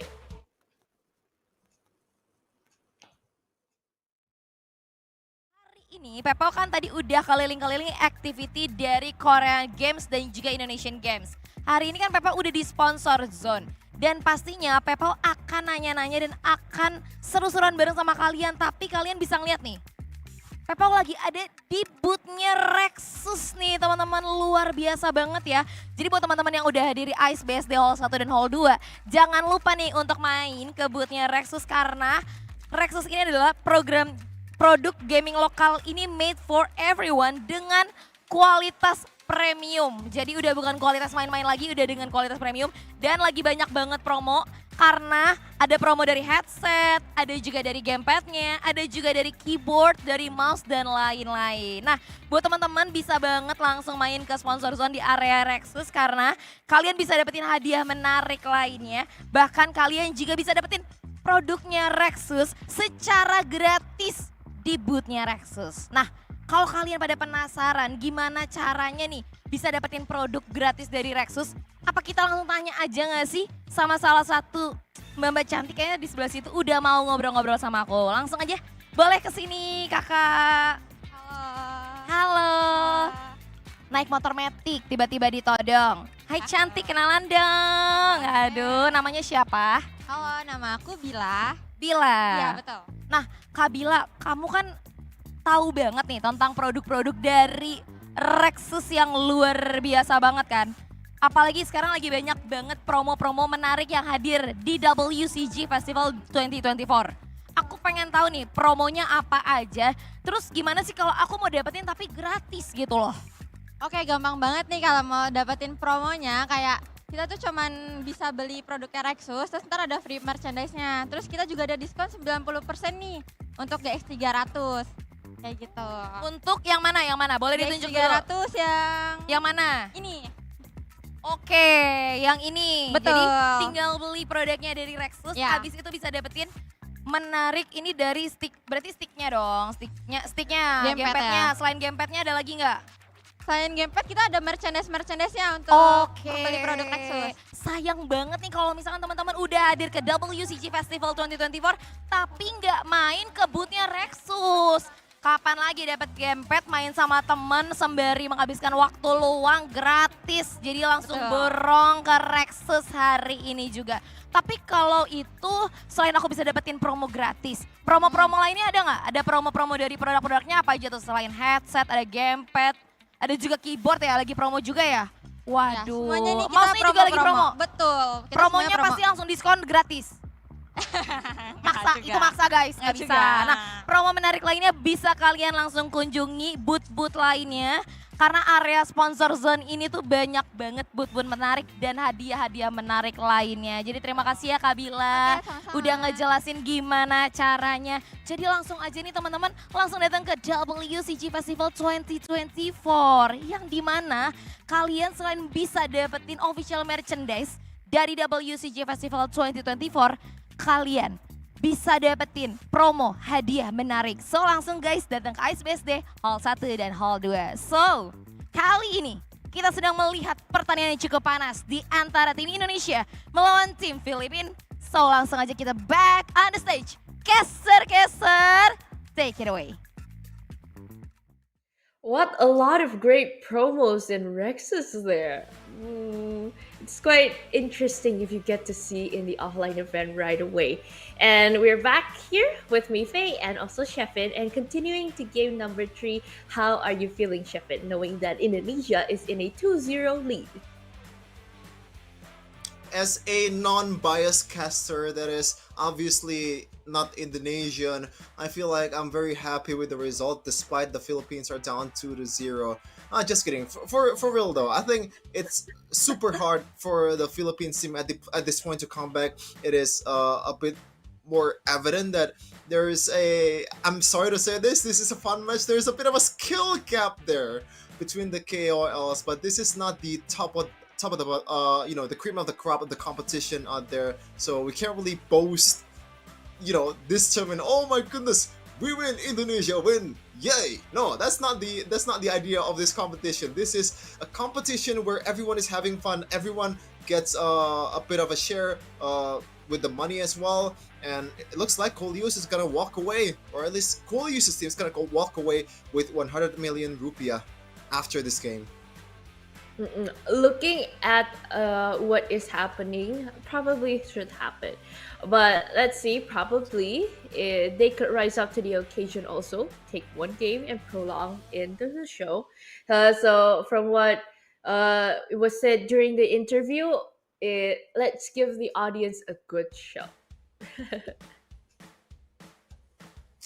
Well, confidence has to be there. Even though sometimes, as an athlete, also an esports athlete, that delusional part is something that you have to have, man. You have to believe that you are the best in the competition. You have to believe that you're gonna win despite the odds are against you. If you don't believe, then who else gonna believe? As we're gonna take a look into the third draft of this match of once again Team Rafbeh from the Philippines and also Coleus's team. The balance is already changing for Team Rafbeh, knowing that they are the second pick or the second pick in this case because the Hayabusa for Ilal Wardani is off the board. And I think it would be more focus centrist on what the heroes that they've already tried to use before, and or they tried to handle it out. Lunox is banned out, and the first pick goes to Coleus. I would really like to see that probably the chip strategy or probably Tusin will be played in game number 3. Other than just the power, it just can re-engage on a team fight. So Roger is still open, and you can just pick it up also from Daniel Ava Jr. being in the first pick here. And Rafbeh, a lot of heroes are still open, a lot of choices are still open. Take away the Hylas if you want, and Rafbeh can be playing that again. Secure the alpha first if you really just want to get it for Mr. P Legends to have a great lead earlier. Or even a few first down heroes, or probably like the Aurora could be secured. Or Charisla is open too. Ooh. Gotta be fully honest with you, I prefer Mr. P Legends on an Alpha and a Martis. The Charisla Revitalize Lethal Ignition is not it, man. Especially when you're up against some Shredder potentially that's gonna be picked here from Coleus's team. This is the perfect export game, by the way. From the looks of it, you can they already picked 2 frontliners from the Philippines from Team Rafbeh. That is so beefy, and the main counter for that against the healing, against the damage reduction, is that export and the flames that he offers in the game. I will choose my own path. Oh, and spicy picks for Lilia and also Arlet to get ahead on that, getting it. So Rafbeh's marksman should really watch out. We'll probably pick up a Moskov, take that away from Coleus's team. It also scales up pretty well, but if you have to secure a Moskov, you have to have an early damage for the jungler. You can still choose your hero pools from the day before, like Video Gaming can go up to using the Nolan, or probably other skelly heroes could work. And the Vexana is secured by Danica Suazo, and it will be a great team fight potential for both. 3 heroes all picked first in the first phase. Both sides are, I would say, still equal, even though they have a different type. It's more tanky on Rafbeh's side, it's more damagey on Coleus's side. You're right. And now, for Team Rafbeh, they might want to ban out the carries, and also another time knowing that they have 2 frontliners, and also the fact that they've already picked an Arlet that is potentially going for the EXP lane, because the matchup of an Arlet and a Hylas in the roaming area is always not good. You can't really trade away the Vengeance and also the spell farm that you offer against the quote-unquote DPS, early game DPS that Hylos can offer, and at that point you're gonna lose the map, you're gonna lose the pushes. But now the banning is going to be on towards the chip. It makes sense, gotta be honest with you, knowing that Coleus so far hasn't secured a hero for himself just yet. And this is the pan that I like for Coleus's team. That alpha, man. Filia Gaming can use it, Mr. P Legends can also use it, but it is most likely for Filia. And based on what we see earlier or yesterday, when the Philippines are fighting it out with each other, Filia Gaming is a very good alpha user. And because all of the potential heroes that they are using, the Minotaur is brought up again. It really just wraps it up so greatly with Coleus, and I think he is discussing quite well, talking about what heroes that they should pick or what they are going to play with. Last banning out, if you really want to go overkill, ban out the I was about to say Nolan because it gives out good damage, but Hanabi is taken out. They are afraid that it'll really rack up the positioning of the heroes from Coleus's team, knowing that the passive can connect to everyone. It's not just connecting, but it's also reflecting.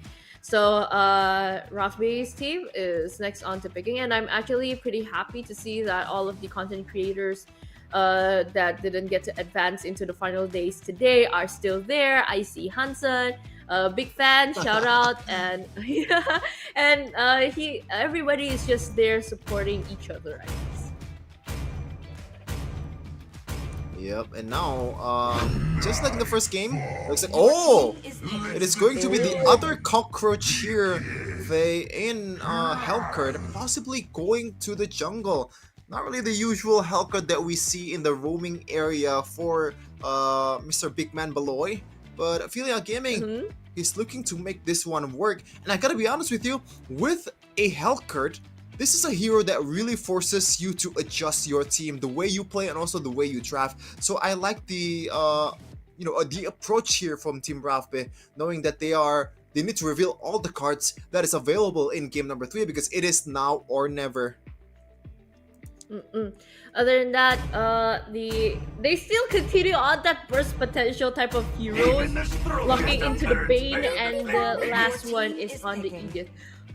Wow, it's a really playmaker moment here. It's either on the Arlet, it's either on the Edith, and 3 others is just ready to support in that team fight. And if they still play accordingly on how they've shown in the first and also the second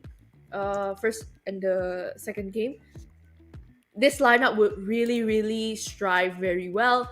And Rathbay, with the closing, the signature Irithel is finally out also. So go big or go home, I guess.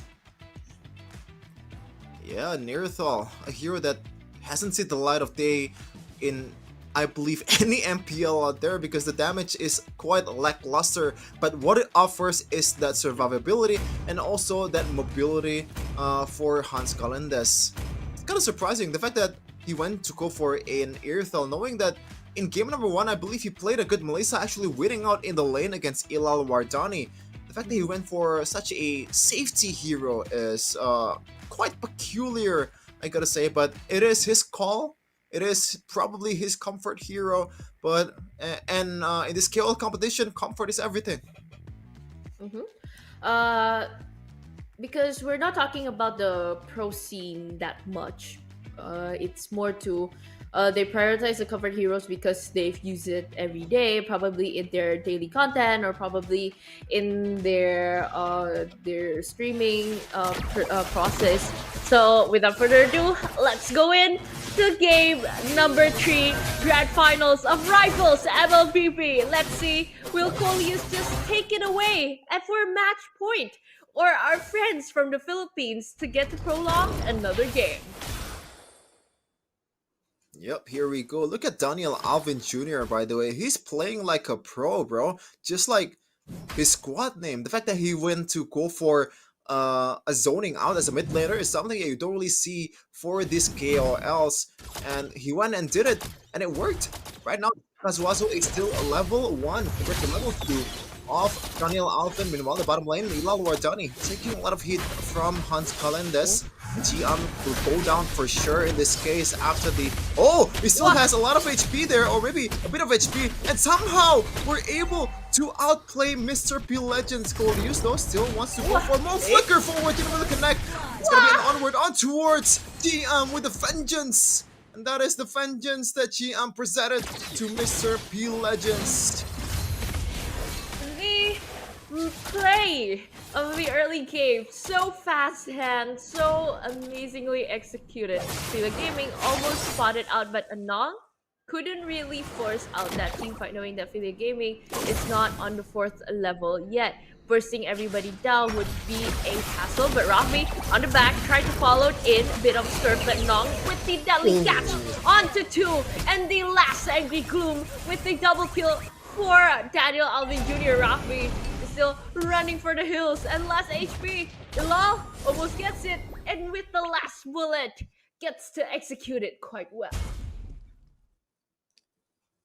An early game of the dreams for Coleus's team. They're already up about 1.5. Not even 3 minutes has elapsed. Only 2:18 in this game. They've already amassed that much. It really is a good sign for Coleus's team as Coleus try to use the Earth Shadow to use the CC. Final Slash is gonna on towards anything. Phila Gaming still trying to close the gap on towards the turtle, but in the back line though it's gonna be Mr. P Legends with the penalty zone. Didn't really connect towards some kills. And meanwhile, it's gonna be the first kill towards GM, but the retaliation for Team Coleus is much more fierce. They're looking to go for one more kill, and it is going to be not secured by Daniel Alvin Jr. as in the bottom lane. Ilal Wardani actually losing the lane against Hans Galendes. Oh, okay, a 2-for-1 trade in that fight.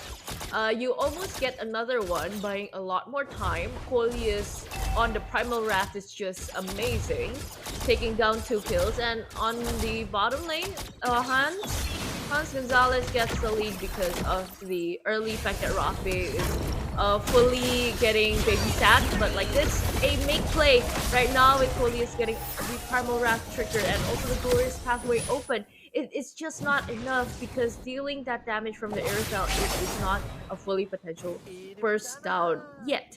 And even Phila Gaming didn't get to secure that kill because all of the thorns are just not there yet. So far, once again, a premonition to a really dominant game for Team Coleus.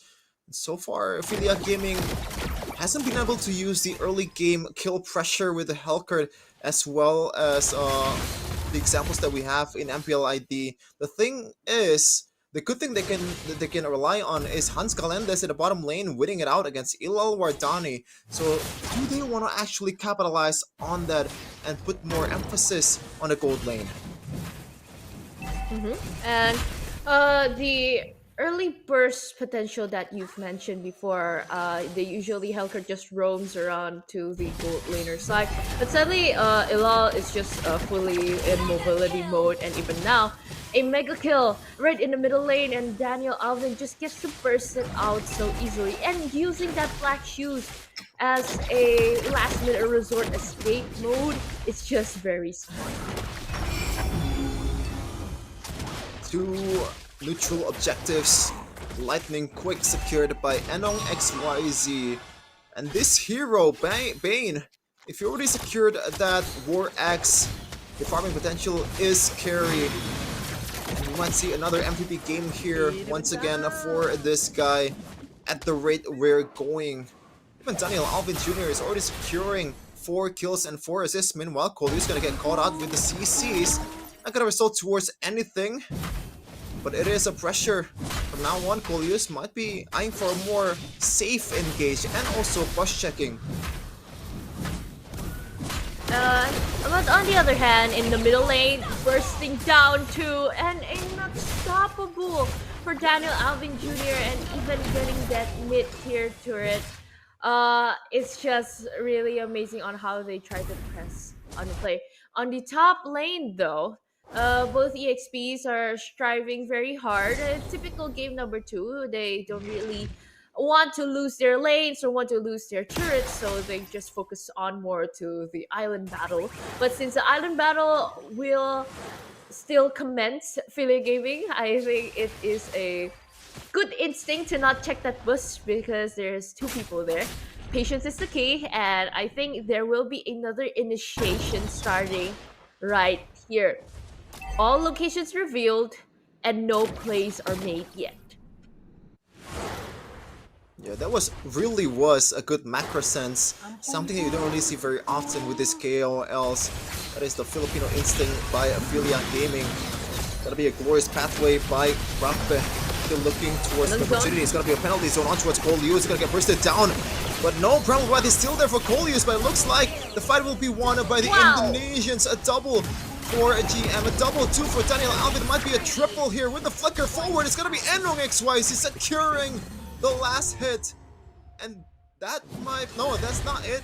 Wait, can they do it? No, they cannot. Don't force it. Don't force it. The respawn time is still very low unless it's like very late game, 60 seconds type of thing. And all I can see, my eyes were just like clenching onto life for Coleus. The HP was just so low, and he somehow still survived, and a really clean wipeout for their team. And somewhat of an unofficial savage. And with the burst potential going in, I think it is a TikTok moment right now. Eight. TikTok moment.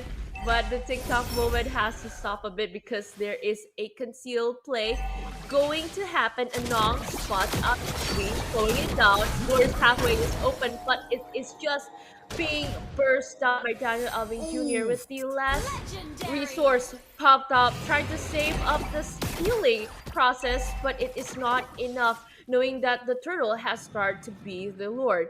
Hiding in a good site, hiding in a good place, finding a good moment before any plays are making by the Team Rocket. Daniel Alvin Jr. though, he is mechanically sound, also macro-wise, he is very sound. 808, almost 100% kill participation for this mid laner. And you can see from the flicker forwards that he does, and also the Gal, the absolute confidence that he has to face down the frontliners of Team Rapid was so amazing as well. Look at the gold, or like the XP difference between these two mid laners. Normally you see the XP difference on the jungler, but this time on a mid laner, and it's 11 to 8 from Evexana, a hero that kind of clears the lane as well as anybody. Okay, clearing out is what they should do. Also taking the tier 1 turret down in the bottom lane is also slowing down pretty quickly, and gathering up the fight right in the middle lane. Lord is marching in, concealed play is activated, but no moments were created yet. Coleus is finding an opening, but that opening has not been created yet. But a final flash turns out that was the opening. Deadly catch onto the back end even. Philly Gaming didn't get to burst anybody down, and Long takes the kill, leaving to face wide open. Lycan pounds to the back, getting a triple, and even the base wide open. 3-0 for the champions of Rivals MLBB. Congratulations, Coleus, for Indonesia. Once again, congratulations to Coleus and the whole team, man, bringing that 100 million prize pool to their homes. What a display, and also what a final play from GM.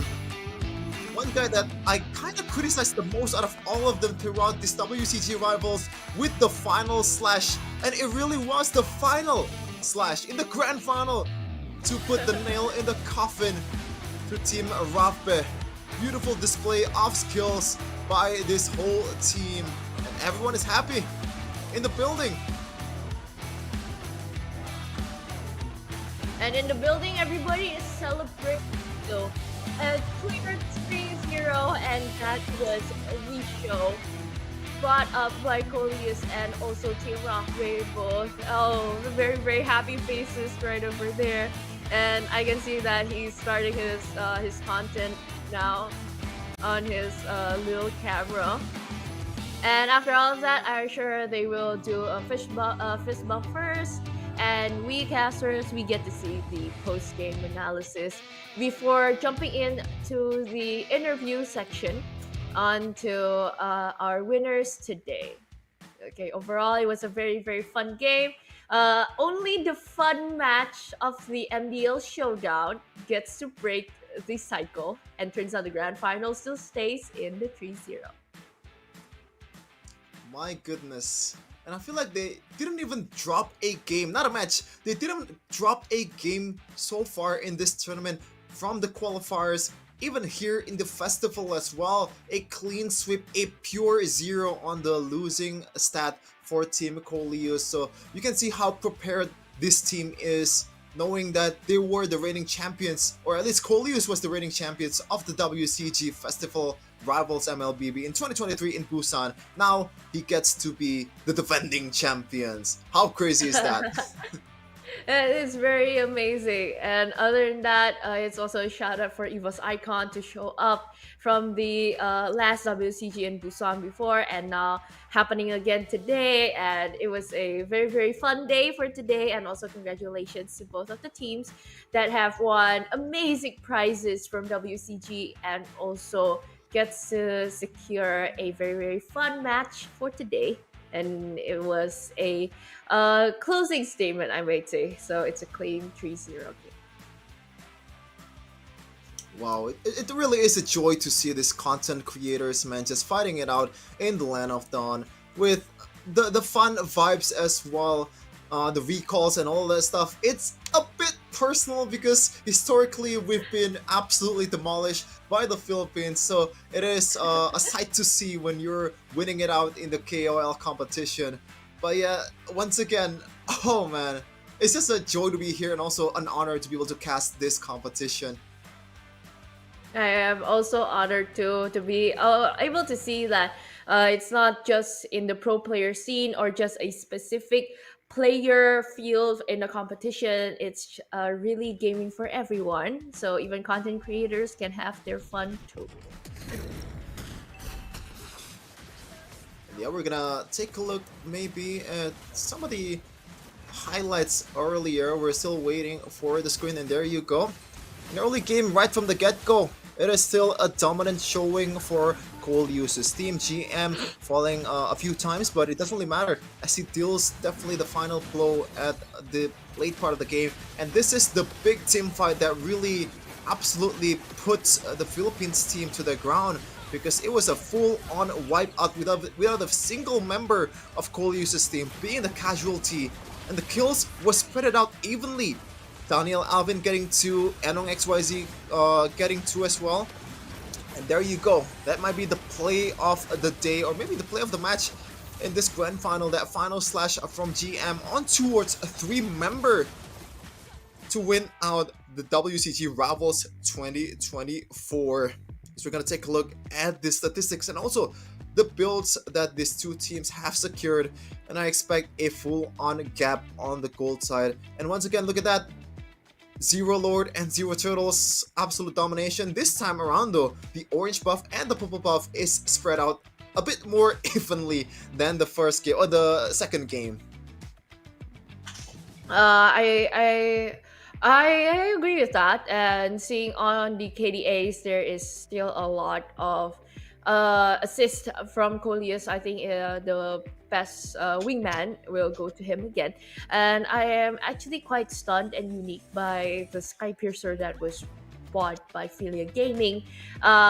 In the end, sadly, it couldn't really be utilized or even stacked too well to perform in the game, but in the end we can see that from the post-game stats that from Anong holds the highest gold per minute, and also the damage dealt, the carry, and also the sandbag goes to Rothray again and again, and this time with the Hylas, not as much damage was dealt or even taken by him, from 77k in the first game, and now it is 65.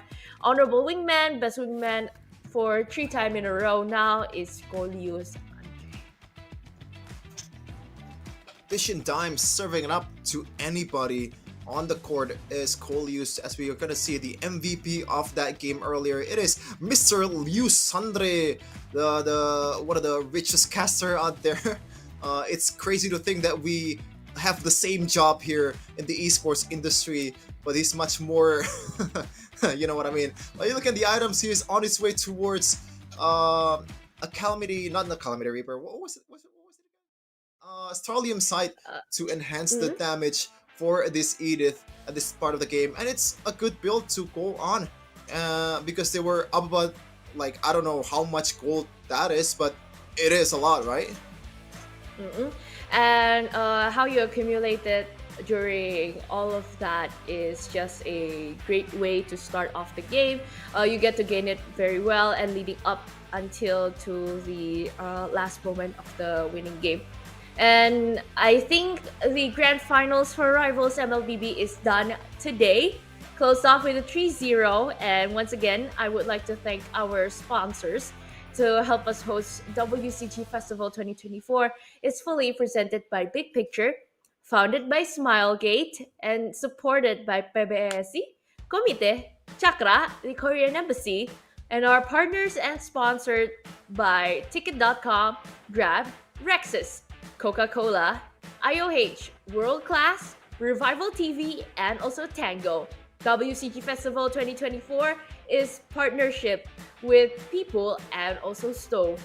We'd like to thank you very, very much because without all of your support, WCG Festival today won't be able to finish out. And for the MLBB team, we are done here today. For me, Faye, and also Sheffin, getting ready to side out and throw it back to our hosts. Yeah, once again, it is an honor to be able to be Congratulations tim Indonesia yang telah memenangkan pertandingan di babak rivalitas antara kedua negara. Yes, dan mereka berhak untuk hadiah senilai 100 juta rupiah. Tapi Mas Ger, selain juara satunya mendapatkan hadiah, tidak lupa juga kita mengucapkan congratulations kepada tim Filipina Kara telah mendapatkan hadiah sebesar 50 juta rupiah. Dan pastinya tidak hanya itu saja, untuk peringkat ketiga dan peringkat keempat yaitu tim Miss Honey Glaze dari Filipina dan juga tim Hansen Vendiagus dari tim Indonesia akan masing-masing mendapatkan hadiah senilai 25 juta rupiah. Luar biasa. Sekarang saya akan ngobrol-ngobrol dengan mungkin dari tim Filipina dulu ya. Boleh diajak berbicara terlebih dahulu. Silakan Pepau. Hello. I feel bad too for your loss. It's okay for you. What is it a reason? What a thing that make you lost on a 3 match? On team Indonesia team. We just had a party last night, so we didn't prepare that much. No sleep, we just had fun. We did not practice at all. They not practice at all. They not practice at all. So you... Pre-party. Okay. Did you enjoy the last match with the Indonesia team? And then what do you want to say about this event? World Cyber Games 2024 Festival in this year. What do you want to say to this event? Because you got a 15,000 rupiah. Yes. It's big. That's big. We'll see you guys in Manila. Oh. Next year. We'll see you guys in Manila. Ditunggu kedatangannya ya. Luar berarti biasa ya. Sudah And ada invitation ke Manila, kalau begitu lengkap dengan hostnya pastinya, tidak hanya playernya saja. Waduh, berarti Mas Seperti Ger itu. ya yang mewakili dari sini ya. Boleh banget, sekali. boleh banget. Tapi Mas Ger, aku pengen tahu, what is your opinion about this event? This huge event. It's a very huge event. It's very extravagant. We are very honored to be part of WCG. It's very demure, very mindful, very cutesy. Luar biasa What do ya. you want to say? Is there any words you want to say? Oke, thank you. And then Oke, Mas kalau Ger, begitu sekarang dari tim Indonesia ya. Kira-kira gimana pendapat kamu tentang event ini, kemenangan ini? Boleh disampaikan ke teman-teman yang menonton di ICE BSD dan juga di rumah dalam bahasa Tagalog.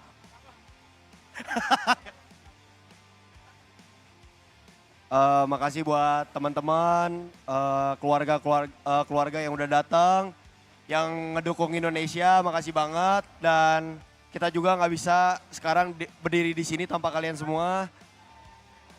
Dan kita juga kerja keras banget buat mencapai di detik ini. So gue terima kasih banyak buat teman-teman semua. Dan gak lupa gue juga terima kasih banyak buat Tuhan Yang Maha Esa yang selalu ngelindungin tim kita dan juga selalu kasih sehat ke kita. Dan kita mau appreciate buat Coach Dante yang udah jauh-jauh dari Bali. Makasih Coach. Dan pastinya terima kasih buat WCG yang udah nyelenggarain event yang besar ini dan juga sangat meriah ini. Gue ucapin terima kasih banyak. Kita kasih tepuk tangan sekali lagi untuk tim Indonesia dan juga tim Filipina yang sudah bermain dengan sangat luar biasa, memberikan performance luar biasa juga. Dan kita akan langsung masuk ke sesi awarding, kalau gitu boleh dibawakan giant check-nya. Kita akan berikan dulu untuk tim Filipina. Timnya Rafbeh sebagai juara kedua yang akan mendapatkan hadiah senilai 50 juta rupiah. Wow, ini dia. Congratulations for Philippine team. You got a 50 million rupiah.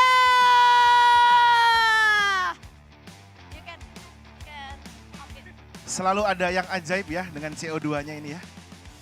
Tidak siap saya juga. Alright, selamat sekali lagi untuk tim Filipina dan inilah dia juara kita. World Cyber Game Festival 2024 Rivals MLBB Tim Indonesia.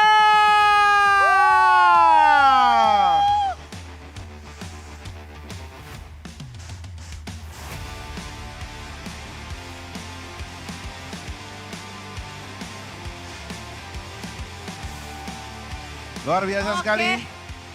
Itu dia. Kedua tim sudah bertanding dan juga kita sudah mengetahui siapakah yang menjadi champion dari WCG 2024 Festival. And congratulations once more Kita dapat apresiasi juga dari stage C. Philippine team. Kita juga dapat apresiasi dari stage C yang sedang menjalankan Creator Rumble. Thank you banget teman-teman. Good luck yang masih bertanding dan juga buat Om Bule di sini yang dari tadi mendukung tim Indonesia. Thank you so much. Very great. Your son? Oh, bokap. Your father? Oh, good. Make him a pro player after this. Oh, okay. You have to make him a pro player for Mobile Legends Bang Bang. Wow. Dan juga sekaligus informasi buat teman-teman, kita ada Valorant Fun Match. Betul sekali. Ada 8 slot player yang mempunyai ID Valorant. Yang langsung aja mempunyai ID daftar ke Valorant. sebelah kanan stage. Langsung aja ya, karena setelah sesi talk show kita akan ada mabar bersama Rio Jaya berhadapan dengan Jason Forsaken dari Paper Rex. Jadi buat teman-teman yang pengen ikutan untuk fun match nanti selanjutnya untuk di babak Valorant ya teman-teman yang punya ID Valorant, yang punya akun Valorant, jangan malu langsung daftar aja ke sebelah kanan stage sana karena kalian berkesempatan untuk bermain dengan Rio Jaja dan juga Forsaken. Dan juga pastinya sekali lagi selamat untuk para winner di Rivals MLBB World Cyber Games Festival 2024 presented by Big Picture and founded by Smilegate. Dan pastinya sajian pertandingan di stage W ini belum berakhir ya teman-teman ya. Betul sekali. Karena masih terlalu sore untuk menyudahi keseruan di stage W hari ini.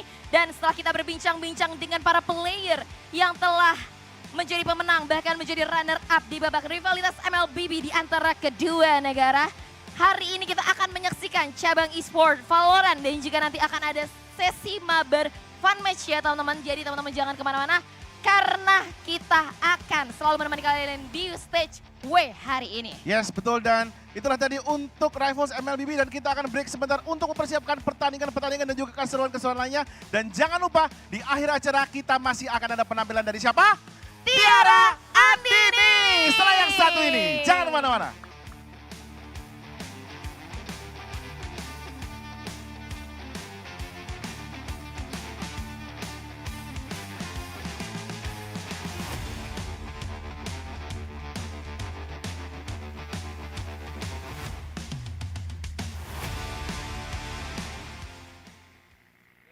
gentlemen, this is your captain speaking. Please report our limits and return home.